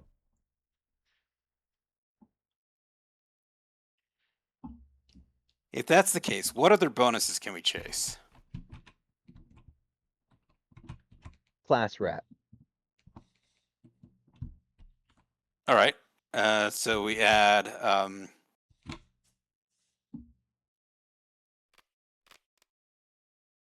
yeah. And that'll get us goodwill faster because each or whatever faster because each turn the leader will get something back. Well, no, that only works once per loop. Once per loop, but yeah. Oh, I see. But You'll be able to get a 4th Goodwill +2. Yep.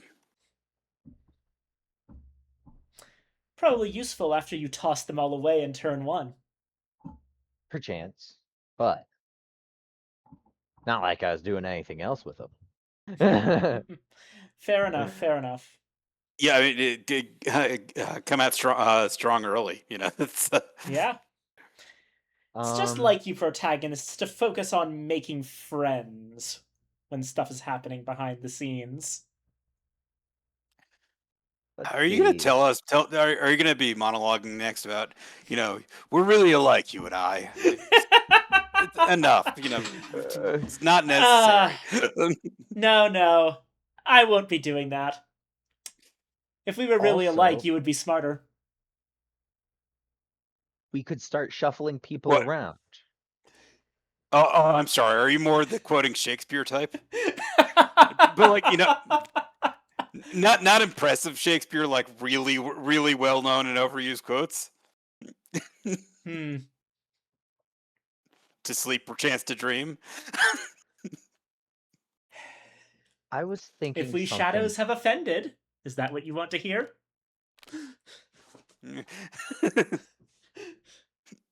I think what would be goofy is to buddy system these characters.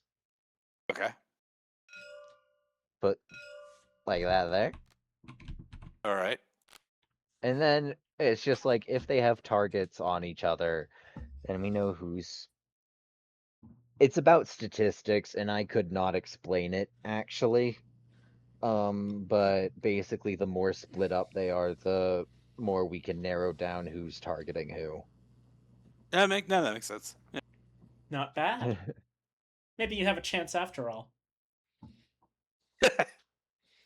Sorry, I don't want to say. You're monologuing. It's fine. I'm monologuing. It's fine. I just realized, like, I've been silent for a lot of the stream, and it's technically supposed to be my stream, and I am the mastermind, so I should probably do a little monologuing. It's good for you. You gotta channel that inner Bond villain. I got you. Yeah. So we agree. We are in agreement. Yes. Sometimes you just get the most important lines and a really fun little hand motion. Of course, of course. We're basically not touching Anna's. I'm plans thinking with about that this. fucking $1 million from Austin Powers. $1 million. Anyway, sorry, interrupted you. Oh, nothing. We're just confirming all that stuff and that we're not touching Anna's plans whatsoever. Yep. That's certainly a choice. Well, thing is, if we let you run wild, you can't do it without revealing the information to us. And this is the first loop. I wonder if that'll pan out for you. Let's see. Probably. Who knows? Is it paranoia? Forbid goodwill. Ahaha. Goodwill. There's the paranoia. More paranoia. Move and goodwill.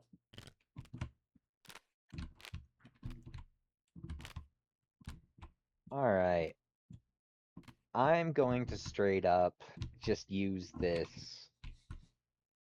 Oh wait, when do I get to use? Yeah, I'll let you use After it. mastermind abilities, which I'm not going to be using any. Okay. I'm just going to put the this one back in the shared pile. Alrighty. Excellent work. All right. Unless, there's any other reason. No. I mean, we could get another forbid movement card, but You haven't used one yet, but yeah, let's just do this for now. all right. Okay. And then Copper gets one of these bad boys. Well, incident step first, technically. Mm-hmm. There is an Wow. incident today. It's a day of foul evil. And in fact,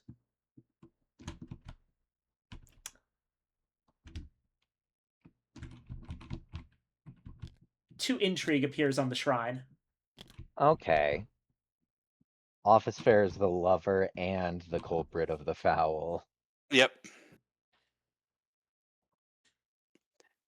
But we don't need to use our once per loop ability from the police officer because we already know who the culprit of that is.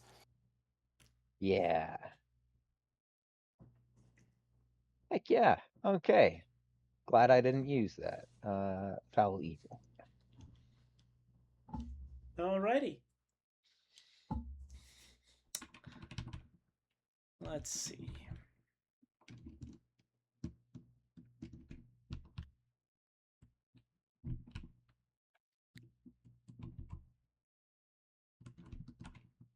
Day end. Nothing particularly notable happens.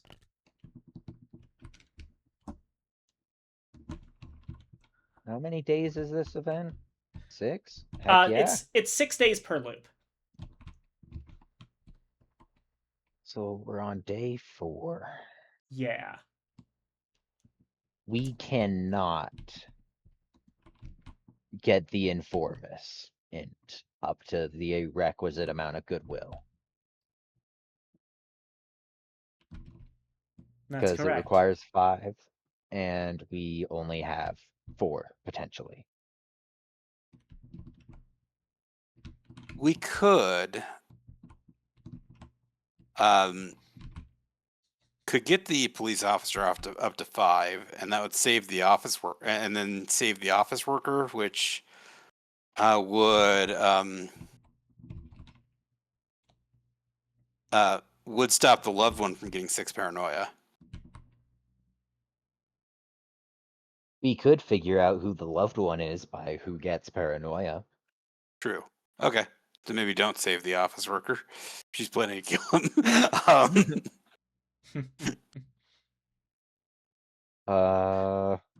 I mean, I kind of like the strategy of letting bad things happen to people so we learn a lot. But, more like tragedy studiers at this point. Yeah. All right. That's the great thing about being a time traveler is you don't have to get it right the first time. True. So this is the end of the day? This is the end of the day. Well, actually, technically, I'm thinking about the next day. Ah, understandable. Let's see here.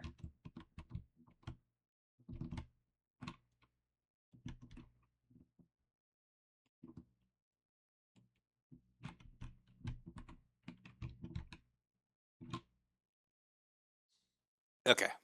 What's next? Let me see.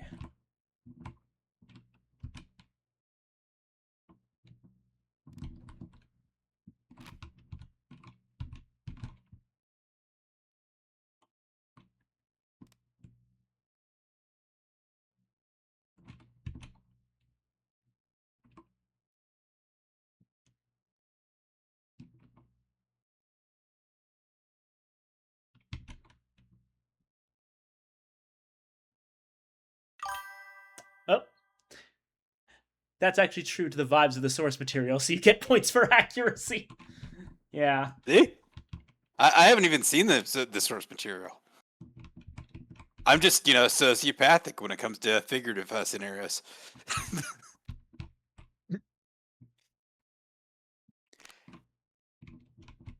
Boy student.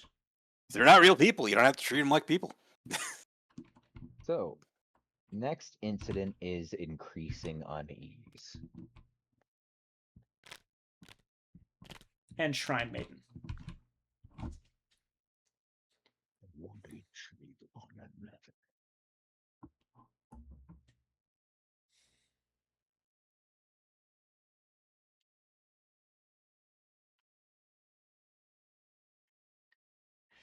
Okay, Copper.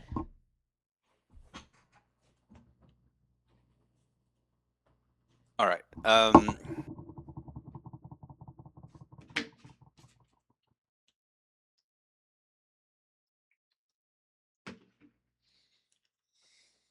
I really hope that the office worker isn't lovers with the girl student. That would really upset me. Perchance. It does explain why he's banned from the school, but it's fucked up. Uh, So my goofy inclination You is truly this. fallen so far as to baselessly accuse a hard-working man of such depravity? Actually, there's no need to do that right now. Some hero you are. that was out of character. Now you're just insulting me.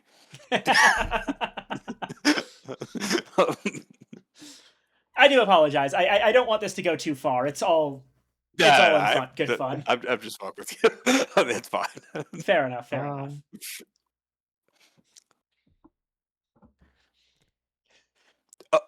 Yeah, because I'm the only one who ever noticed that anime is creepy sometimes.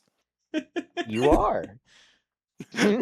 Like nobody else has ever had a problem with that. Yeah, I'm the weird one.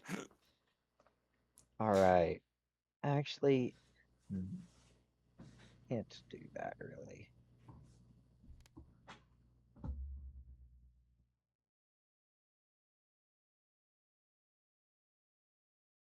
You know what we could do? Please continue watching. The next 150 episodes of magical schoolgirl panty flippers.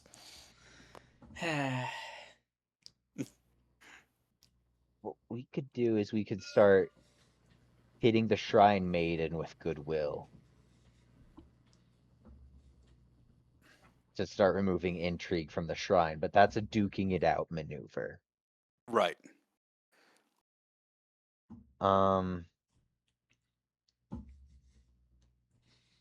But to be honest, these like duking it out in the shrine is also like it would be good information and narrow some stuff down, and yeah. Okay, hold on. We could very easily rule out if there's a serial killer. Uh-huh. Because we know that it's not the nurse and the patient. We know that it's not the girl student and the shield maiden, and the shrine maiden, and we know that it's not the boy student and the class rep. So we just need to maneuver one of these three, out of here, into a space where nobody else is. You know what I think is a great idea? If we, or well, sorry, I'm gonna stop touching your cards at some point. I don't care. Yeah. Move this dude up because he's at the paranoia threshold, Right. and then hit her with the goodwill. So I'd actually use my own movement for that. So like this, and then this. Okay. And that allows. Actually, that does nothing for us because Yeah, he's already the culprit of the shrine stuff. Right, and he can't be the culprit twice. That would be useful again, but moving him out of there does tell us 100% if there's a serial killer or not. We'll be able to rule out that incident entirely. Actually, it doesn't rule out whether or not the office work. Well, actually, no, because he wouldn't have another role. Yeah. Right. So we need to move him out in order to. Yeah, if we move him up, we will know at the end of the turn if there's a serial killer. All right. The only question, yeah, okay. Unless one of these movement cards moves one in, but I think that's a really good use of a card just to be able to tell us some stuff. Okay, perfect. And if there is a serial killer, then that death could trigger even more information. So definitely useful to know things.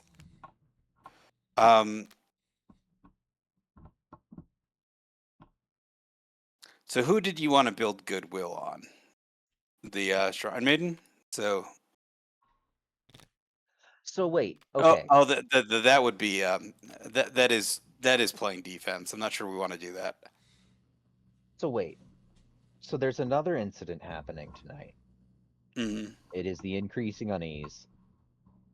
They're gonna try to put paranoia on their characters in order to get them to that Right. threshold where that happens.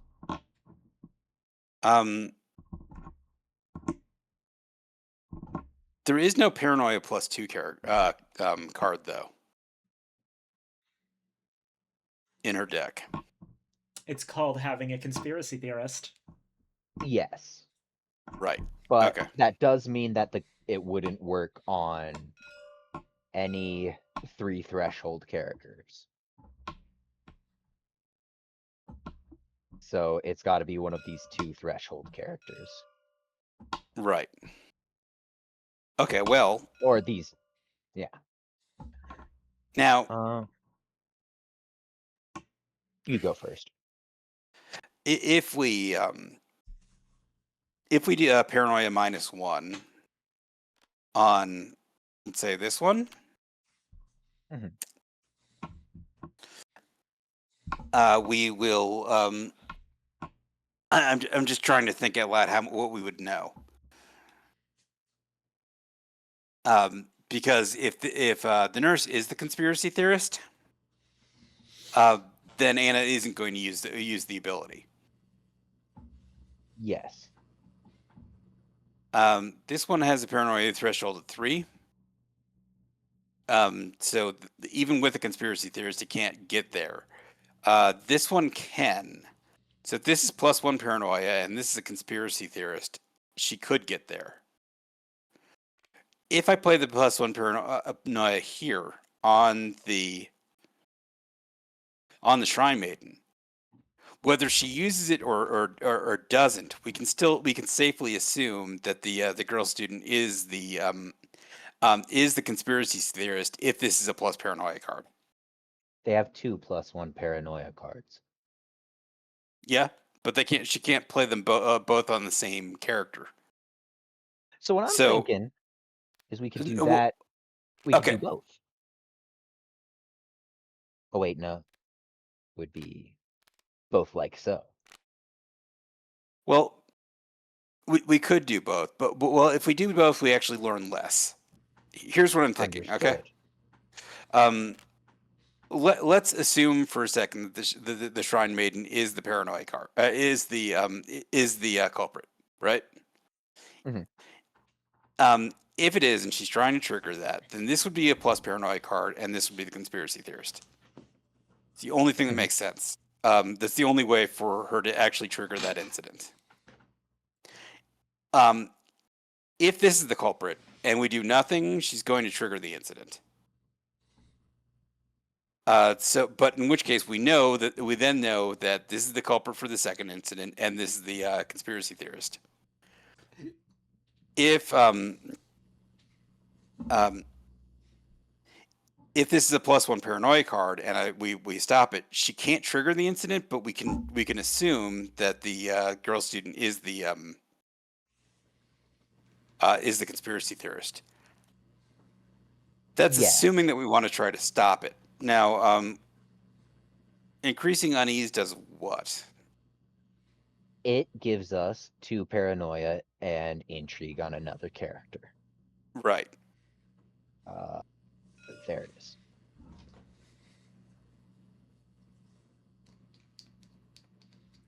And so mostly I think seeing whether or not it happens is going to be the most information we get out of it. Right. All right. So do we play the paranoia card or not? The minus I paranoia think the card or not? paranoia -1 right here, and then we just see who activates what. Okay. And then what else do we want to play? Because we got one more play we can make.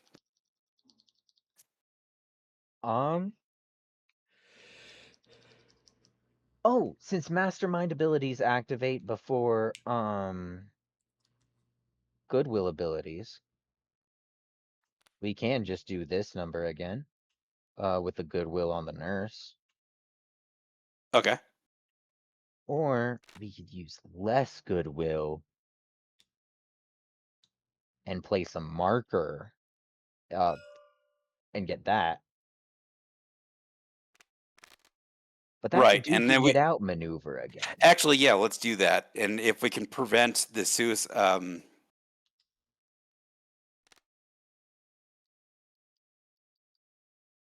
and we might be able to prevent the suicide. So, okay, let's go. Okay, yeah. And lo, the brave heroes resolutely let me do whatever I wanted. Mhm. All right. Huh. Wild. All right. The office worker moves up here. The boy student moves over here. The shrine maiden moves down here and loses a non-existent paranoia. Right. The girl student gains an intrigue. And the cop gains a goodwill.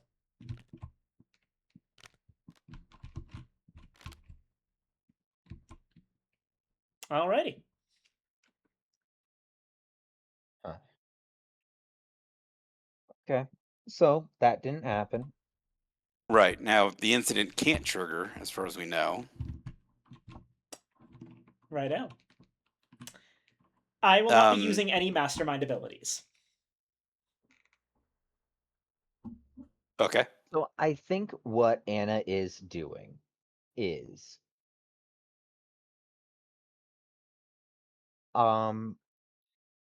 relying on the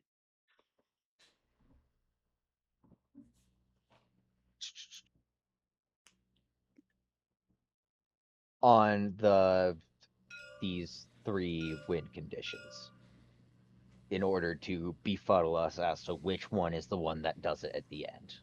Right. But that means she's got one of them. Mm, And given the sheer amount of nothing she did last turn, other than messing up whether or not we could tell if there was a serial killer,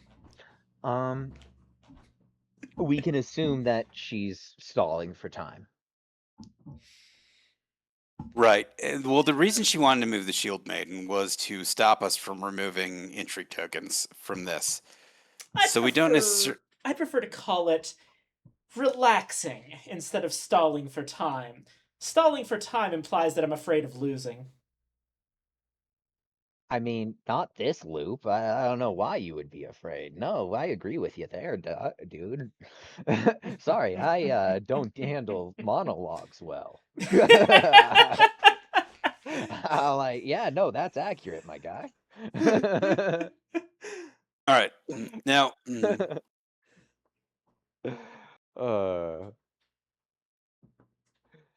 But now what are we gonna do about it? all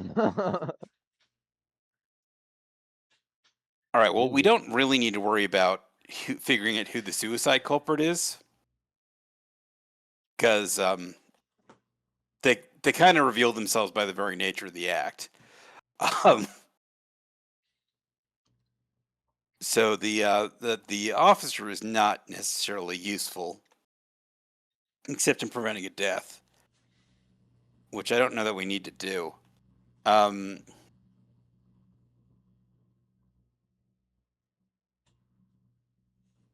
Do we have a way to remove intrigue tokens from anywhere except for the shrine? Not Nope. really. Intrigue is notoriously difficult to remove. Right. So we can only do it from the shrine. Yeah. Okay. I think we just wrap it up for this one. Yeah. Did we end the turn? For the whole loop.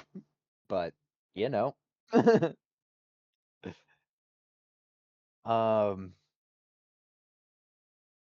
Probably about as much information as we're gonna get. I mean, we can do the big ol' shuffle. You know, we can try with the Shrine Maiden to narrow down the options for how we die. Yep.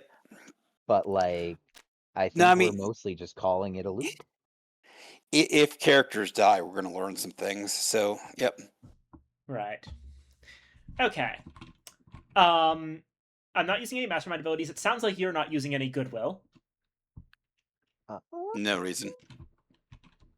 Yeah, no.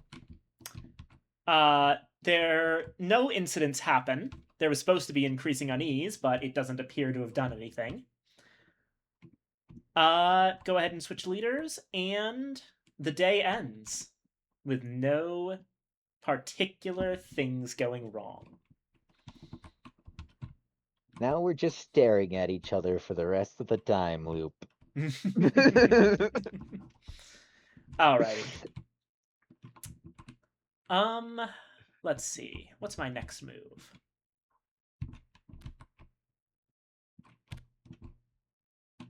Yoki doke. Yoki doke.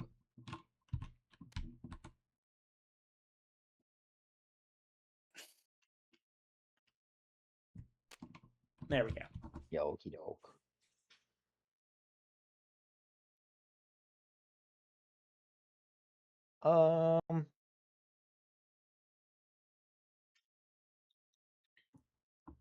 Surprisingly enough, my instincts say paranoia -1.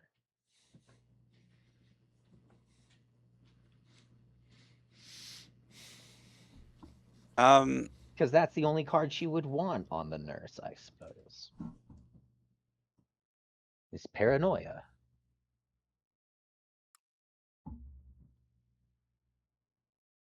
If we had, Snake. Oh, I am being if we were stretched out. if we were dealing with the paranoia virus, Give me a moment. I will go get some more water. Sorry. Go ahead. if we were dealing with the paranoia virus, she would be trying to get somebody to paranoia 3, and it doesn't seem like that's the case. Why would she put paranoia on the nurse? That's So that the nurse kills herself.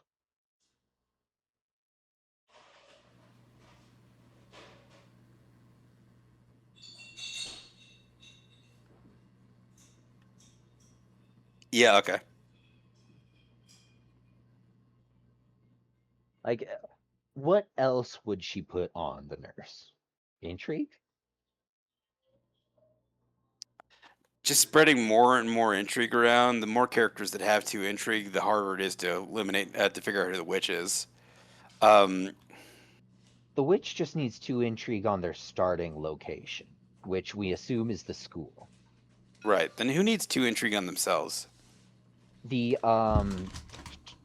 Sign with me has Sign to have with 2 intrigue on the key person. which I'm starting to think might be. And they have to be, oh well, the key person has to be a girl. The nurse is an adult woman, not a girl. Yep. Good catch. There is, in fact, as I mentioned, a distinct difference between a girl and a woman.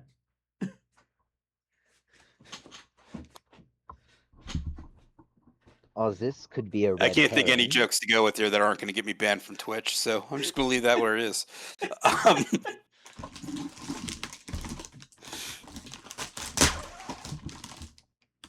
Such interesting places our heroes' minds immediately jump to. Hey, yours did too. We didn't bring it up first. I was just explaining a rules thing. Sure. Sure. We all know you're like 10 times the pervert I could ever hope to be. Not in that way. I am firmly into older women. Valid.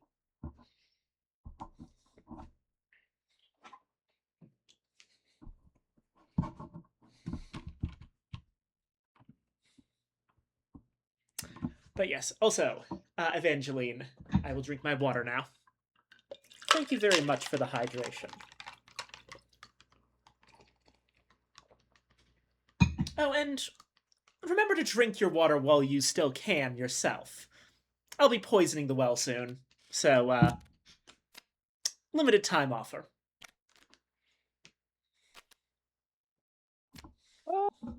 Fricker, we do it.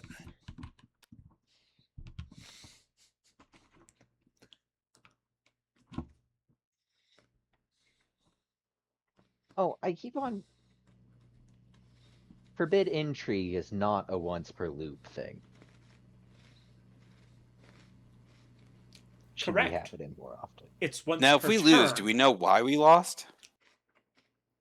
Not necessarily. Not Right. with all the causes we have now. Right. You know exactly when you lose, and exactly Yep. and if you lost via a loss condition or your own death. I have to specifically tell you if you died. Otherwise, there's many ways to lose. Yep.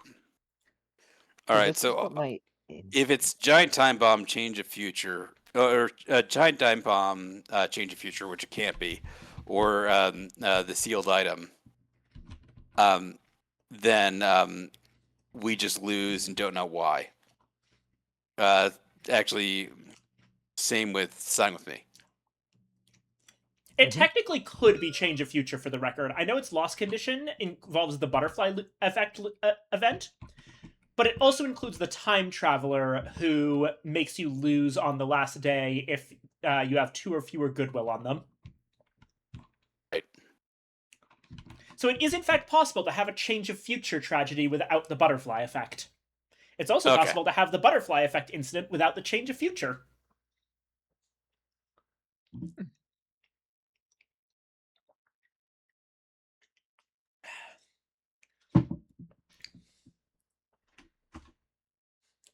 All right. But yeah, my instincts say paranoia -1 there. Very likely Anna's working against goodwill here.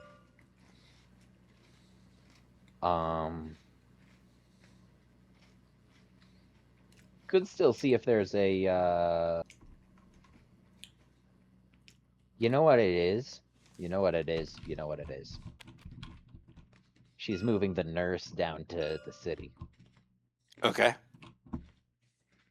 So my urge is no movement. And then move this guy. Oh. Move this guy. And then I don't know, why do you want to move the Shrine Maiden? If we move the shrine, what day is it? It is day 4. Or no, wait, it should be day 5. Okay, so that we don't have enough time to do that. No, we do. So if we move the Shrine Maiden today, and we move her to the shrine, then We need to put 3 goodwill on her tomorrow. Which we yeah, can't. yeah, not enough time. Okay. I was gonna say, could we stop the shrine just to limit how we lose?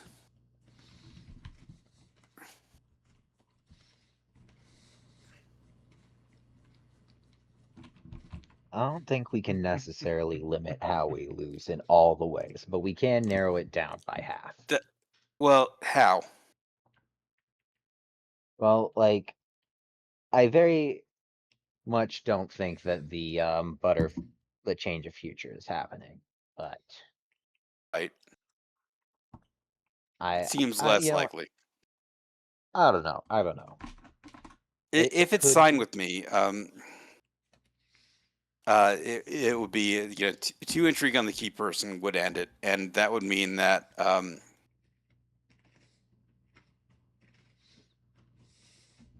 Is there Uh, any way?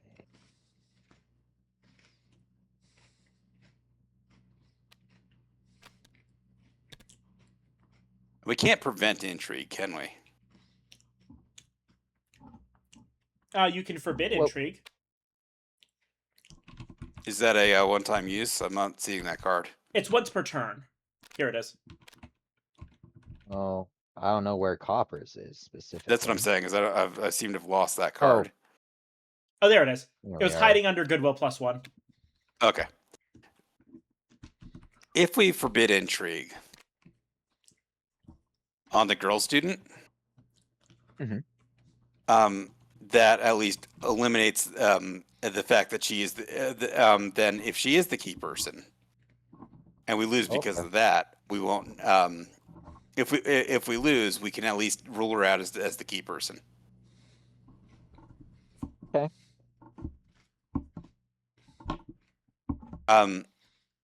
Yeah. No issues.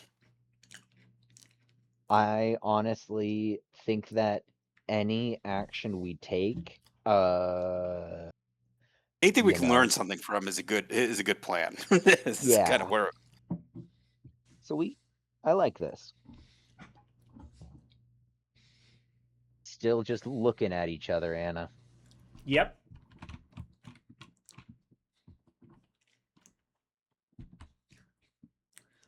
All right, I think we're locked in. Alrighty. Yeah. Let's see. Yep, forbid goodwill, called it. Intrigue. Movement. Full counter. Alrighty.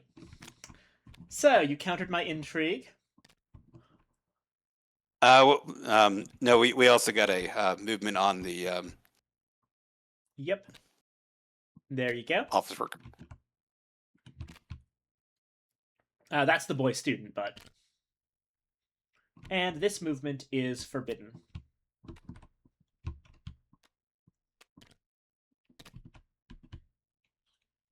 Right, now we're checking to see if these two are serial killers. Alrighty. Mastermind abilities, there are none that I would like to use.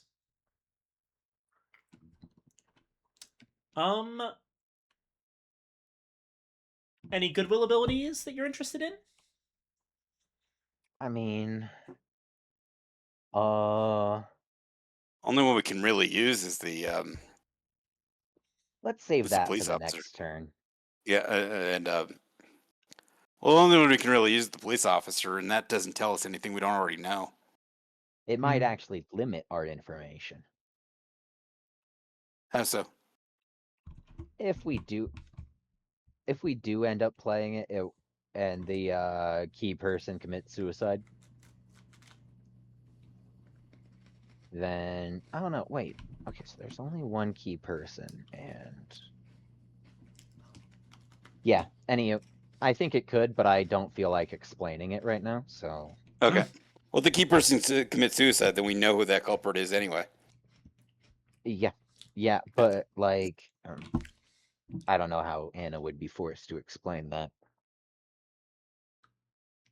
Probably wouldn't. I would still. Well, we know based on when it happens. If you are protecting someone and they die for any reason, you will see that the protection counter gets removed. True. Understood. Right, and they cannot refuse to commit suicide. Right. So there, yeah, like I guess I don't know. It won't win us the game, but it's nice to have. Yeah. Okay. No, we'd still learn as much no matter what we do with it. All right. Were you using the police officer's ability? No. Okay. All right. Okay. Cooperator. Day end, night. Congratulations. You got someone killed. Yeah. Okay. Wait, the informer's a serial killer?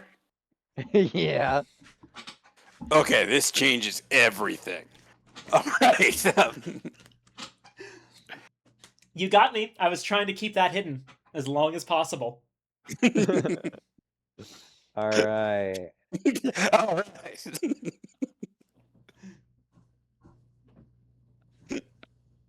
See, it's a very different. Go team meat grinder. It's a very different situation than the first game. In the first game, I'm incentivized to keep the to reveal the serial killer immediately. Here it's a little bit different.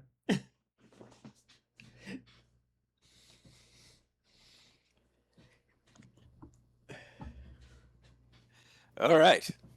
Place your cards. Okay. day 6. There's a suicide scheduled for today, which is a fucked up thing to say, honestly. Yeah. But I'm the mastermind, so I say fucked up things sometimes. Mhm. Ugh. I am surprised. So we got both of the subplots without using the journalist ability. And now we just gotta figure out which of these 3 the main plot is. Or Right. 4. Oh, but that does mean that we have a friend out there. That's a problem. Oh, shoot. Like, we got to be really careful about who we feed to the serial killer. We did not lose the friend here. Because... Wait, 'Cause no. then the game would be over. Shoot. Uh, The friend, police officer is friend's not... death does not instantly end the game. It just makes you lose yeah, at the end of the loop. I thought the office worker had died, and we knew what his role was, but no, Right. this guy could very well be our friend. We might have just lost for another reason.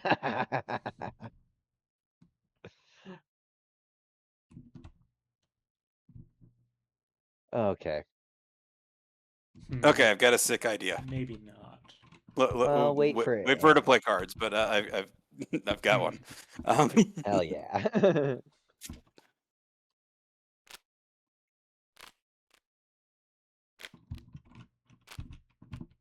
Sick in both senses of words, and that it's really cool and it's fucked up.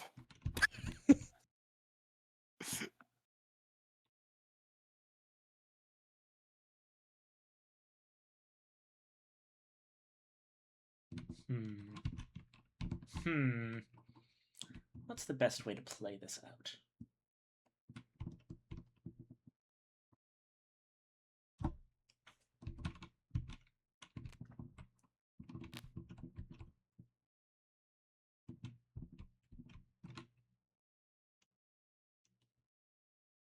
Why are the cards doing that?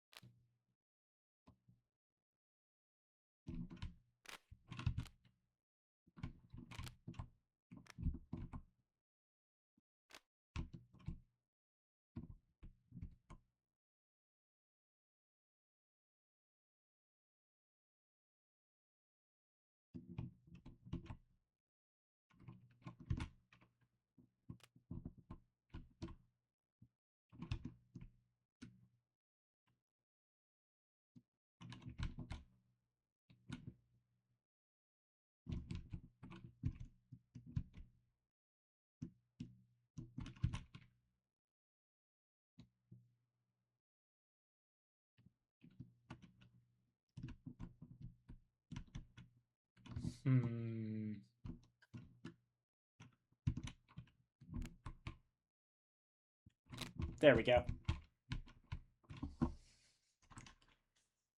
Okay.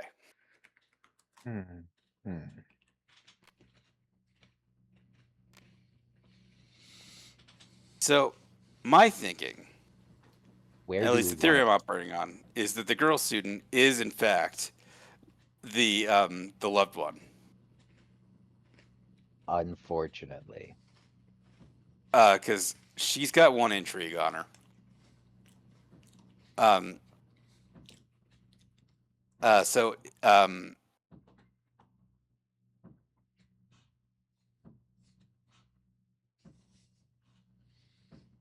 But okay, well now we need three. She needs one intrigue and 3 paranoia, and then we die. So that's actually not necessarily as much of an issue. Because now there's a possibility that we're moving her to somewhere that paranoia could be added. That one of these 4 is the conspiracy theorist. Actually, can we have a conspiracy theorist? We can't. We don't have a conspiracy theorist. Oh shoot! Nice. That's correct. Okay, so the only way she can stack paranoia on her is with cards. Can't stack more than one paranoia with a card at any given time. I don't believe any other character can add one paranoia, except for the conspiracy theorist, which isn't in play. Yep. So, regardless of who the loved one is, we can't have that loss. That's just not something that's possible.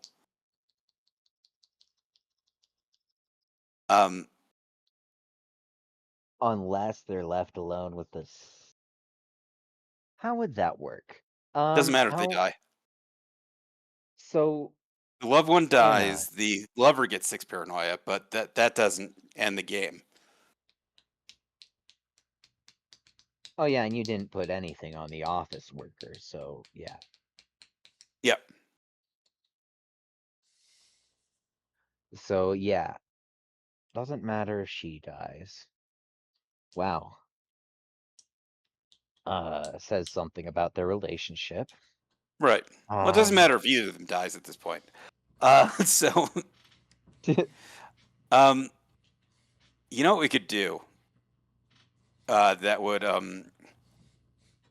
potentially do a lot of good for us. Is we can move the informer to the school and move the class rep to the shrine. That kills the shield, the shrine maiden, and eliminates one of her win conditions. So the problem, there's no problems with that, but it wouldn't work like you think. So this Shrine Maiden, if they are, in this sign with me thing, they're the key person. If they die, we lose immediately. We lose at the end of the day no matter what. Oh, we don't know why we lost. But if they do die to the serial killer, we would know why we lost. No, because it happens at end day. All those Oh. things happen at the same time. You would still We see could kill that- the key person with the serial killer and find out a lot on any other day except for today. The loop ends today. Yeah, that's true. You would still see her die, but yeah, We still don't know why we lost. exactly. So if we're going to trigger a loss, it has to be a loss that actually kills us, because that we would know. Mhm.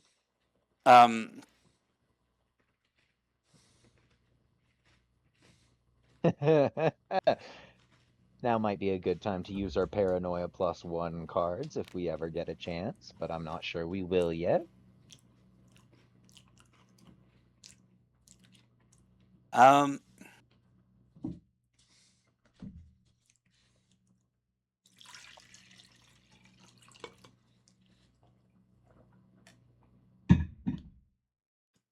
Yeah, I mean, unfortunately, we can't stack 3 paranoia on the girl student and see what happens.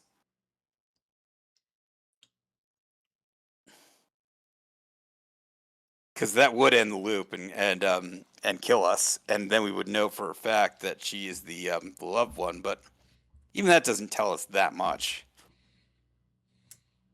It would be hilarious if Anna put +1 Paranoia and we did that. It would be funny. Yep. It would be good. It would be funny, but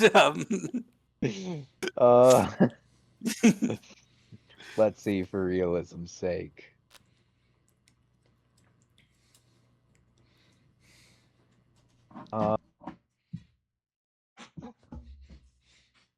Shoot. Well,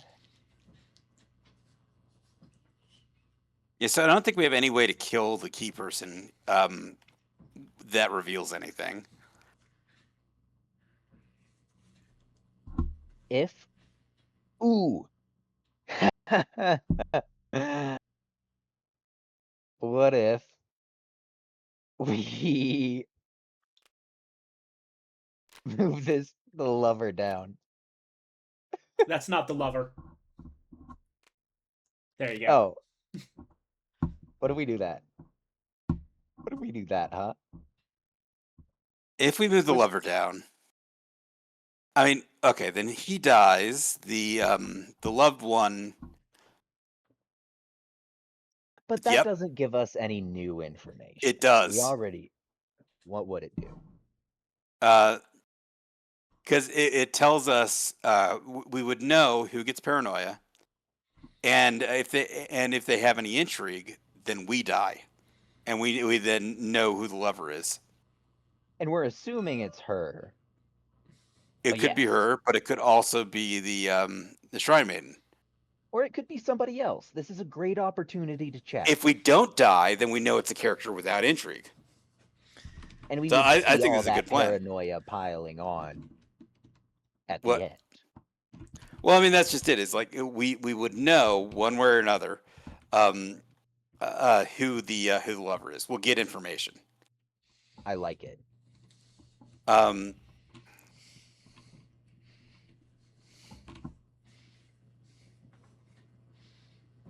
Then what else do we want to do? Our other options are forbidding movement on other people, stop them, or forbidding intrigue.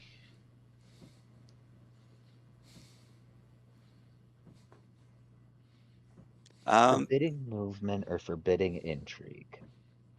Let's forbid intrigue on the girl student. Okay. Okay. That's potentially one more loss condition that we can rule out. Yes.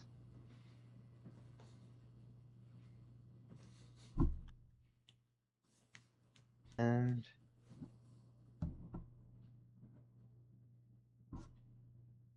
oh no. Since the patient can't move outside of the hospital, Hmm? we could forbid movement on the nurse. All right. Just do a little bit of extra wackiness. Mhm. All right, I think that's what we're locking in. All right. Yep. Let's see. So, intrigue, yes. You got it. Nice. Minus paranoia on the patient. Huh. All right, thank you. Valid. And diagonal movement on the nurse. Which does not happen. I did, in fact, think you were going to do that original thing that you suggested of moving the informer into the school. Ah, gotcha. All right. Movement's forbidden there. The office worker goes back down to the city.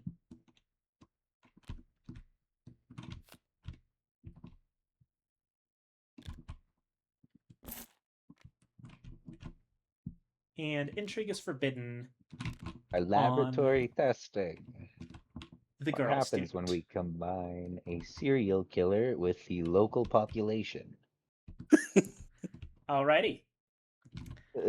No mastermind abilities that I wish to use. Uh-huh. Goodwill abilities? Frick, what would we do? We would prevent death on this guy? No. No, he's dead. We have nothing. Yeah, we can't even do that. Yeah. The only thing we can do is You could make the office worker reveal his role again. yeah, let's do Claim your that. love before you die. Yeah. So he's the lover. Oh, okay. Good to know. Cool. Alrighty.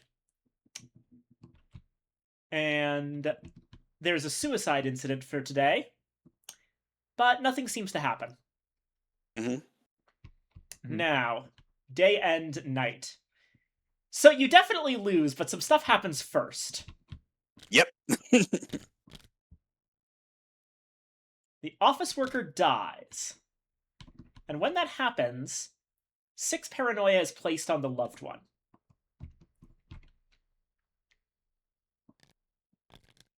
These are paranoia times 3 tokens. Ah, I see.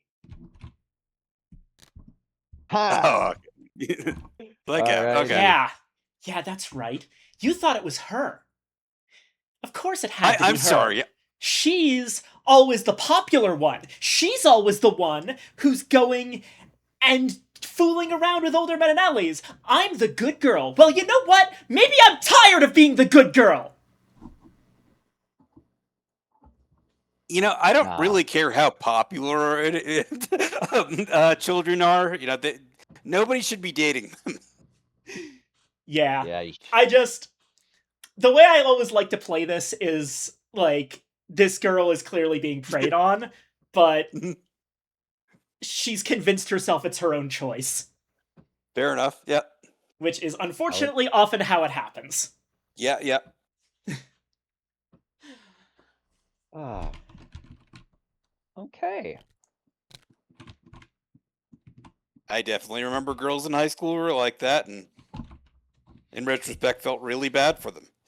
Yeah. So yeah, the class rep is the loved one. Okay. All right. And also you lose. Oh, right. Okay, so the class rep is the loved one. The loved one. Okay, so we didn't die You did not die. because she didn't have any intrigue on her, but that's fine. We know who the loved one is. So we lost. So what loss conditions did we meet? We met the loss condition for sealed item. And we met the loss condition for sign with me. And the loss condition for giant time bomb. And the loss condition for the time traveler.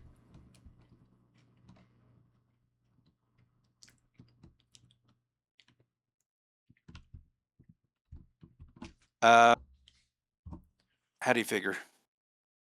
Oh, for the time traveler. The time traveler role, which is a part of the change Right. of future incident, but Well, we don't know if we met the loss condition for the time traveler. We do have goodwill on a few people. You could have met it. So the only one that you can probably rule out is murder plan. can we though? You could have just not done it. If it's not murder plan, then I wouldn't have a valid Right. have a valid win condition here. Oh, right. Okay. Yes. Okay. 'Cause Well, murder- yeah, unless the murder plan was specifically to kill the office worker. But then we would have lost immediately. yeah, no, what either the No, police murder plan, officer they have to kill the key person. Right? Sorry? Yeah, but once the key person died, we would have lost immediately. Correct. Well, I suppose technically it could have been murder plan and the office worker or the police officer was a friend. Okay, except Or no, it couldn't be the The police office- officer. It would have to be that the police officer was the friend. I shouldn't be helping you. I'm gonna shut up. yeah. So, yeah, police officer could be a friend. But Anna's talking like she didn't consider Right. that.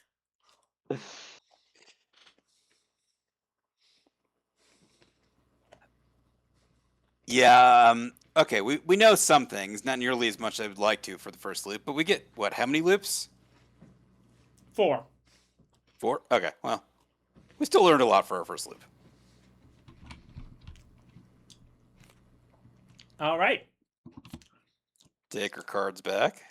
And yeah, for the record, I was talking down you for like blaming a hardworking man. No, you were absolutely right. He's a creep.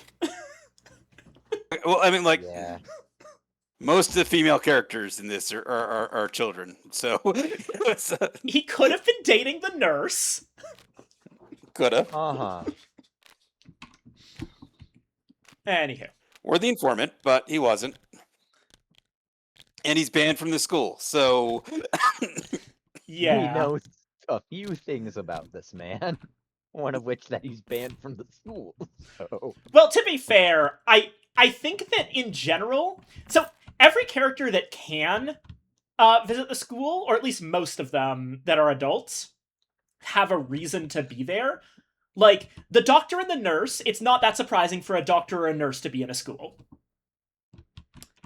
The police officer could absolutely be in a school.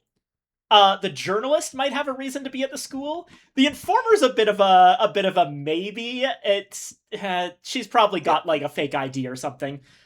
The office worker doesn't really have a reason or possible way to get into the school. So even if he's innocent in many timelines, it's just not really somewhere that people would be okay with him going. You can't just walk into a school as a random person. Yeah, you really do need a reason to be there. I mean, Yeah. like, I'm not legally banned from going into a school, but I have absolutely no reason why I would. Yeah.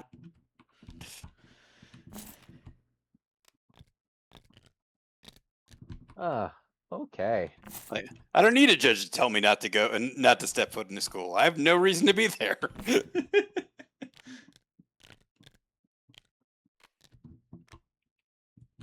Exactly. Oh, there's the other paranoias. Thank you. Alrighty. This doofus. Everyone's back where they should be. All right. 3 loops starts now. We learned so much on that loop. I'm impressed you managed to get both subplots. Yeah. Really surprised us too. I was really trying to keep that serial killer hidden. Alrighty. Let me think about this situation. All right. Hmm. Now, what other characters tell us something immediately if they die? The key person, the friend.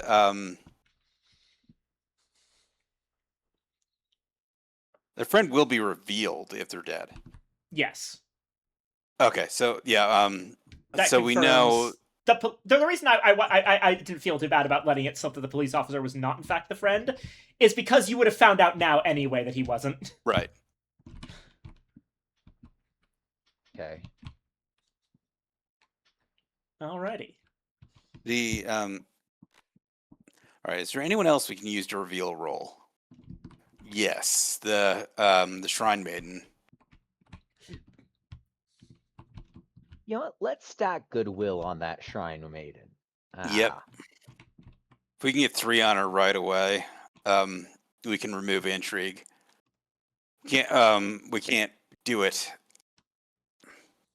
Actually, if we put 2 goodwill on her, and then we can forbid intrigue. let's wait On till the Anna shrine? does her turn. What? Okay, yep. You're right. Maybe we don't do that.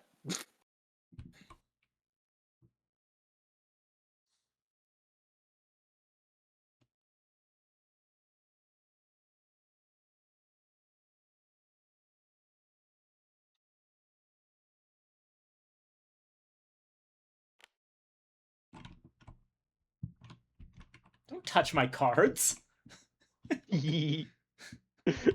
I like that you can just shuffle your friend's hands. I'm helping. Ah. It's much better organized now.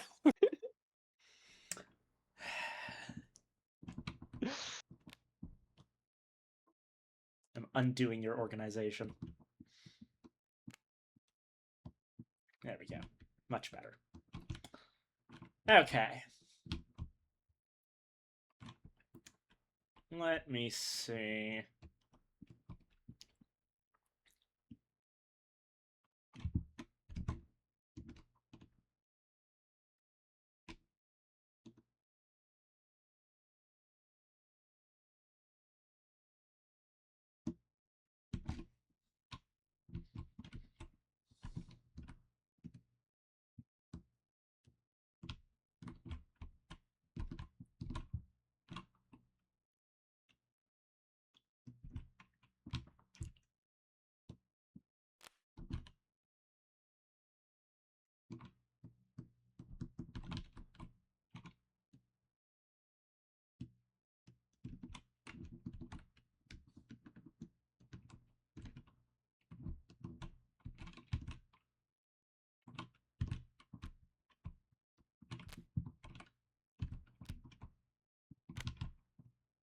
There you go. So this one's gonna be goofy. So Anna has put a movement on this one, an intrigue on this one, and I believe a remove goodwill on this one. Okay. So what we're gonna want to do, I have no exact clue about what exactly we're gonna do about that. But let's actually forbid intrigue real quick. Okay. Um, Makes sense. Well, she could be adding intrigue or paranoia. That's the thing. But although no, because if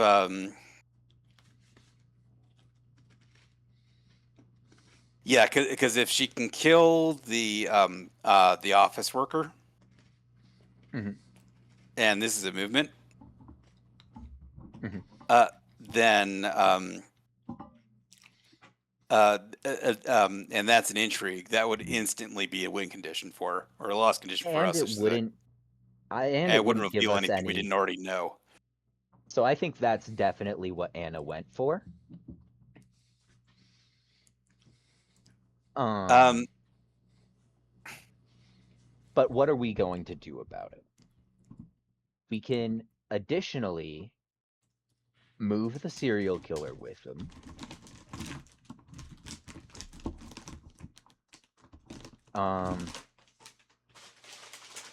We can. Ooh, wait. we We can. could move the serial killer. We could move the informant, and the nurse, and that would kill the patient, and that would get us some information. See, I think this police off. You're right. The police officer could be heading towards the school Right. or any of those. So I think our best gamble is to do it like so. We want to make sure we don't kill the office worker. Exactly. It doesn't matter. Well, yeah, it doesn't matter where he's moving as long as it's not here. And if we move it north, we might get a kill. Yeah.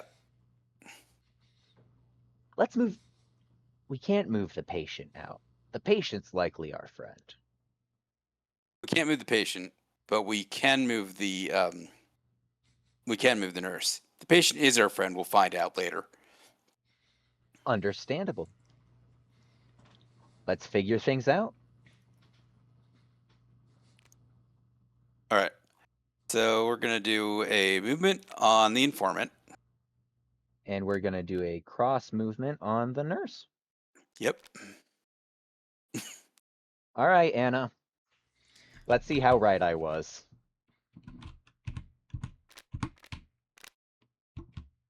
Oh, okay. You put 2 intrigue on the Shrine Maiden. Yep. That But on was the the- Shrine Maiden and not on the Shrine, which That was tells the us something. only one I didn't get. Well, I did notice that,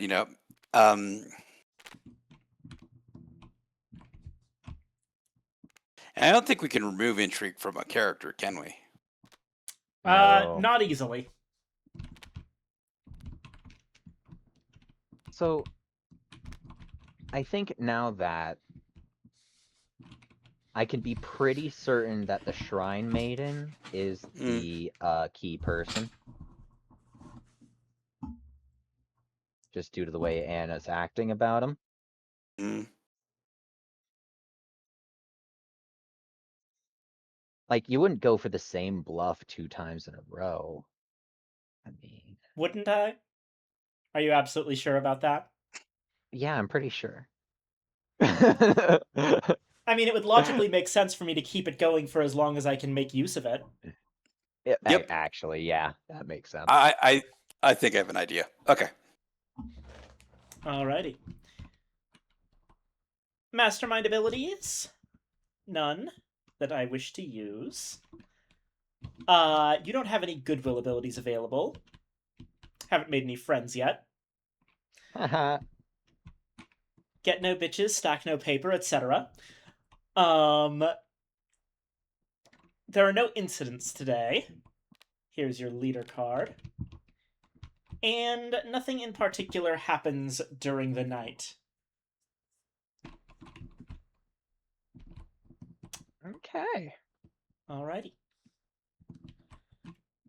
Next turn. All right.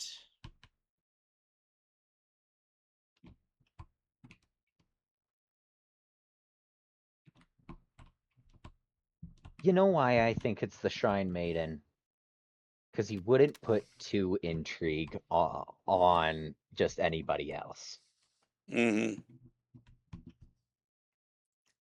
Just having 2 intrigue on her guarantees that we lose the loop. That's a lot. That's really hard to pass up.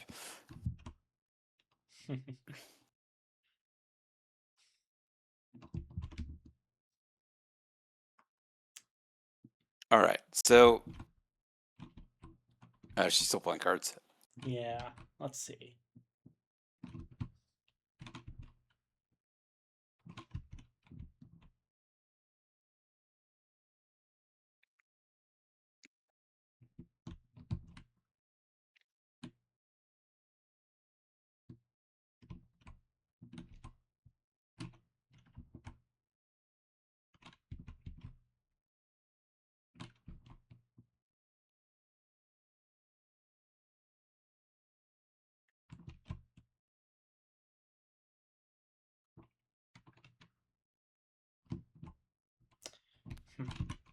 Maybe not. Let me think about this.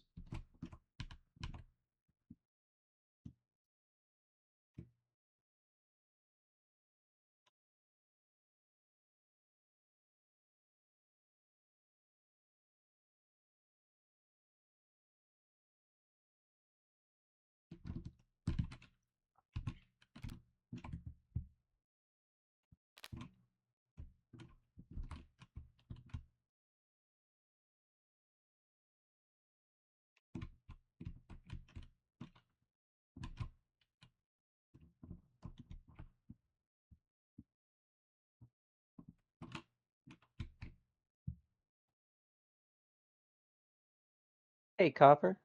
Mm-hmm. We've stopped intrigue from being added to the shrine the Shrine Maiden, right? At some Yeah. point during this game? Yep. Okay. Wait. Wait. Did we? No, we stopped intrigue from being added to the class rep. Were they at the same location as the Shrine Maiden at that time? No, the Shrine Maiden got the intrigue from a card. So what I'm checking for is the cultist role description.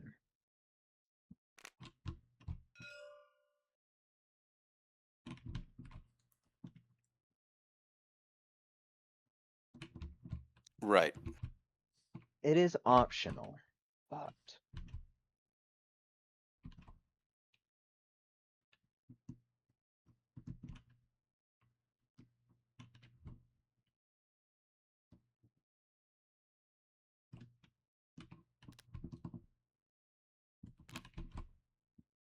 There's my move.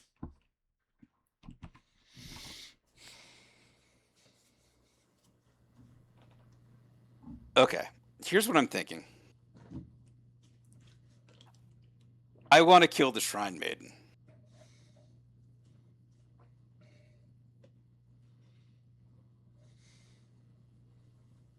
If I'm right, she's the key person. And the loop ends. And that tells us 100% that we're dealing with Sign With Me.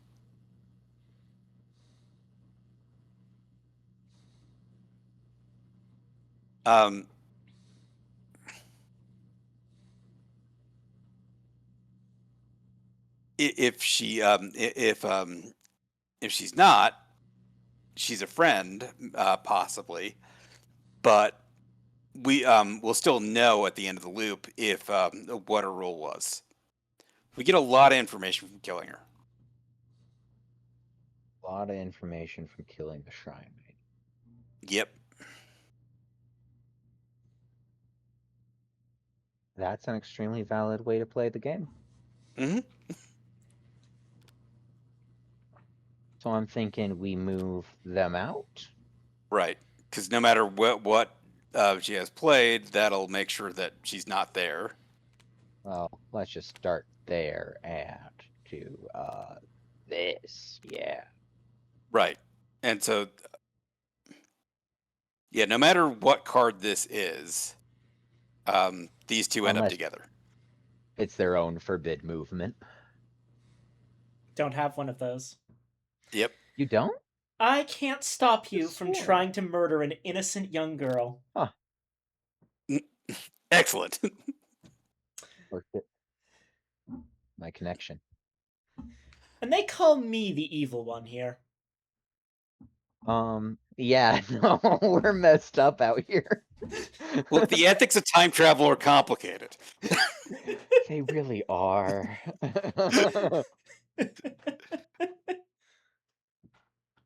Have y'all seen Dark? I have actually. Dark's really good. I don't think hated the I don't think main I finished character, it. Jonas, so much. Because, It's like, been a while. he simply refuses to understand the concept that any changes to the past have already happened. Yeah. He simply refuses. I do remember being really interested in that one. I don't think I ever finished it, but the concept was extremely, extremely solid. And I remember the big twist about who the guy who killed himself in episode 1 really was huge. Oh, yeah. I watched a bit of the first season. I think I fell off with it, but yeah. That's valid. But yeah. What Okay. else could we do? Ooh, we could stack random goodwill on random people to stop time travelers. True. We could stack goodwill on the... No. Maybe?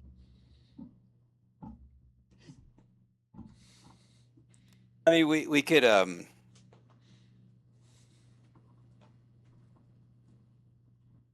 Do we want to stack goodwill on...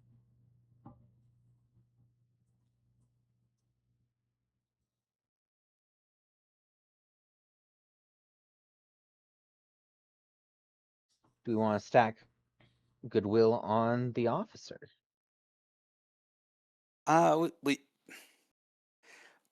we could to protect somebody, but I'm not really sure. Do we What know good the that would do. culprit of the increasing unease? Right. And that's who? The office worker? Sorry, it's day 2. No. One The of my office cards. worker is the culprit for foul evil. We Right. don't know who the culprit for increasing unease is. Or suicide. But it wouldn't surprise me if the suicide was the key person. Yeah, potentially. These are handcrafted. I think things are intended to set each other off. Yeah, that's Mhm. an important note, by the way. Basically, every tragedy Looper script is going to be somewhat handcrafted. There's not really a way to do them randomly properly because you run into something called a taboo. A taboo is an unwinnable scenario, and those can happen. An easy example, there's the possibility of like a character with a paranoia limit of 1 that has a day 6 suicide and is the key Right. person would be literally impossible for you to prevent me from just stacking tons and tons of paranoia because you would run out of paranoia minus cards. That's what we call a taboo, and generally you don't want to do that. Gotcha. So these are all handcrafted, and there are extensive instructions in the books for how to craft your own scenarios, All which are right. mostly about avoiding taboos.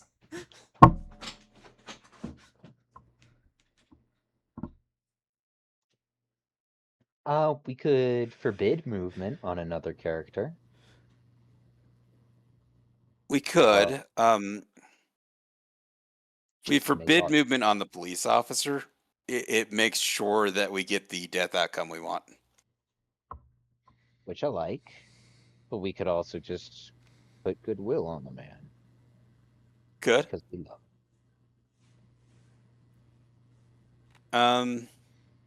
I think we forbid movement. I want to make sure this goes through. Understood. Alrighty. So bloodthirsty. Hmm. Yeah. Damn right. All right. Is Let's- that it? Yeah. Well, we agree on where the nurse should go. Yep. Anywhere but here. Please That leave was the where we room wanted so it. that we can conduct business. Yep. The police officer was moving diagonally. Oh, okay. And paranoia on the office worker. Heck yeah. Well, your plan went off without a hitch. Excellent. You monster. All right. There's evil maniacal laugh versus demented giddy laugh over here. You realize, heroes, that your actions are being streamed to potentially hundreds of people. It's actually only about 7 right now, but, you know, potentially more. And next time, Loop, they won't remember. And if they don't forget, well, I'll say hi to them at their own house. I see. Stares at the audience. We're good Look- people. We're looks- good people. Wait, Looks I mean, directly we're into the just- camera like I'm on The Office. we're just trapping schoolgirls to be alone with serial killers. I don't see what the big deal is. You know, if you This is heroes important hadn't, research. if you heroes hadn't interfered, no one would have died in the first loop. Yeah. So. Anyway, no mastermind abilities. I assume no goodwill. We don't have any spend. Right. Yeah, no. Switch leader. No incident. And day end. The Shrine Maiden is brutally killed. And You the loop lose? immediately ends with a loss for you. You monster. Heck yeah. It's a sign with me. It's got to be. Yep. Mhm. Okay, so there's no cultist. So the Shrine Maiden is a magical girl.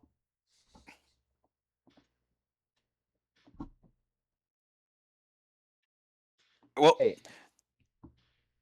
thing is, we would have already lost. We would have lost no matter what, because she already had the 2 intrigue.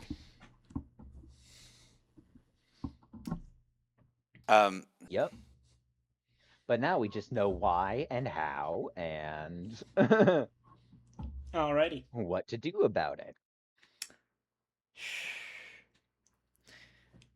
Thanks to your increasing sociopathy, I'm actually thinking that I might also lose this one. That is not fair. It's pronounced sociopathy. Sociopathy, got it. Yeah. But yeah, we're totally that. Very, very interesting how our heroes, our heroes in this case, I just want to make this clear to everyone. Passed up a glaring opportunity to kill a pedophile, and instead threw a young shrine maiden and defender of hope and justice on this planet into the claws of a serial killer. And I, the evil mastermind, in massive air quotes, was completely powerless to stop this from happening no matter how hard I tried, thanks to our heroes having time travel. Okay, in our defense, if you kill all the schoolgirls, the pedophiles can't get them. What are we doing? I Oh God. Uh, That's one way to live your life, I freaking guess.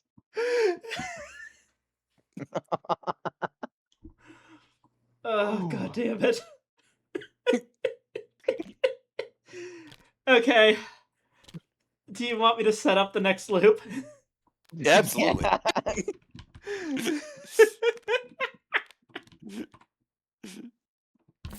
Okay.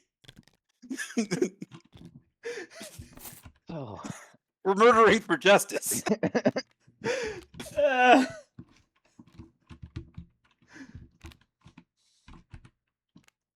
Okay, All so right. that well actually okay. So she's the loved one, lover, serial killer, key person. We just don't know who our friend is. Right, but we don't really need to know. They just need to. Oh, well, yeah, we do because we need to make sure that they have goodwill. Mm-hmm. Well, Um, our friends need to have goodwill with us. I forget how uh, friends work. what's the friend? Yeah, no, it doesn't. the friend gets a free goodwill if they've died on a previous loop. Or more accurately, if their role has been revealed. Right. Okay. So, what are our possible loss conditions? Are then if the key person dies, or if she gets 2 intrigue. Thank Key you for the person water, dies. Steve. Okay, key Appreciate you. person could die, gain intrigue. Okay. Friend could die. And the loved one. Loved one could kill us. Yep. Okay. I think I have a strategy. Alrighty. So, yeah. Uh-huh.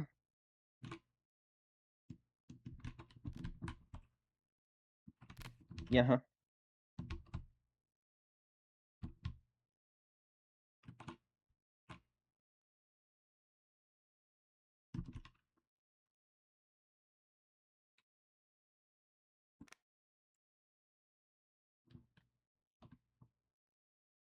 I've got a horrific little strategy too.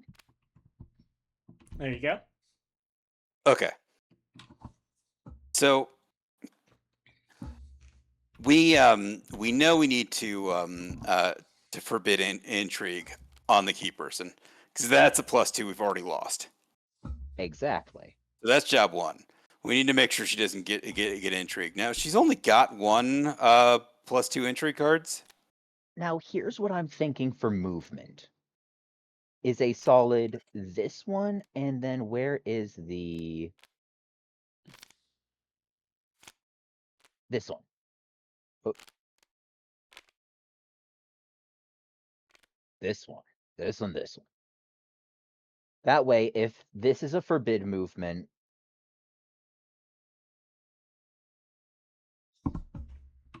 or a diagonal, they move to somewhere with more people. Or if this is a diagonal or right. Actually, what I'm thinking is this.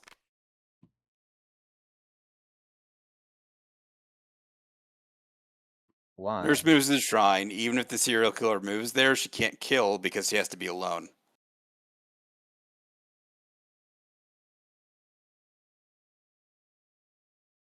So we're moving people towards the Shrine Maiden? Yep, because she can't be killed unless she's alone. Now, Gotcha.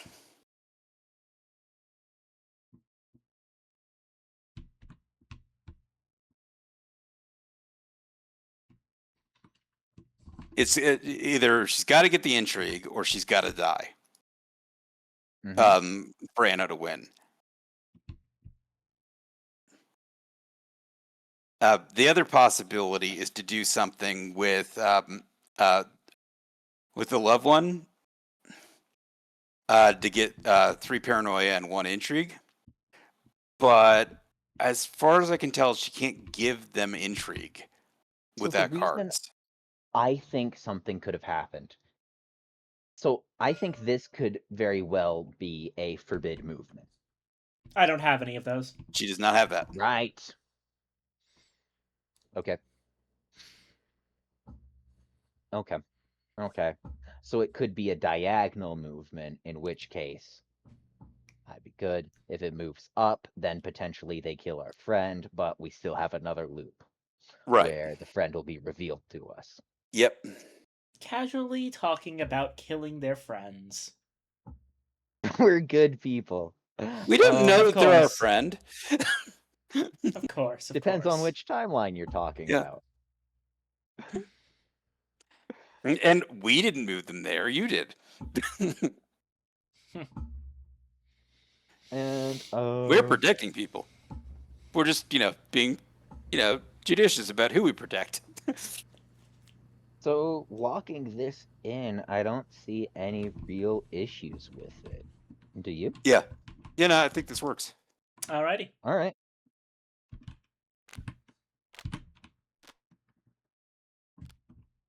That was a diagonal. Good call. This one's forbidden.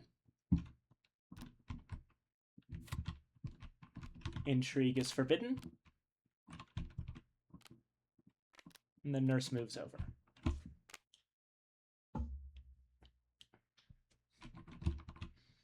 All right, Anna, what are you gonna do about this?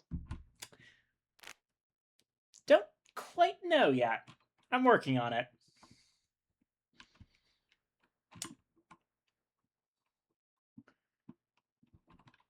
Maybe next time you can be the masterminds. You're clearly more evil than me. Yeah, that's entirely valid.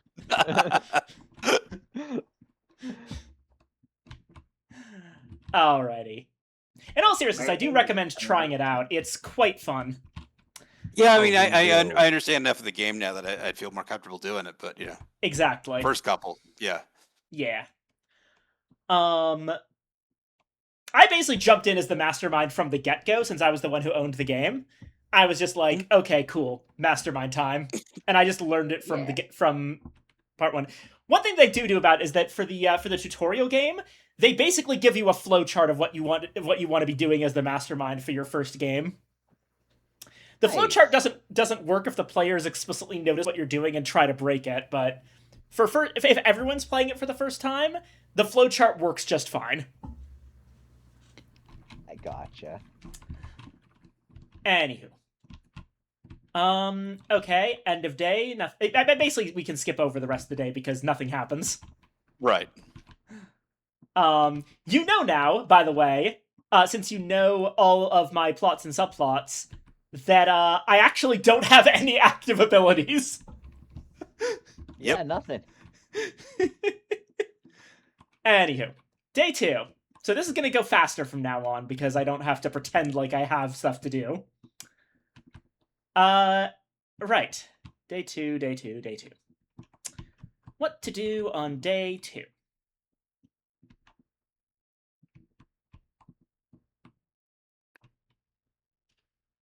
I love how the win and loss condition are hidden from you. That just makes this so much more interesting. I know, right? Yeah. Like, you don't quite know what you need to prevent. That's the mystery aspect. Right. Yeah. Okay. That's what I was like in the first loop. Like, don't try to stop anything. Let's just learn what we can because we're not going to win. Yeah. Like, And I mean, getting both subplots in the first loop, that's insane. Yep.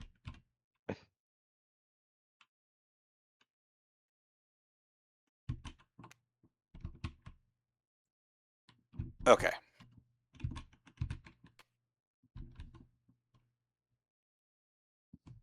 There we go.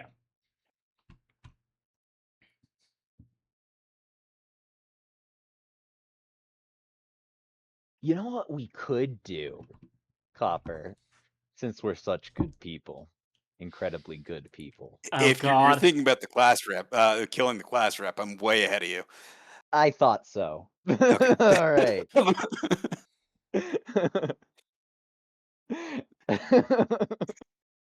We need her not to get intrigue and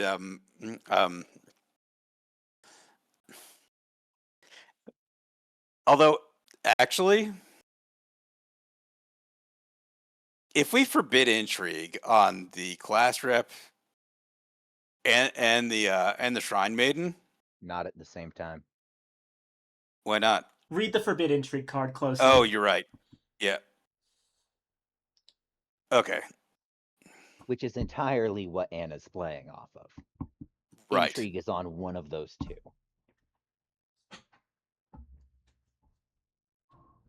So we need her dead. Which I'm willing to bet. Our Anna could heroes, have ladies and played- gentlemen.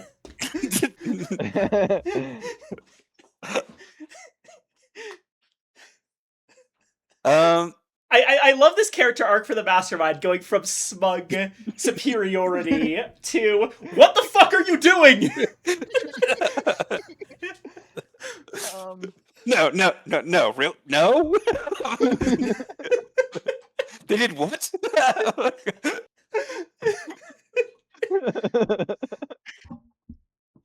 Oh man. See, and this is why Groundhog's Day is a moral hellscape. Yeah. I mean, in Poor- that movie, Bill Murray's character basically does at one point attempt rape by deception. Yep. He's successful. So He's not, I wouldn't call the final loop successful in that regard. I'm more talking about how he uses the fact that he knows everything about the love interest to try and get her into bed. Oh no, not her. Oh shit! Right, I forgot about the other women he slept with. Yeah. Oh god. that was nothing attempted about it or even technical. That's absolutely what happened. There's an unfortunate and surprising number of classic movies where the heroes do in fact do a sexual assault. Cough cough. Revenge of the Nerds. Revenge of the Nerds is like every prank in that movie is a sex crime. Yeah. Like every single one of them would end you up on a list. Yeah. All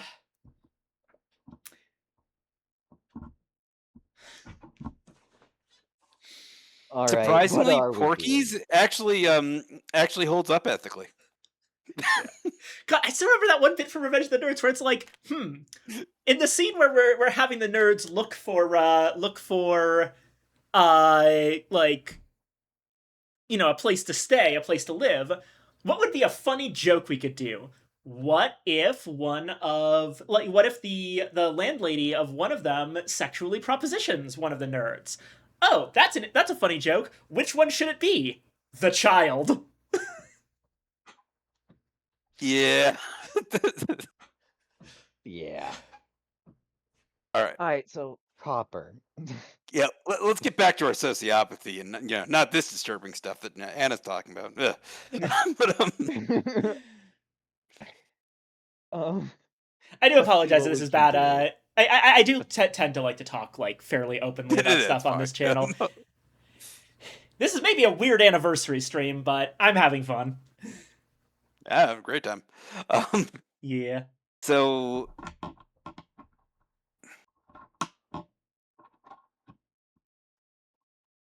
all right, we need to absolutely have to forbid intrigue on the Shrine Maiden. Mhm. There's no other way about it. We know she's got a +2 out there. That the moment that's played and not blocked, we lose. At least we lose the end of the loop. She could be putting intrigue on the class rep, but we just need to prevent paranoia on her. Mhm. Are there any So- other roles out there that can place paranoia? I don't think there are. The only one that we know of is the office worker dies. She gets paranoia. Mhm. Um, Which is not happening because the office worker is covered by the police officer. right. So regardless of where the informer moves, the informer could kill the patient. Um, anybody else? Does anybody else screw us if they die? Potentially our friend. But we'll save that for the next loop. You know what would suck? If somehow there's... yeah, no. We can handle this under all circumstances. Let's...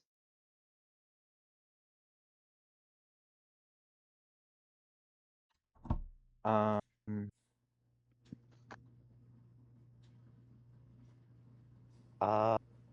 let's see. Rick. That's the classic forbid intrigue. mhm. We need to play that every turn until the +2 entry comes out. Then we get a 1-turn grace period. Now, what we could do is pile all these students into the city. Okay.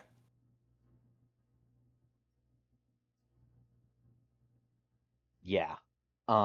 What that would do for us is then we could kill the class rep. Yeah! Yeah, yeah, it makes sense. It makes it easier for us to engineer her death. Yeah. Alright. And I think that is our main... So wait. Yeah. That, and then that.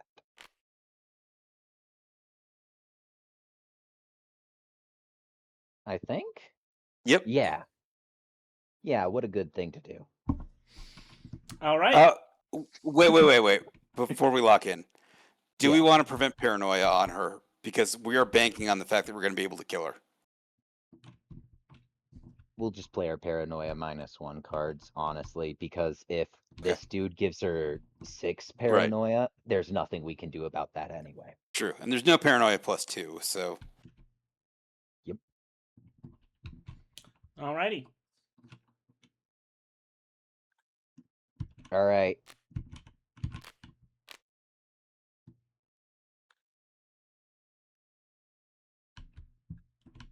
Okay. Intrigue was successfully forbidden.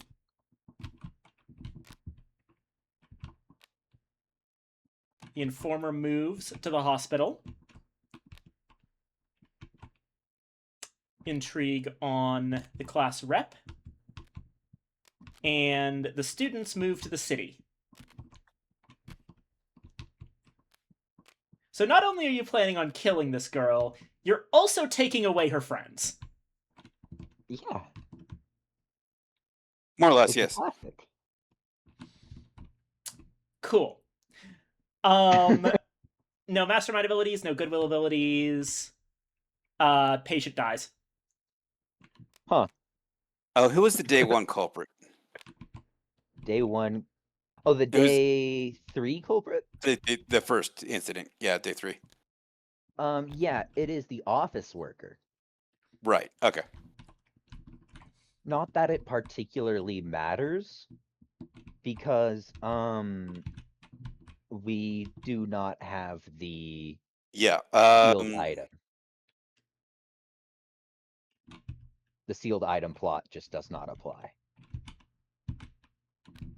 Increasing unease, though, is a problem. We still don't know the culprit of that. Yeah, if that goes off, we need to make sure that. Yeah. I see.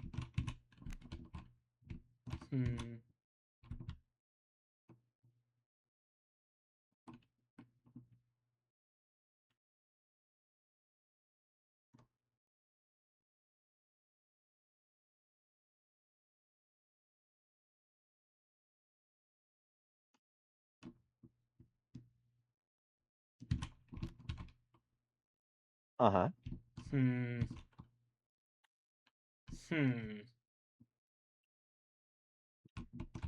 Poor mastermind. Just trying to have a magical girl. Now we have one more loop after this, right? Yes. Yes. I'm thinking the patient might have been our friend. No. Never. Uh,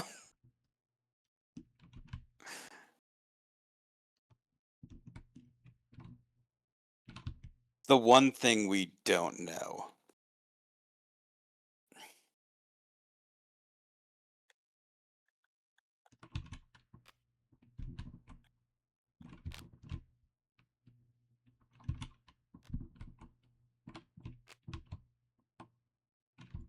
No. There.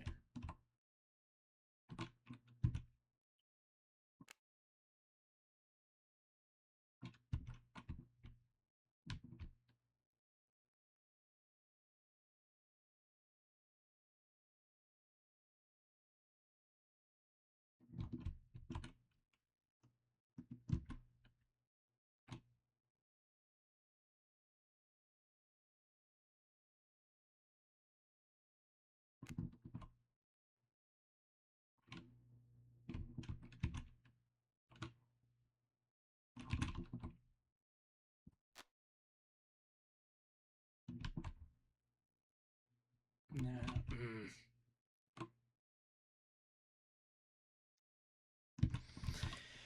Okay. Don't have a lot of good options here. Alright.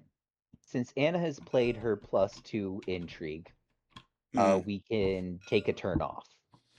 No, we can't. Can't we? Increasing Oh, unease. yes, you are correct. So we can take a turn off after this. No, I mean, if she uses increasing unease to place it on there, then we still can't, because then one more means that we've lost. So we've got to forbid intrigue, every turn.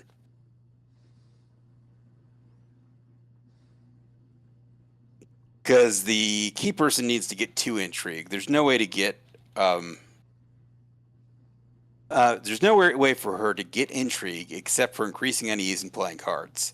So so there's no way to get to 2 if we forbid intrigue every turn. It's just impossible. We can take a turn off if she doesn't play a card, but otherwise, no. We have to play that.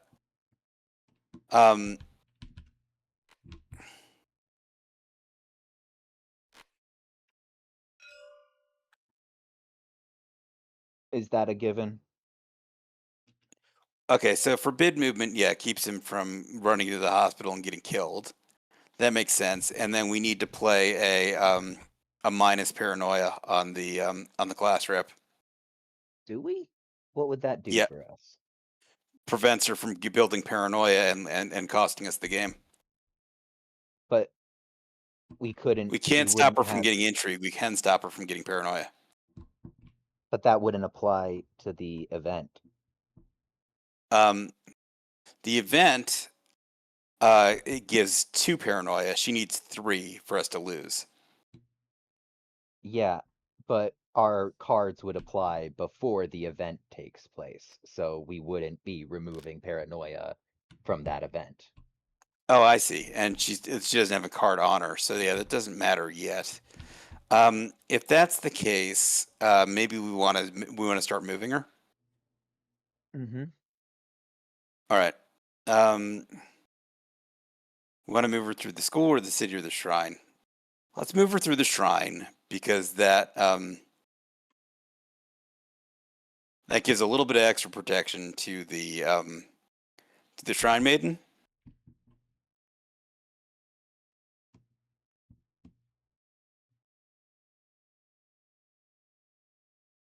Sorry, I'm just playing the cube game in my head. Do you remember that one game where you had a rectangular prism and you rolled it around to reach the end? It was a flash game. Yes, actually I do. Feel like we're rolling around the serial killer and the them so that they won't ever be on the right turns at the right time. But that's just my feeling. Uh, let's see, what could we do? What else would be better than that? Well, we can't move her Oh. diagonally. Exactly. Could we? And we could always move both of them at the same time, in the same turn if we need to. So I think it'll eventually be possible for us to do this, and especially if we keep stacking everybody else on 2 squares. Eventually, they're going to land together. Exactly. Okay. Yeah. Let's All right. reduce the number of squares they can. Yeah.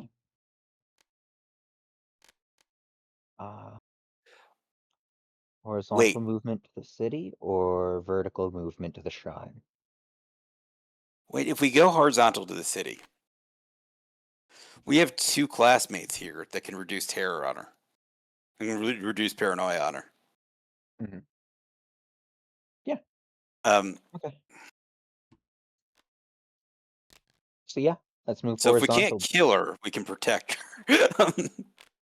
I guess. I'd You much know I rather don't kill her. like that option. Yeah. It's much funnier to kill her.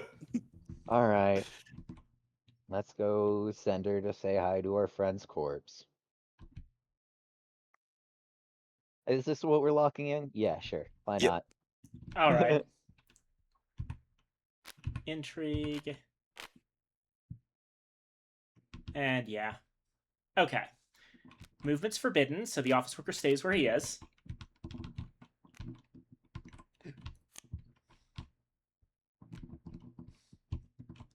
Girl student moves over here. Mhm. Class rep moves over here. It's going to be very important that we don't discuss strategy before Anna's turn this time. Yes. Yeah. And intrigue is forbidden.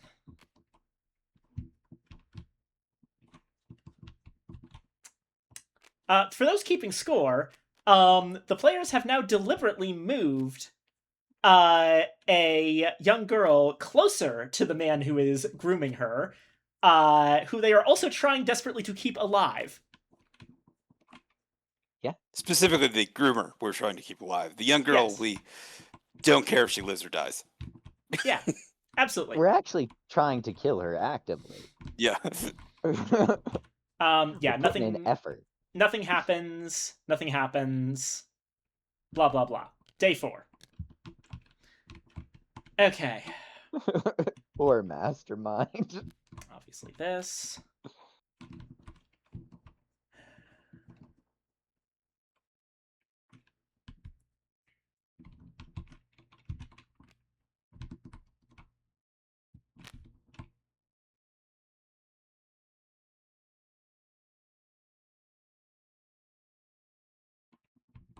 Hmm.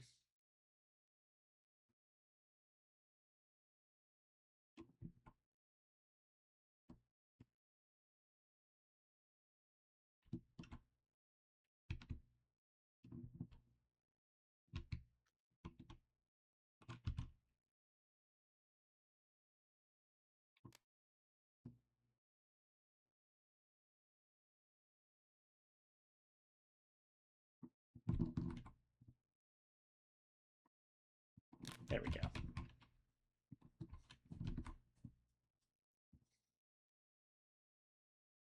Okay, so Anna did it wrong. Okay. It's gonna be funny.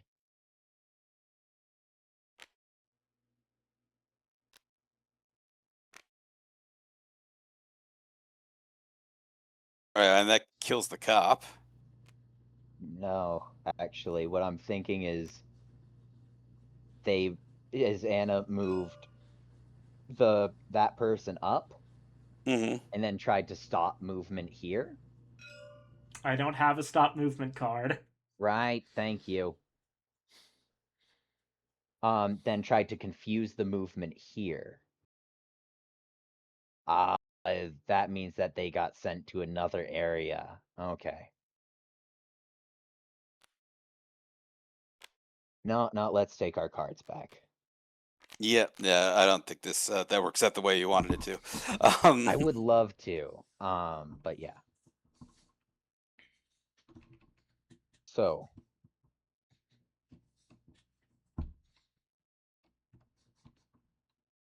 I think what we could do then is, since I believe that it's a cross symbol here, mhm. this would send the class rep up to the hospital.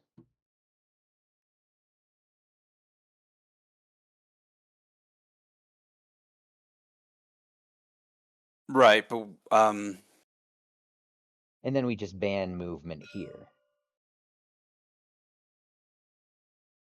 okay. And also we need to forbid intrigue. Yeah, that one's a classic, though.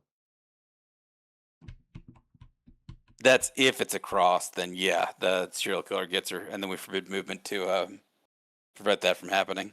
Day 4, and it's increasing unease. Mm-hmm.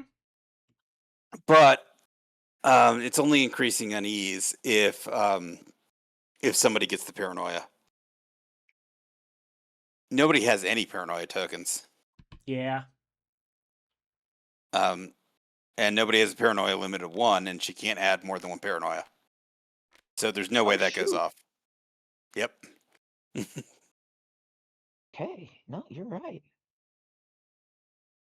If you're looking for your last forbid movement, it's right here. We put we've really turned the tables on this. We've put the mastermind in the position where they have to protect the schoolgirl.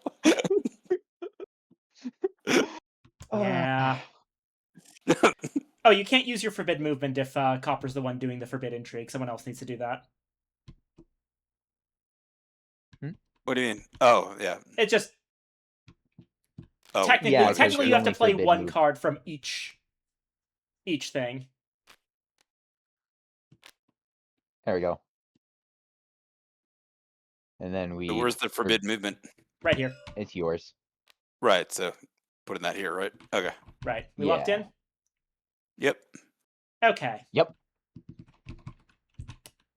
Paranoia plus 1 1. paranoia.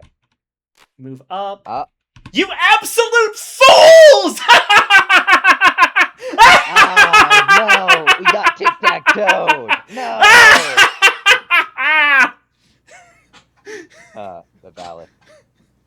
Okay, well. Did our friend die? So class rep moves over So here. we cannot protect targets. We can't protect targets of the serial killer. We have to just swarm the serial killer with threats. All right, the office workers' movement is forbidden. And intrigue is forbidden on the Shrine Maiden, which I knew you would put down, because why would I be putting anything else on the Shrine Maiden? Horizontal movement! Yeah, we cannot focus on the victims at all. We need to focus on moving around the serial killer on our own. Alrighty. Sorry if that was too loud. I was just No, absolutely it's ecstatic that worked. It was well deserved. Not valid. All right. Roll And this loop again. at night, boom. Zoop. Final loop. I'm probably going to die this loop, but at least I didn't die before the last game. Did the was the patient our friend? No, he was not. Okay. Okay. Fine. The friend is still unknown. That's dumb.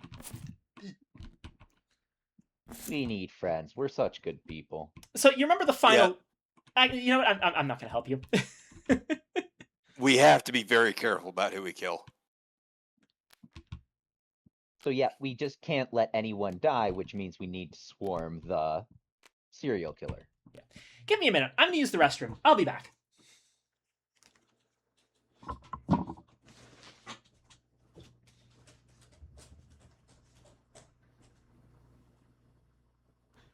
Well, let's see.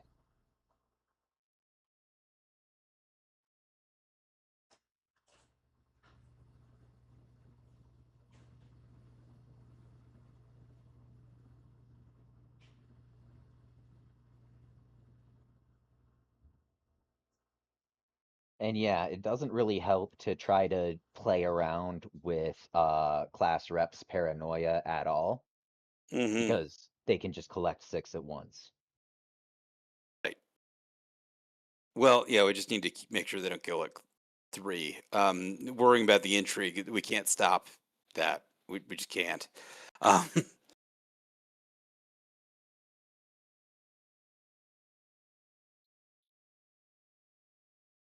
I'd still be willing to gamble that well, I think I'd still be willing to gamble that they're going to put intrigue on the Shrine Maiden. yeah, no, we definitely need to stop that from happening because it's one card will kill us if we don't stop it. Um,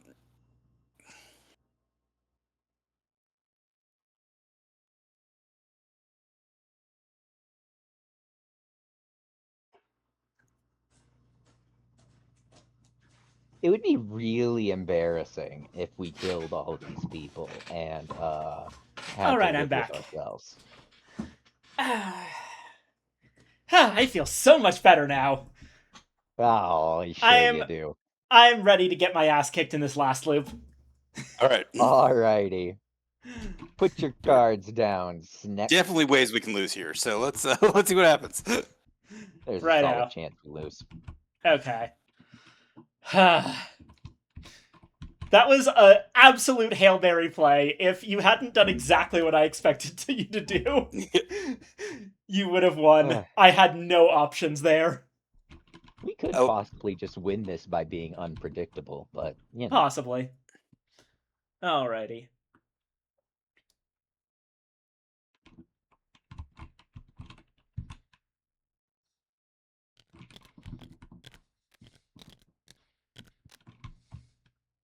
Mm-hmm.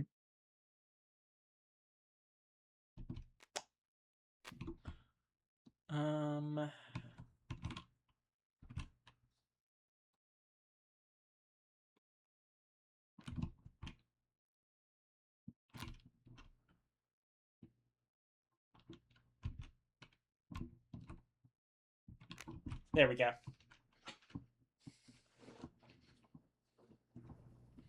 So my first instinct, keep her in a group. Okay.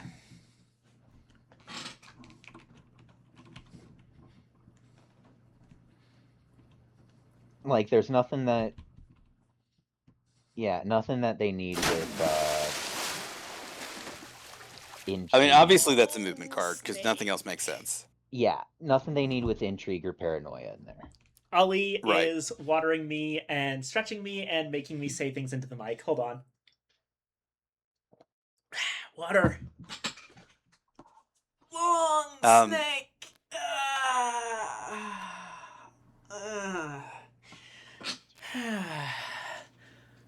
My guess is that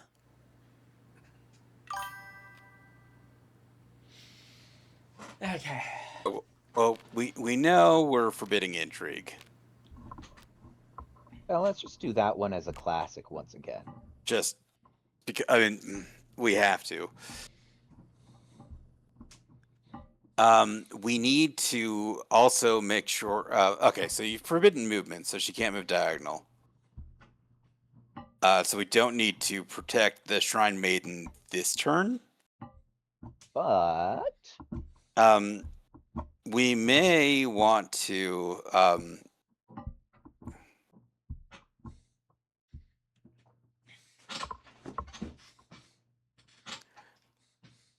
Removing paranoia by buying promote a snake.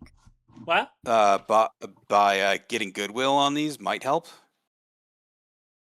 Sorry, what'd you say, Ollie? I was just asking, is the Twitch PogChamp emote a snake? I can't really see it very well. It is, yeah. Well, okay, so funny story about that one.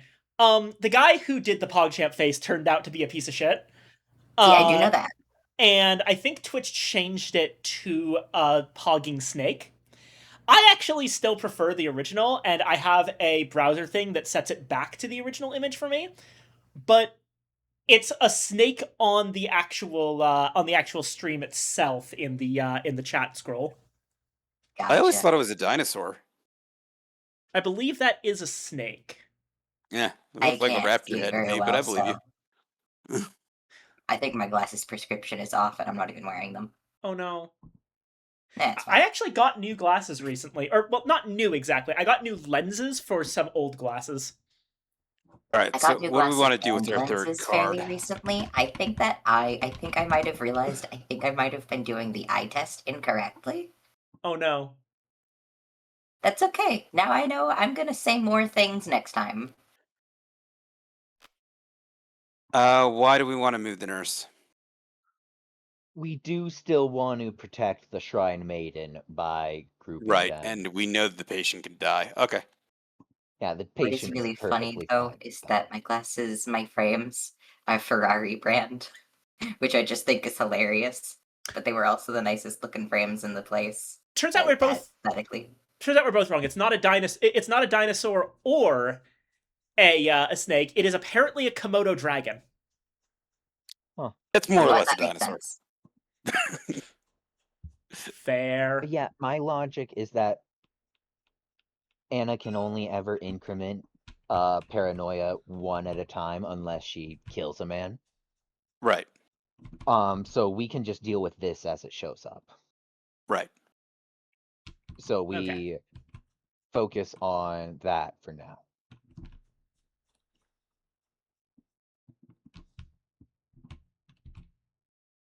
Is this acceptable to you? Yep. All Lock it in.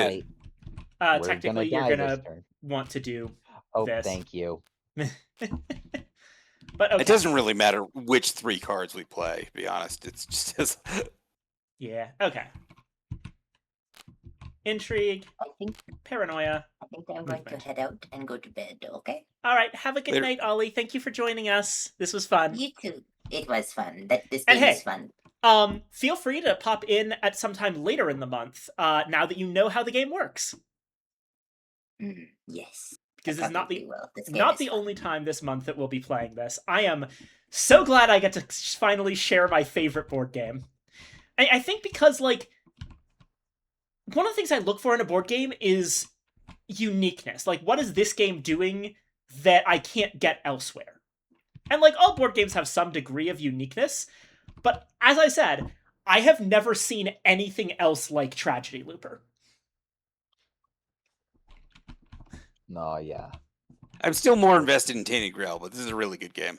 Yeah. There's thing a is- chance then that you might enjoy the game that I am attempting to make with one of my friends. Oh, exciting. I'm trying to see if I can drag them into making a board game with me. But I don't know if it'd be a good idea or not, but I want to try it anyway. Board game development is tricky. Yeah, I know. Trust But me, I do know. I would say it's easier than video game development.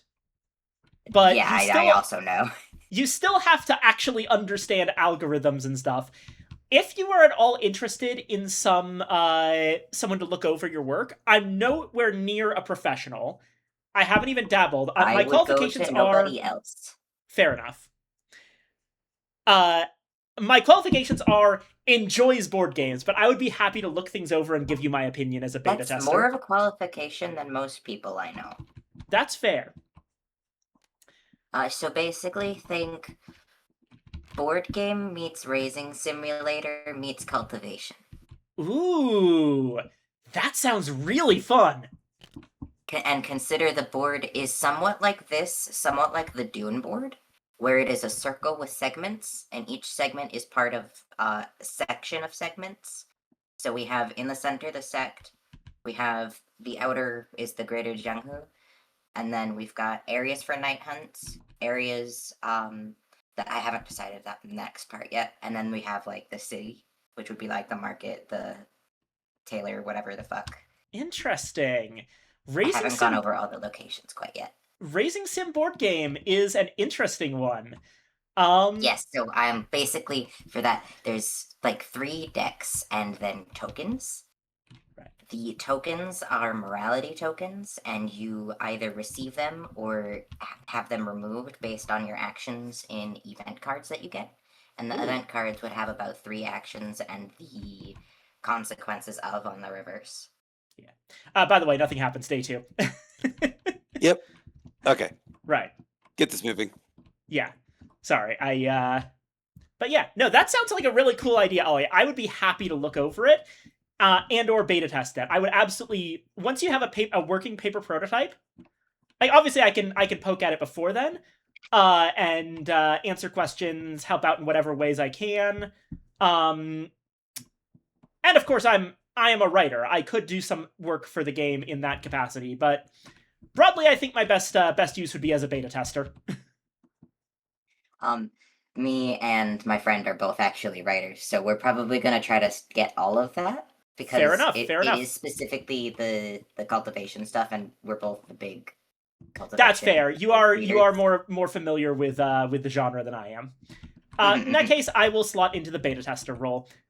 Looking forward to it. Beta tester, and I will show you probably all of the cart designs when I make them.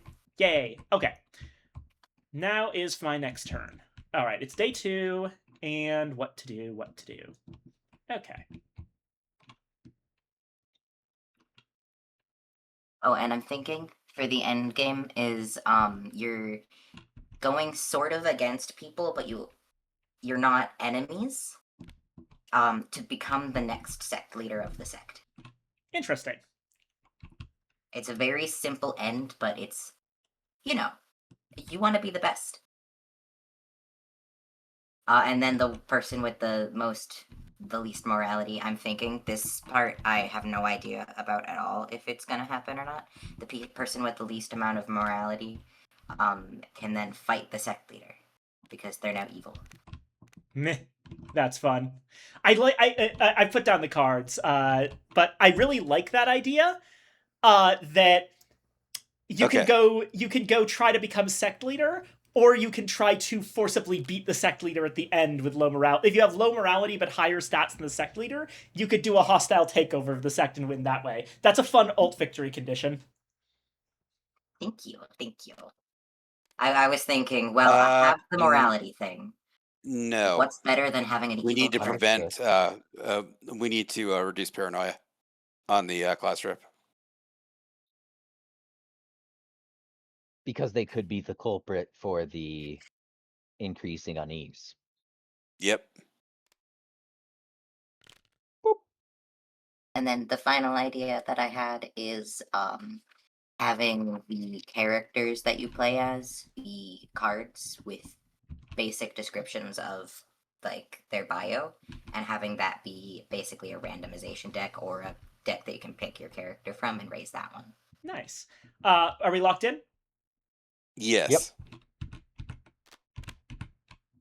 Hoping I could bluff you. Damn. Okay. Blocked.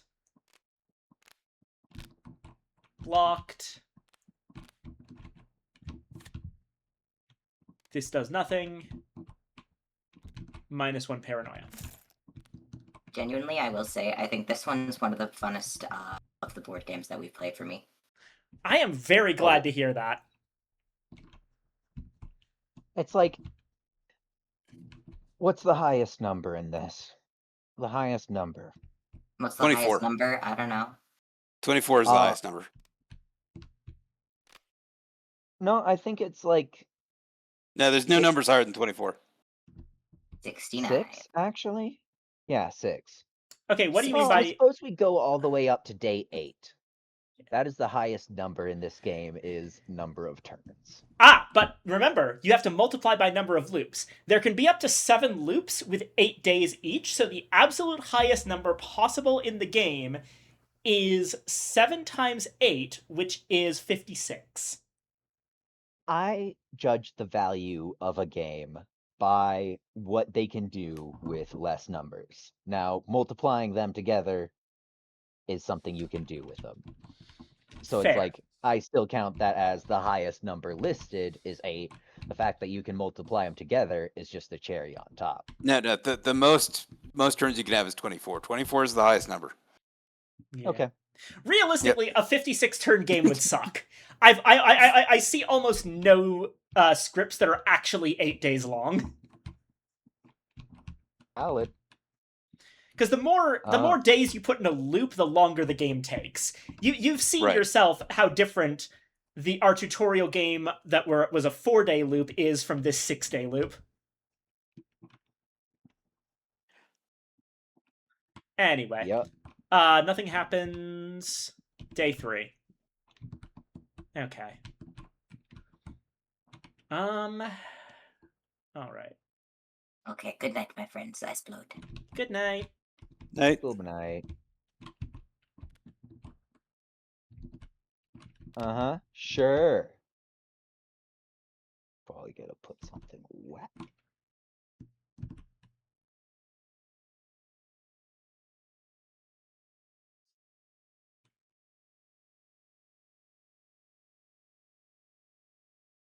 Hmm.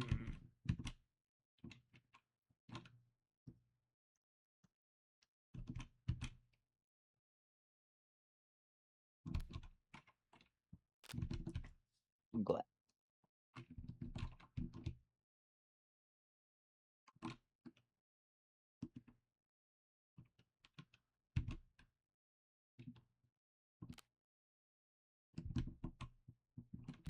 I'm glad. All right.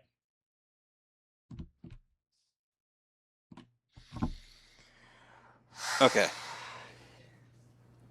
There is no Hey, buddy. iteration of cards that could win her the game placed like that.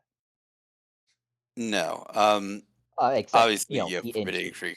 intrigue. Yeah. The only possibility is that the serial killer kills a friend. We don't know who the friend is, but we know it's not the patient, and we know it's we know it's not the patient or the or the Anyone else office with the worker. role. So it is bad for us if the office worker dies. Is there an iteration where that happens with these cards on these characters? No. I mean, maybe if this one was moved out, but there's no movement on here that can kill anybody except the patient. Obviously, this is stacking intrigue. There's nothing else to be done. Even if It even could if be a move. these two are movement, she can't get the two of them alone. It's just not Exactly. possible. Um,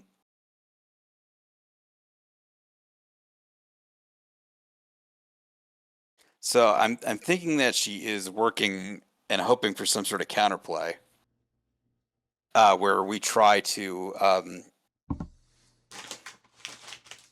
somehow stop her from moving, and that puts the serial killer and the key person in the same square. But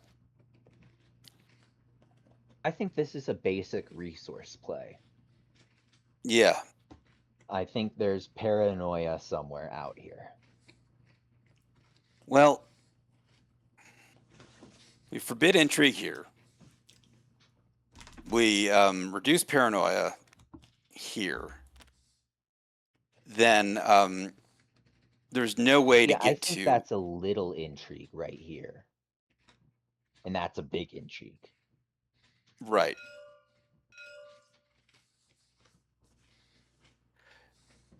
The only thing is, like, if she was trying to build paranoia, it would make some more sense to work it on the boy student than the informer, just because he's got a lower paranoia limit. But there is then the question of what she's doing with the informer, who's definitely able to do more things than just get paranoia. But I think reducing paranoia on the class rep is important, because if if she gets the increasing unease to go off, then she only needs to have one paranoia on it to win. You know what we could do instead? Hmm. Hit him with one of these bad boys. Do both these things. But Oh, I there's see no what you're saying. need. Oh, yeah. Okay. Unless this is a movement. Why would it be? True. Nothing good happens from moving her. All right, then what do we do with the third one? Mostly just whatever spiteful little violence we can commit to. Do that.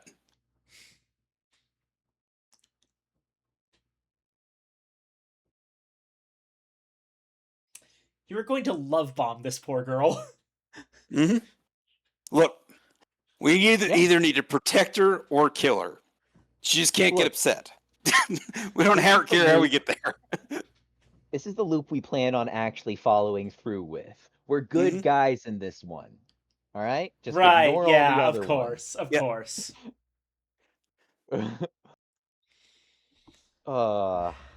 Morality. What a funky little thing.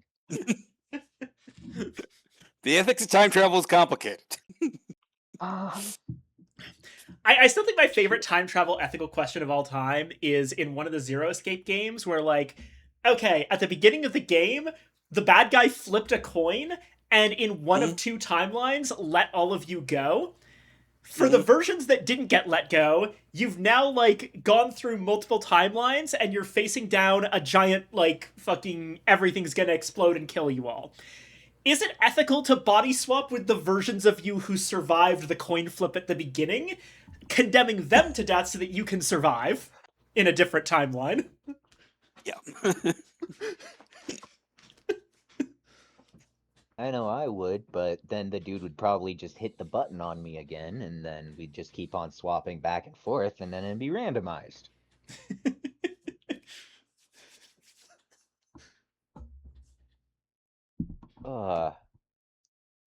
Zero Escape time travel ethics is like an advanced course. Yep. So, let's see. What do we got? Is this optimal? Is They also this brought up a Back to the Future ethical question that I hadn't considered. Yeah, that was the what about the version of Marty McFly that was already living a happy life in the alternate timeline, like the version of him that had a history up until our Marty McFly took his place. Right. That, like, was he just erased? Now the answer is Back to the Future doesn't work on the many worlds interpretation of time travel. There is a single timeline that is edited in real time. So it's all the same Marty McFly. see, I don't like that one. That's not a real theory of time travel. No, I agree with you. I think that the many worlds interpretation of time is probably the one that's accurate. Probably because it happens in the present with every given little choice we make. Yeah. Because, like, if you think about it, there's infinities upon infinities. Like, if you were to act, whenever you see, like, splitting timelines shown in fiction, it's always like, oh, it's only caused by major events, or it's only caused by certain kinds of events. Realistically, the timeline would split anytime a thing happens or doesn't happen.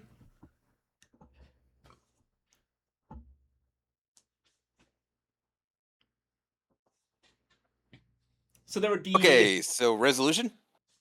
Yes, sorry. I thought you were still I thought you were still deciding on the third card. No, wait, never mind. Yeah, you put down those cards. My bad. There we go. Okay. Intrigues forbidden. Paranoia on her.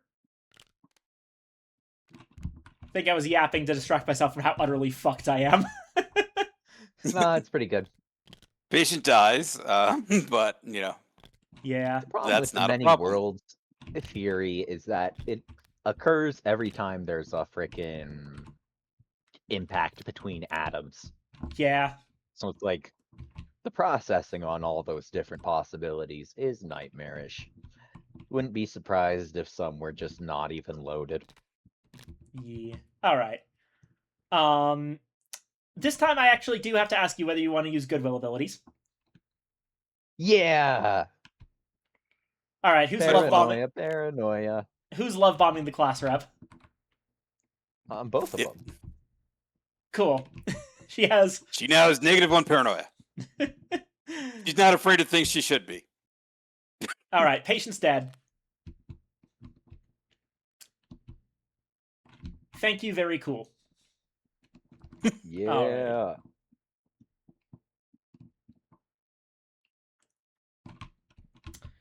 Okay. Day 4.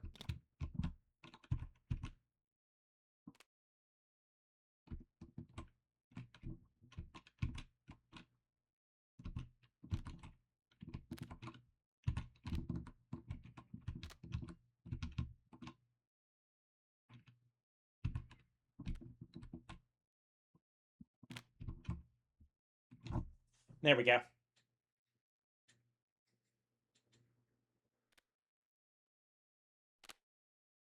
Wait. Why are we doing? Why are we putting a movement card on her? To smother the serial killer. No, absolutely not. We definitely Why want to put not? up a forbidden intrigue.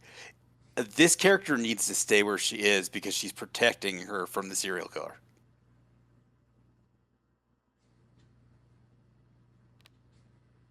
So we don't want that.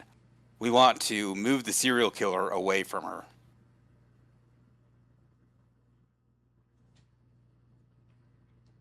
So what we can do,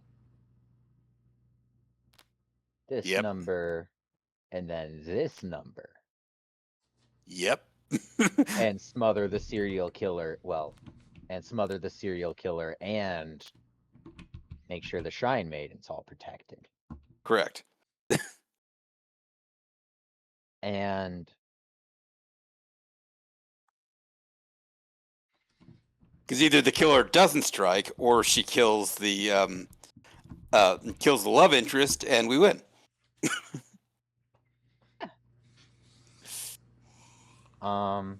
so let's see. Is there any way we lose from this? I mean, key person is there.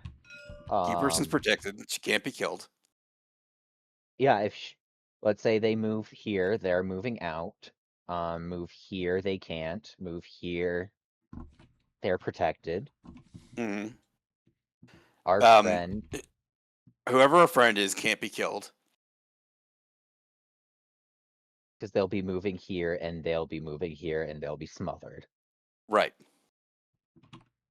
Alrighty. The loved one also isn't dying, and there's no paranoia or intrigue on the. Well, Right. yeah, the lover isn't dying. The loved one has no paranoia or intrigue. So we're locking this, right? Yep. All right. Oh, wait. No, don't lock that. Oh yeah. Instead of moving the class rep, because we've got her covered by 2. What if we moved the schoolboy? So these 2 are covered. The schoolboy is moving, and then if she gets paranoia later, we can always use actions to remove it. Understandable. That's what. Yeah. That's what we're looking Okay. at? Let's lock that in. The only benefit I was thinking is that, if her protection fails, we don't care about losing her, but we also don't care about losing that dude either. So, like, Exactly. uh, Well, we don't want him to die because he's a friend, but wait. No, actually, this we know we can't lose. That we could lose if he's a friend. because these two could both go up or Right. across and up. Yeah. Okay. Yeah. Locking this in? Yep. Yep. Good call.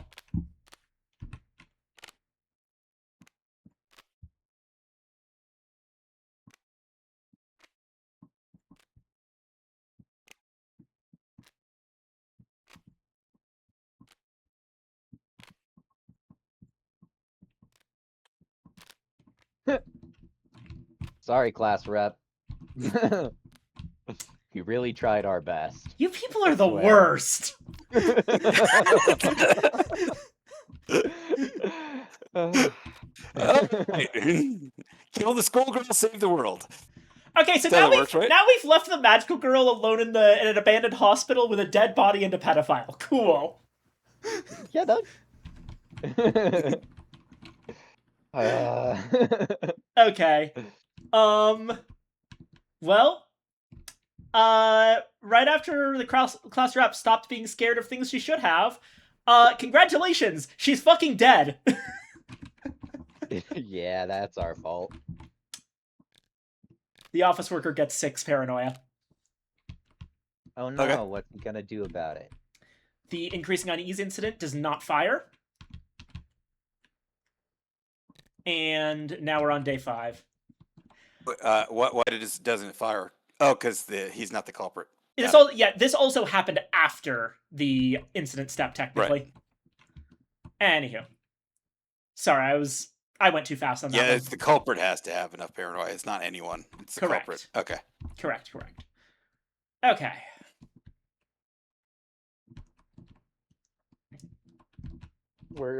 Yeah. And he is the culprit for the Foul evil, yeah.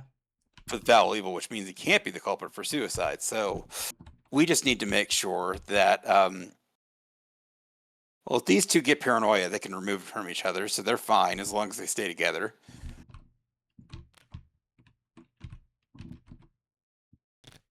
There we go. That's on the office worker. Okay. So I think obviously we got to forbid intrigue. My thinking this is moving in and this is moving out. So, do we want to forbid movement on this chump? The only other possibility is that this is a movement. So if this is a move down and this is staying there, then that'll kill her. So what we want to do, I think, is do one movement here. And another movement here. So what happens is that no matter where the Shrine Maiden goes, if she's being moved, she's always paired with somebody that isn't a serial killer. The Shrine Maiden cannot move to the city.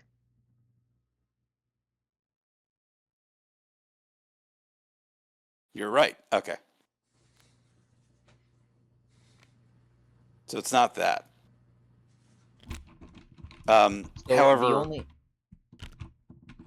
this option- could be a movement out. So we definitely want to move somebody into here. All right. In fact, if we move both of these characters into the hospital, both the police officer and the nurse into the hospital. We only need one. We only need one to protect them, but if we don't know if one of them is a friend, So we what- can't let anybody else die, except for We the office actually- worker who we don't care about. Hasn't the police officer died already? That's correct. He has. Loop. The He's police not our friend. The police is not your friend. And has the nurse died? The nurse has not No. died. Okay.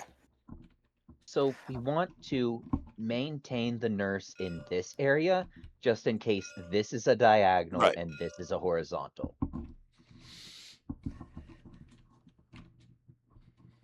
Okay.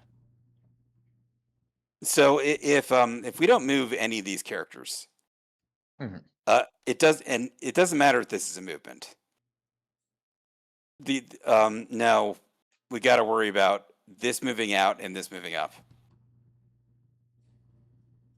That kills us. Yes. That's why I think we move both of these to the left. See, but also what kills us if we move both of those to the left is diagonal and horizontal.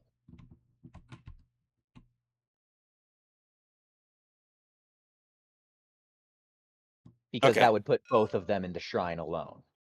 But we don't care about the police officer if he dies. So we just moved Yeah. the nurse to the left. Okay, but if this is an upward movement and this is if that's a stop movement, then wait, no, they don't have a stop movement, right?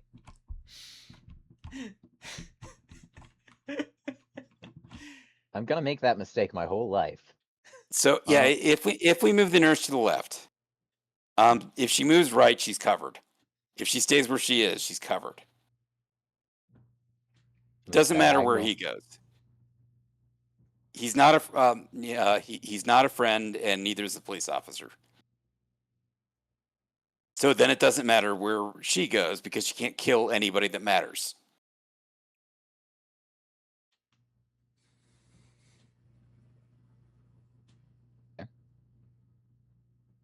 So we move the nurse to the left, Mhm.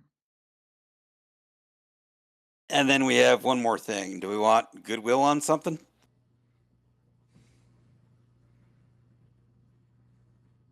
Do we want to forbid movement just in case? Forget. Yeah, we might as well. We have another card to play. Let's just do a forbid movement on. No. Yeah. Forbid movement on the informer. Yeah, because this Shrine Maiden can't be in the city, and if the informer Yeah. can't leave the city, Wrong color, but yeah. well, I don't have one. So let me just use my forbid intrigue. Okay. I forgot forbid movement is limited. Yep. Yeah. It's a powerful Okay. card. All right, let's All right. see.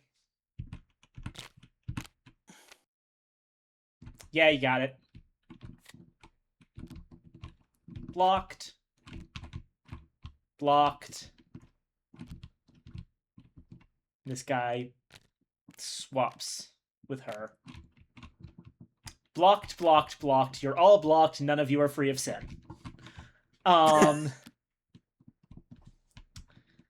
Cool.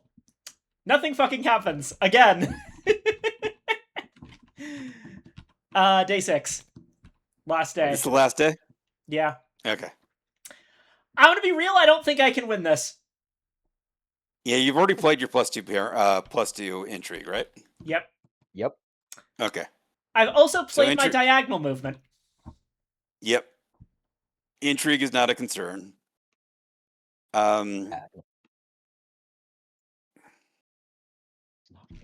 My, you don't have any forbid movements left, do we? Yeah, Okay. the one No, thing we is do that you not. don't have forbid movement, so you would have to Play the have movement to shuffle. out juke me. So let's see what I can do. Really, all we need to do is keep her alive. Then, I mean, And that just requires unpredictability.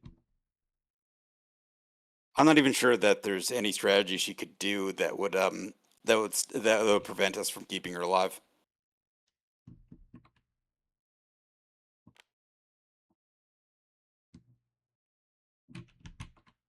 Yeah, no, there's if I do anything, She'd have to maneuver her into a space that, yeah. If I did anything to bluff you, that would result in me effectively not being able to move the characters I would need to move. Right. I'm going to concede on this one. There's nothing I can do. You win. Hey! Like, we could go through it. I could put, vertical movement here and horizontal movement here, but that's basically my only choice. Yeah, I mean, that's what I'm looking at. Is like because you can't move her down. You can't you can't stop her from moving. Yeah, if you literally just do that, there's absolutely nothing I can do to stop it. Right. Like, you can use, like, if you are even remotely intelligent, which you are, then there is literally nothing I can do. Like, the one thing is that I could do that, but, like, you immediately saw that as well.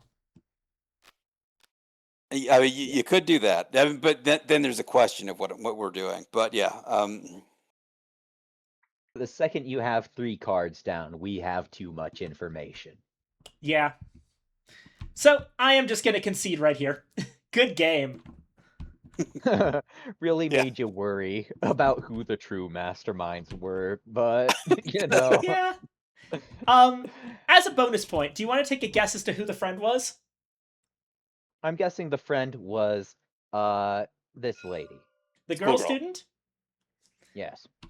Do you have absolutely one single bit of evidence to back that up? Nope. No. You are fucking correct.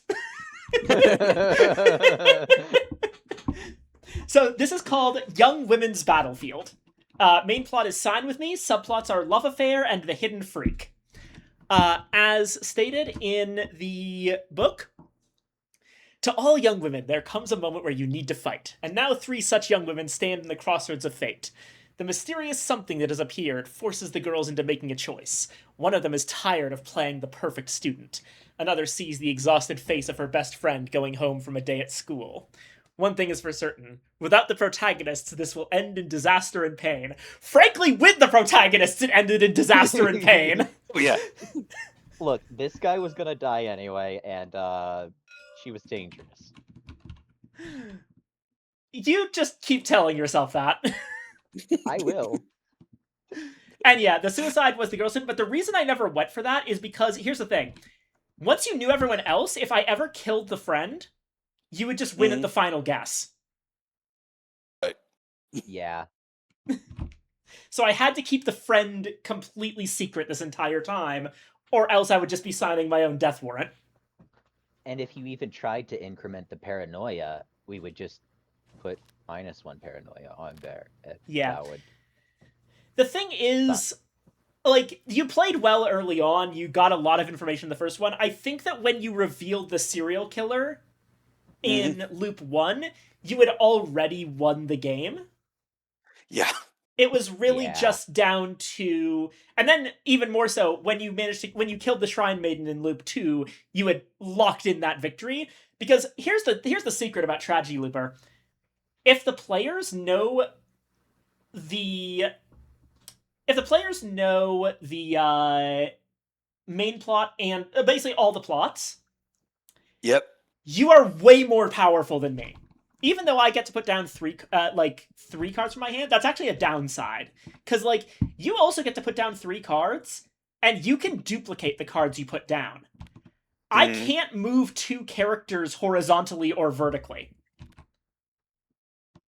I get to move 1 character horizontally, 1 character vertically, and 1 character diagonally once a loop. Once.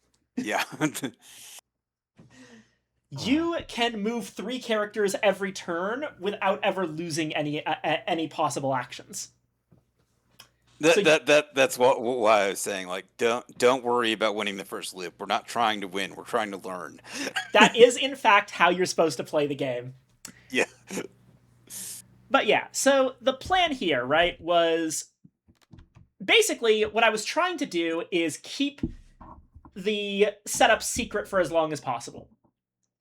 Which failed immediately. It was obviously Shrine Maiden key person Sign With Me, but I was trying to bluff both Giant Time Bomb and the sealed item by flooding locations with intrigue, which is what they want you to do because they put Foul Evil in there. There's no reason for Foul Evil to be here. It's entirely a bluff that the game just hands you as the mastermind. That's why we tried to kill the Shrine Maiden, because it would be, we would just know. Yeah, exactly. Psychopathic methods, but we knew. Yeah. Exactly. So I was trying the thing is, I was hoping that you wouldn't think there was a serial killer. The problem is that you successfully managed to figure out that I was attempting to hide the existence of a serial killer and exactly how to force that information out into the open. And the second you had a serial killer, you were able to kill basically whoever you wanted. And being able to kill basically whoever you wanted made you really, really good at knowing all the information you needed to know about all the characters. Well, we got to a point where we had, like, the only character we had was the office worker's lover. And we didn't really have any other way to get information because you'd moved the Shrine Maiden away. Yeah. So even if we stacked, even we stacked Goodwill on her to get her to reveal something, we weren't going to be able to do anything in that loop. So the only character that we would have been able to figure out was the serial killer. Yeah. And it was So it's like, easy, okay, so well, we let's do went some for it. movement to to at least confirm or eliminate that possibility. And once we confirmed it, it's off to the races. Yeah. The thing is, right? I had to be very careful because, sure, I could have just stacked everyone into the city and just, like, moved Mhm. everyone into one place to try and hide the serial killer. But the problem is, if I left any outlying areas with only one person in them, you might try to move someone back into those areas, and if you happen to pick the informer, I would be screwed. So I was trying to keep at least two people besides the informer in every single area except the shrine, because you can't move a character diagonally by choice.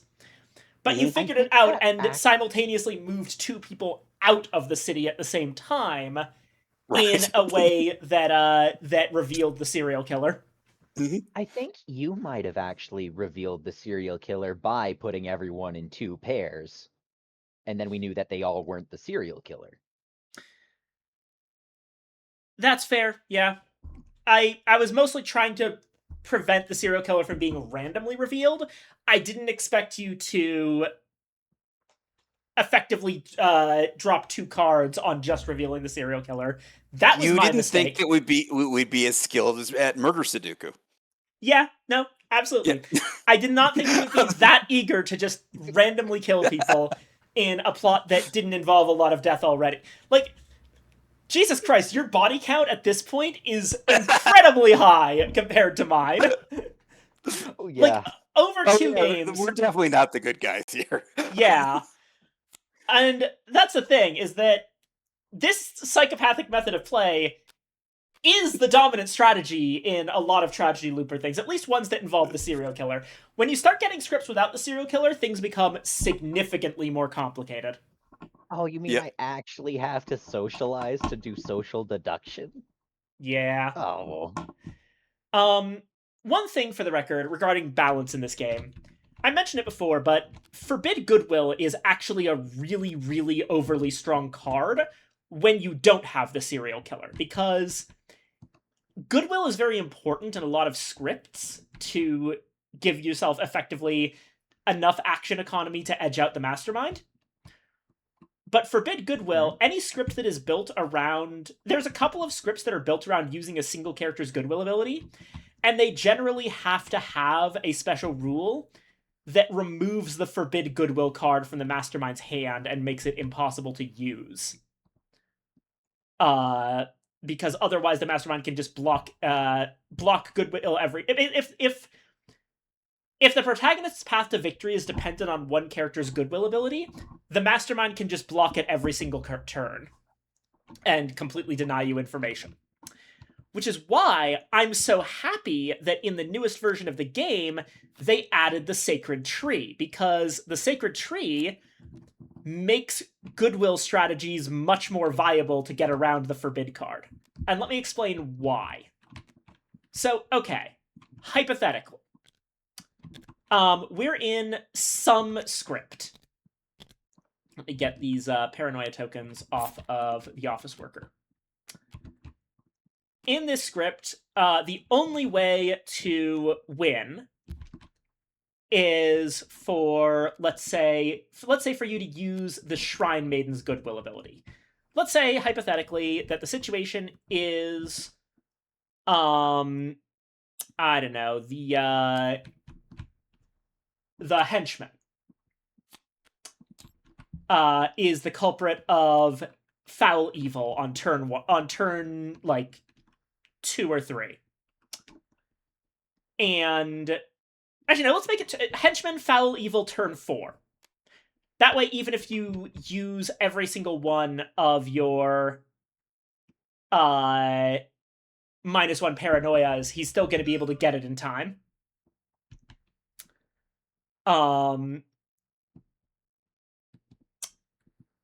And I mean, technically, you could also use the goodwill on him, but ignore that for a moment. We could also say it was the...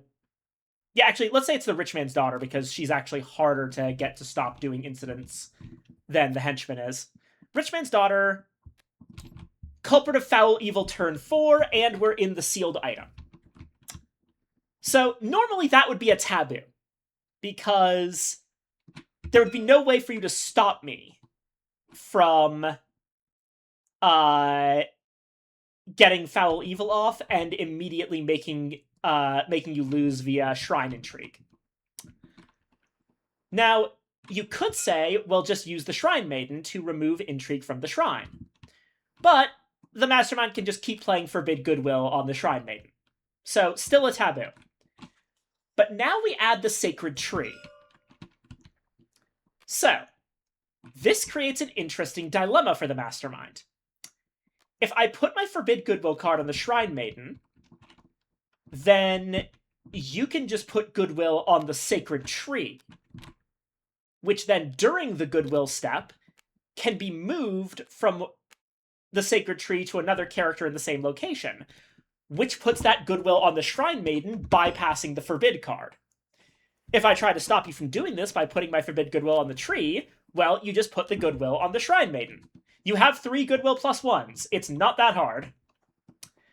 So now suddenly, I can't necessarily block all of your Goodwill with one singular card. And it's because the Sacred Tree exists in the game now. That's neat. Yeah. So The other thing that we could do with the Sacred Tree is we could get it up to 4 Goodwill in a single turn on a character. yeah.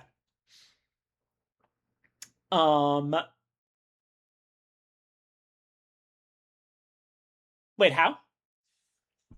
Put 2 on the tree, put 2 on a character, and then move the Goodwill. It only moves 1 counter at a time, but you could get up to 3 immediately. Up to 3 then. Yeah, it's still 3's a lot. Yeah. And if I try to be clever and give the Sacred Tree Goodwill refusal, then suddenly the Mastermind has to even help the protagonists with this. Where if you manage to put 2 Goodwill on the tree... Actually, wait, yeah. If the tree has Goodwill refusal, and you put double plus 2 Goodwill, then what happens is the Mastermind is forced to use the ability, and then the players get to use the ability also. So, okay. Yeah. Now, there are some other very funny things you could do, such as make the tree a serial killer. If you're alone with the tree, it eats you. Just, The classic cherry blossoms watered with blood trope. But yeah. Basically, you can see now that, like, the existence of the tree in this new version of the game is like a massive balance patch that allows so many more scripts to exist. Because for a long time, I had been trying to write scripts that focused around Goodwill abilities, because I like Goodwill abilities. I think that having the protagonists engage with being friendly to the characters as a way to win is really good ground. But I always ran into this one card, and it felt like bad design to always have to ban this card from the Mastermind's hand in order to make a script that actually functioned. But the Sacred Tree basically completely solves that problem for me. So good. I like games that have modifications in mind, Yeah. because people are going to get weird with them. I have seen some bizarre scripts.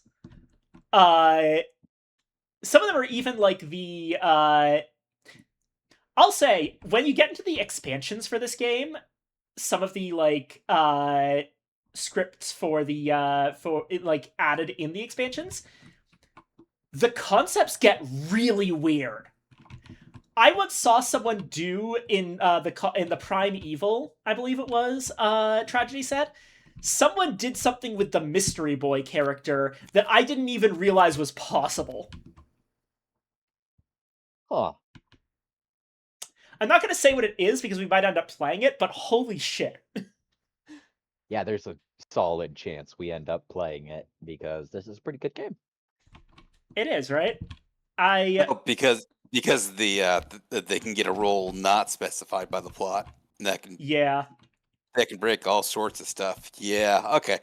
Um, Basically, there's a couple of roles in the expansion sets that are not actually part of any plot.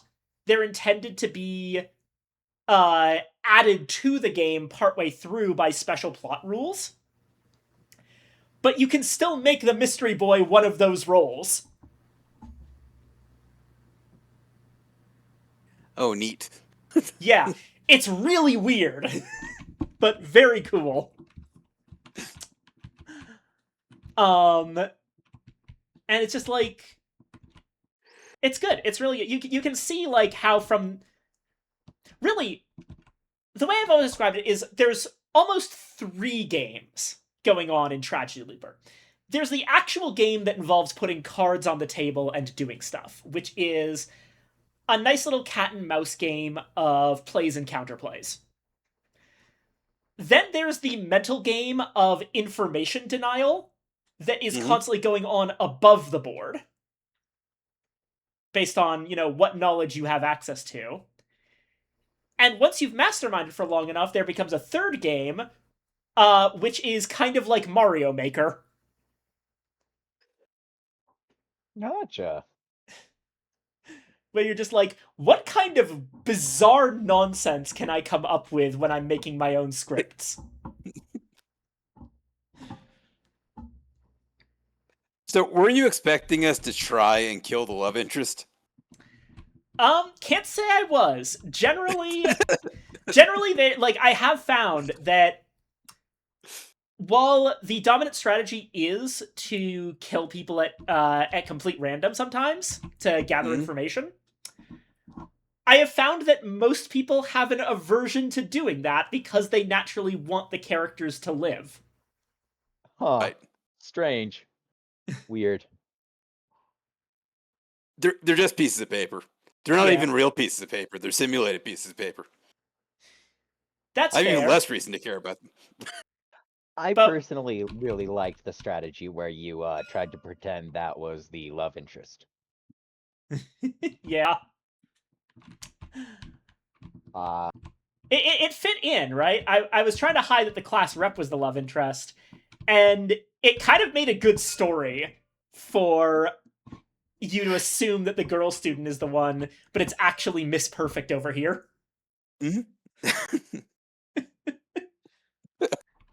That's the other thing. Maybe the reason I like this game so much is that I enjoy like fiction writing, and making a script in Tragedy Looper is only a few steps removed from writing a book.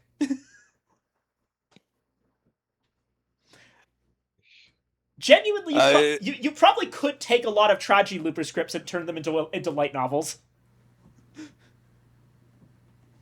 It is funny to me because, generally the strategy for this kind of thing is like, we got to save everybody, especially the good people. And we're like, let's just keep chopping up schoolgirls until we learn something. Yeah. We're heroes. Look, one of these kids is gonna be the right kid to kill. Alright? Yeah. I just want you to... the magical girl, if she dies, we'll know she's important. I just want you to remember that in your successful timeline, the office worker is alive and the class rep is dead. Yep. Sit with that on your conscience. We saved the world. No, we Sacrifices had to be made. We're good people. Yep. But yeah. I think we've been going for almost 7.5 hours. It's probably time to wrap this up. Yeah. I was going to leave after this game. Yeah. I'll just for the, if you want, just for the last little bit, we're probably wrapping up, but I did show off some of the things earlier, and I'll say that of the DLC tragedy sets, I think my favorite is probably Mystery Circle. If only for, I think, the single coolest role in concept in the entire game. The Twin. Mandatory the script culprit. creation must be culprit of an incident. Mandatory on incident trigger. When this character triggers an incident, it is considered as being on the diagonally opposite location. Because it's not actually them, it's their twin. Oh, neat.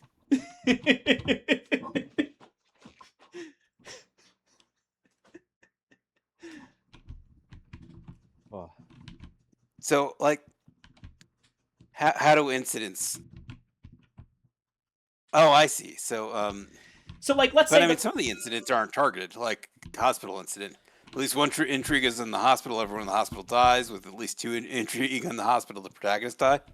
yeah, it doesn't But- work for every single incident, but for example, let's say the boy student is the culprit of the culprit of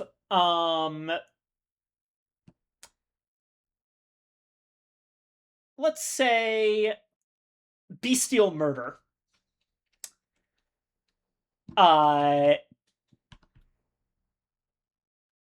And he's the twin. The murder would happen over in the hospital.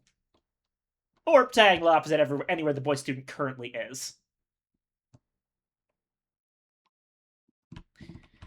In terms of targeted incidents that care about your location, serial murder, portent, Close circle. bestial murder, and suspicious letter,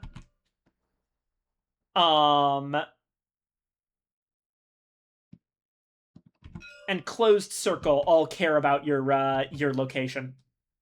Right. I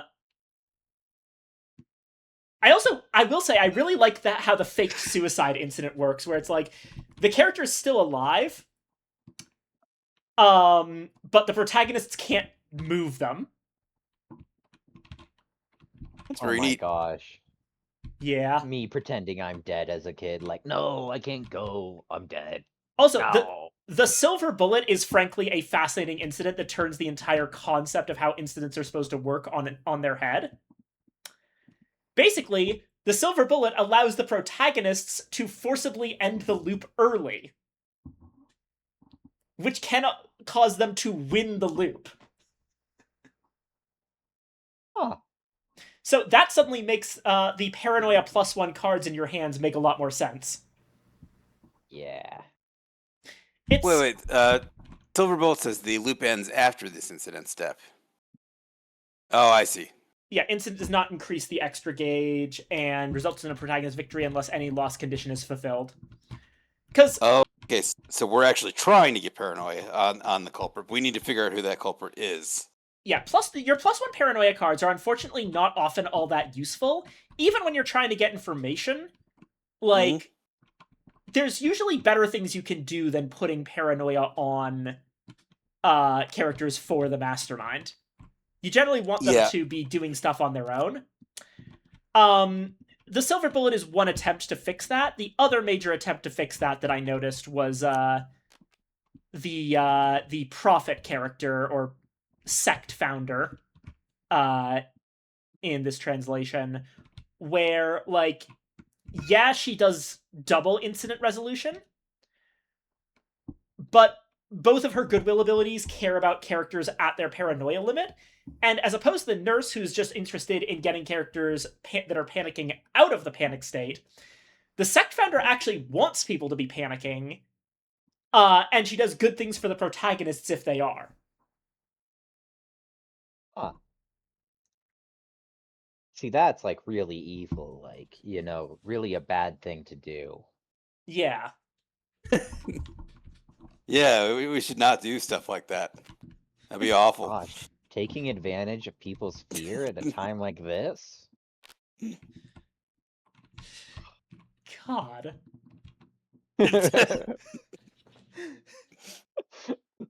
Congratulations, you scared the mastermind.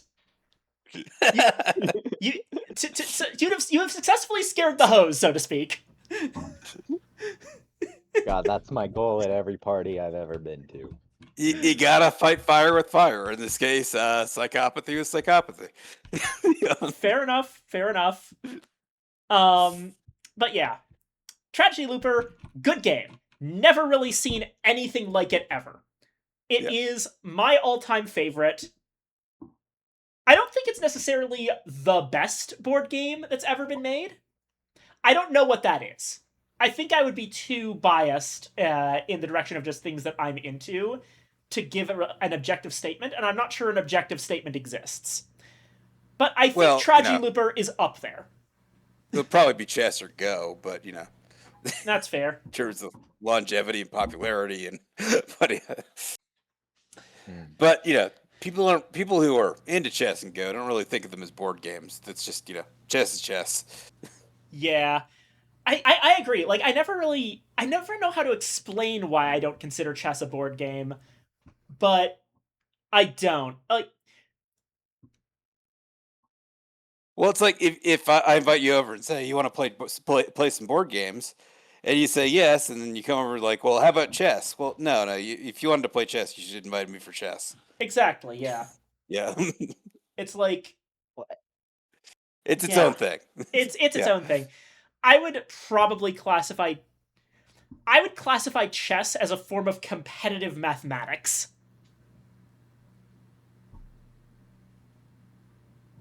No arguments. Yeah. Anywho. It was an e-sport, a couple centuries before there were esports. Let's see. All right, I'm heading out. All right, see ya. We're going to raid out into... Well, is there anyone you want to raid out into, Copper? Let me check.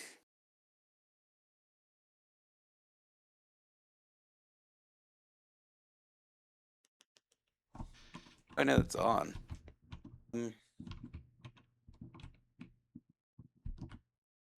I've got like one person in my followed channels who's playing Elden Ring.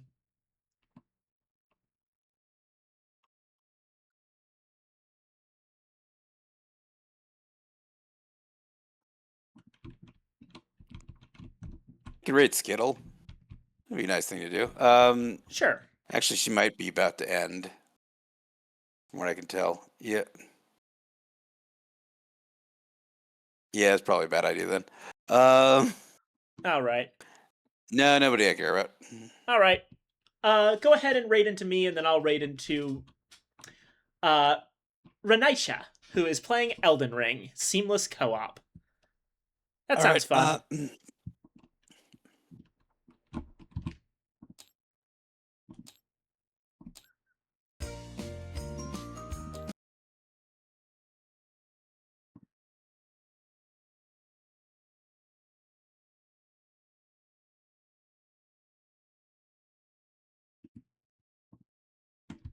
Oh, it's definitely more difficult to do this when I have to spell your full name. There we go. Can you not just copy paste it from my my channel page? Yeah, I have to click on your channel page. Fair enough.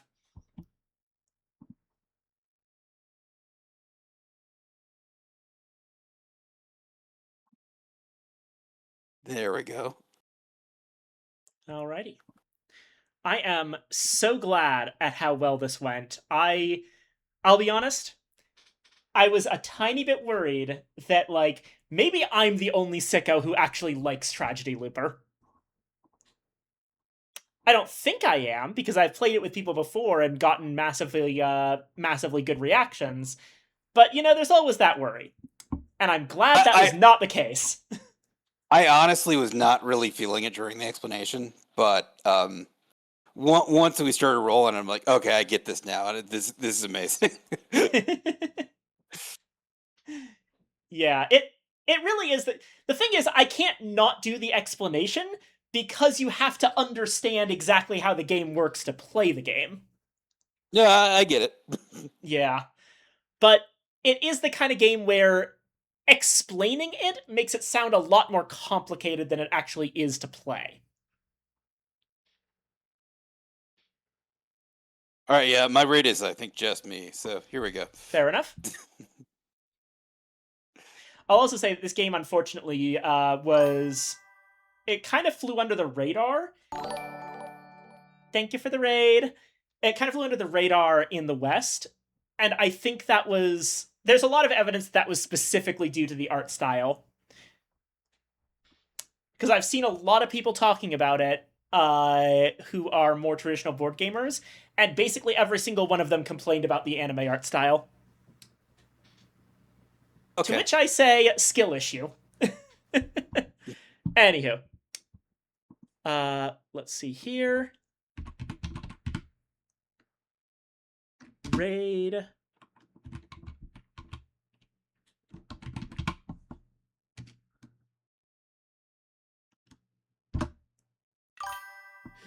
There we go.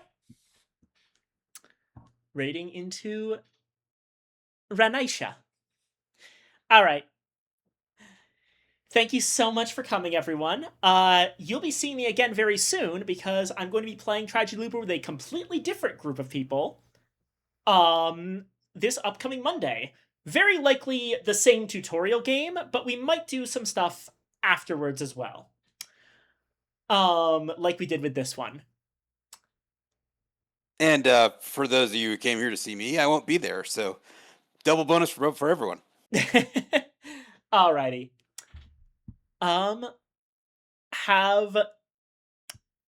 Make sure to take care of yourselves, everyone. Have a wonderful night. And I have ruins to explore and maps to follow. So until next time, I'll see you around. And raid.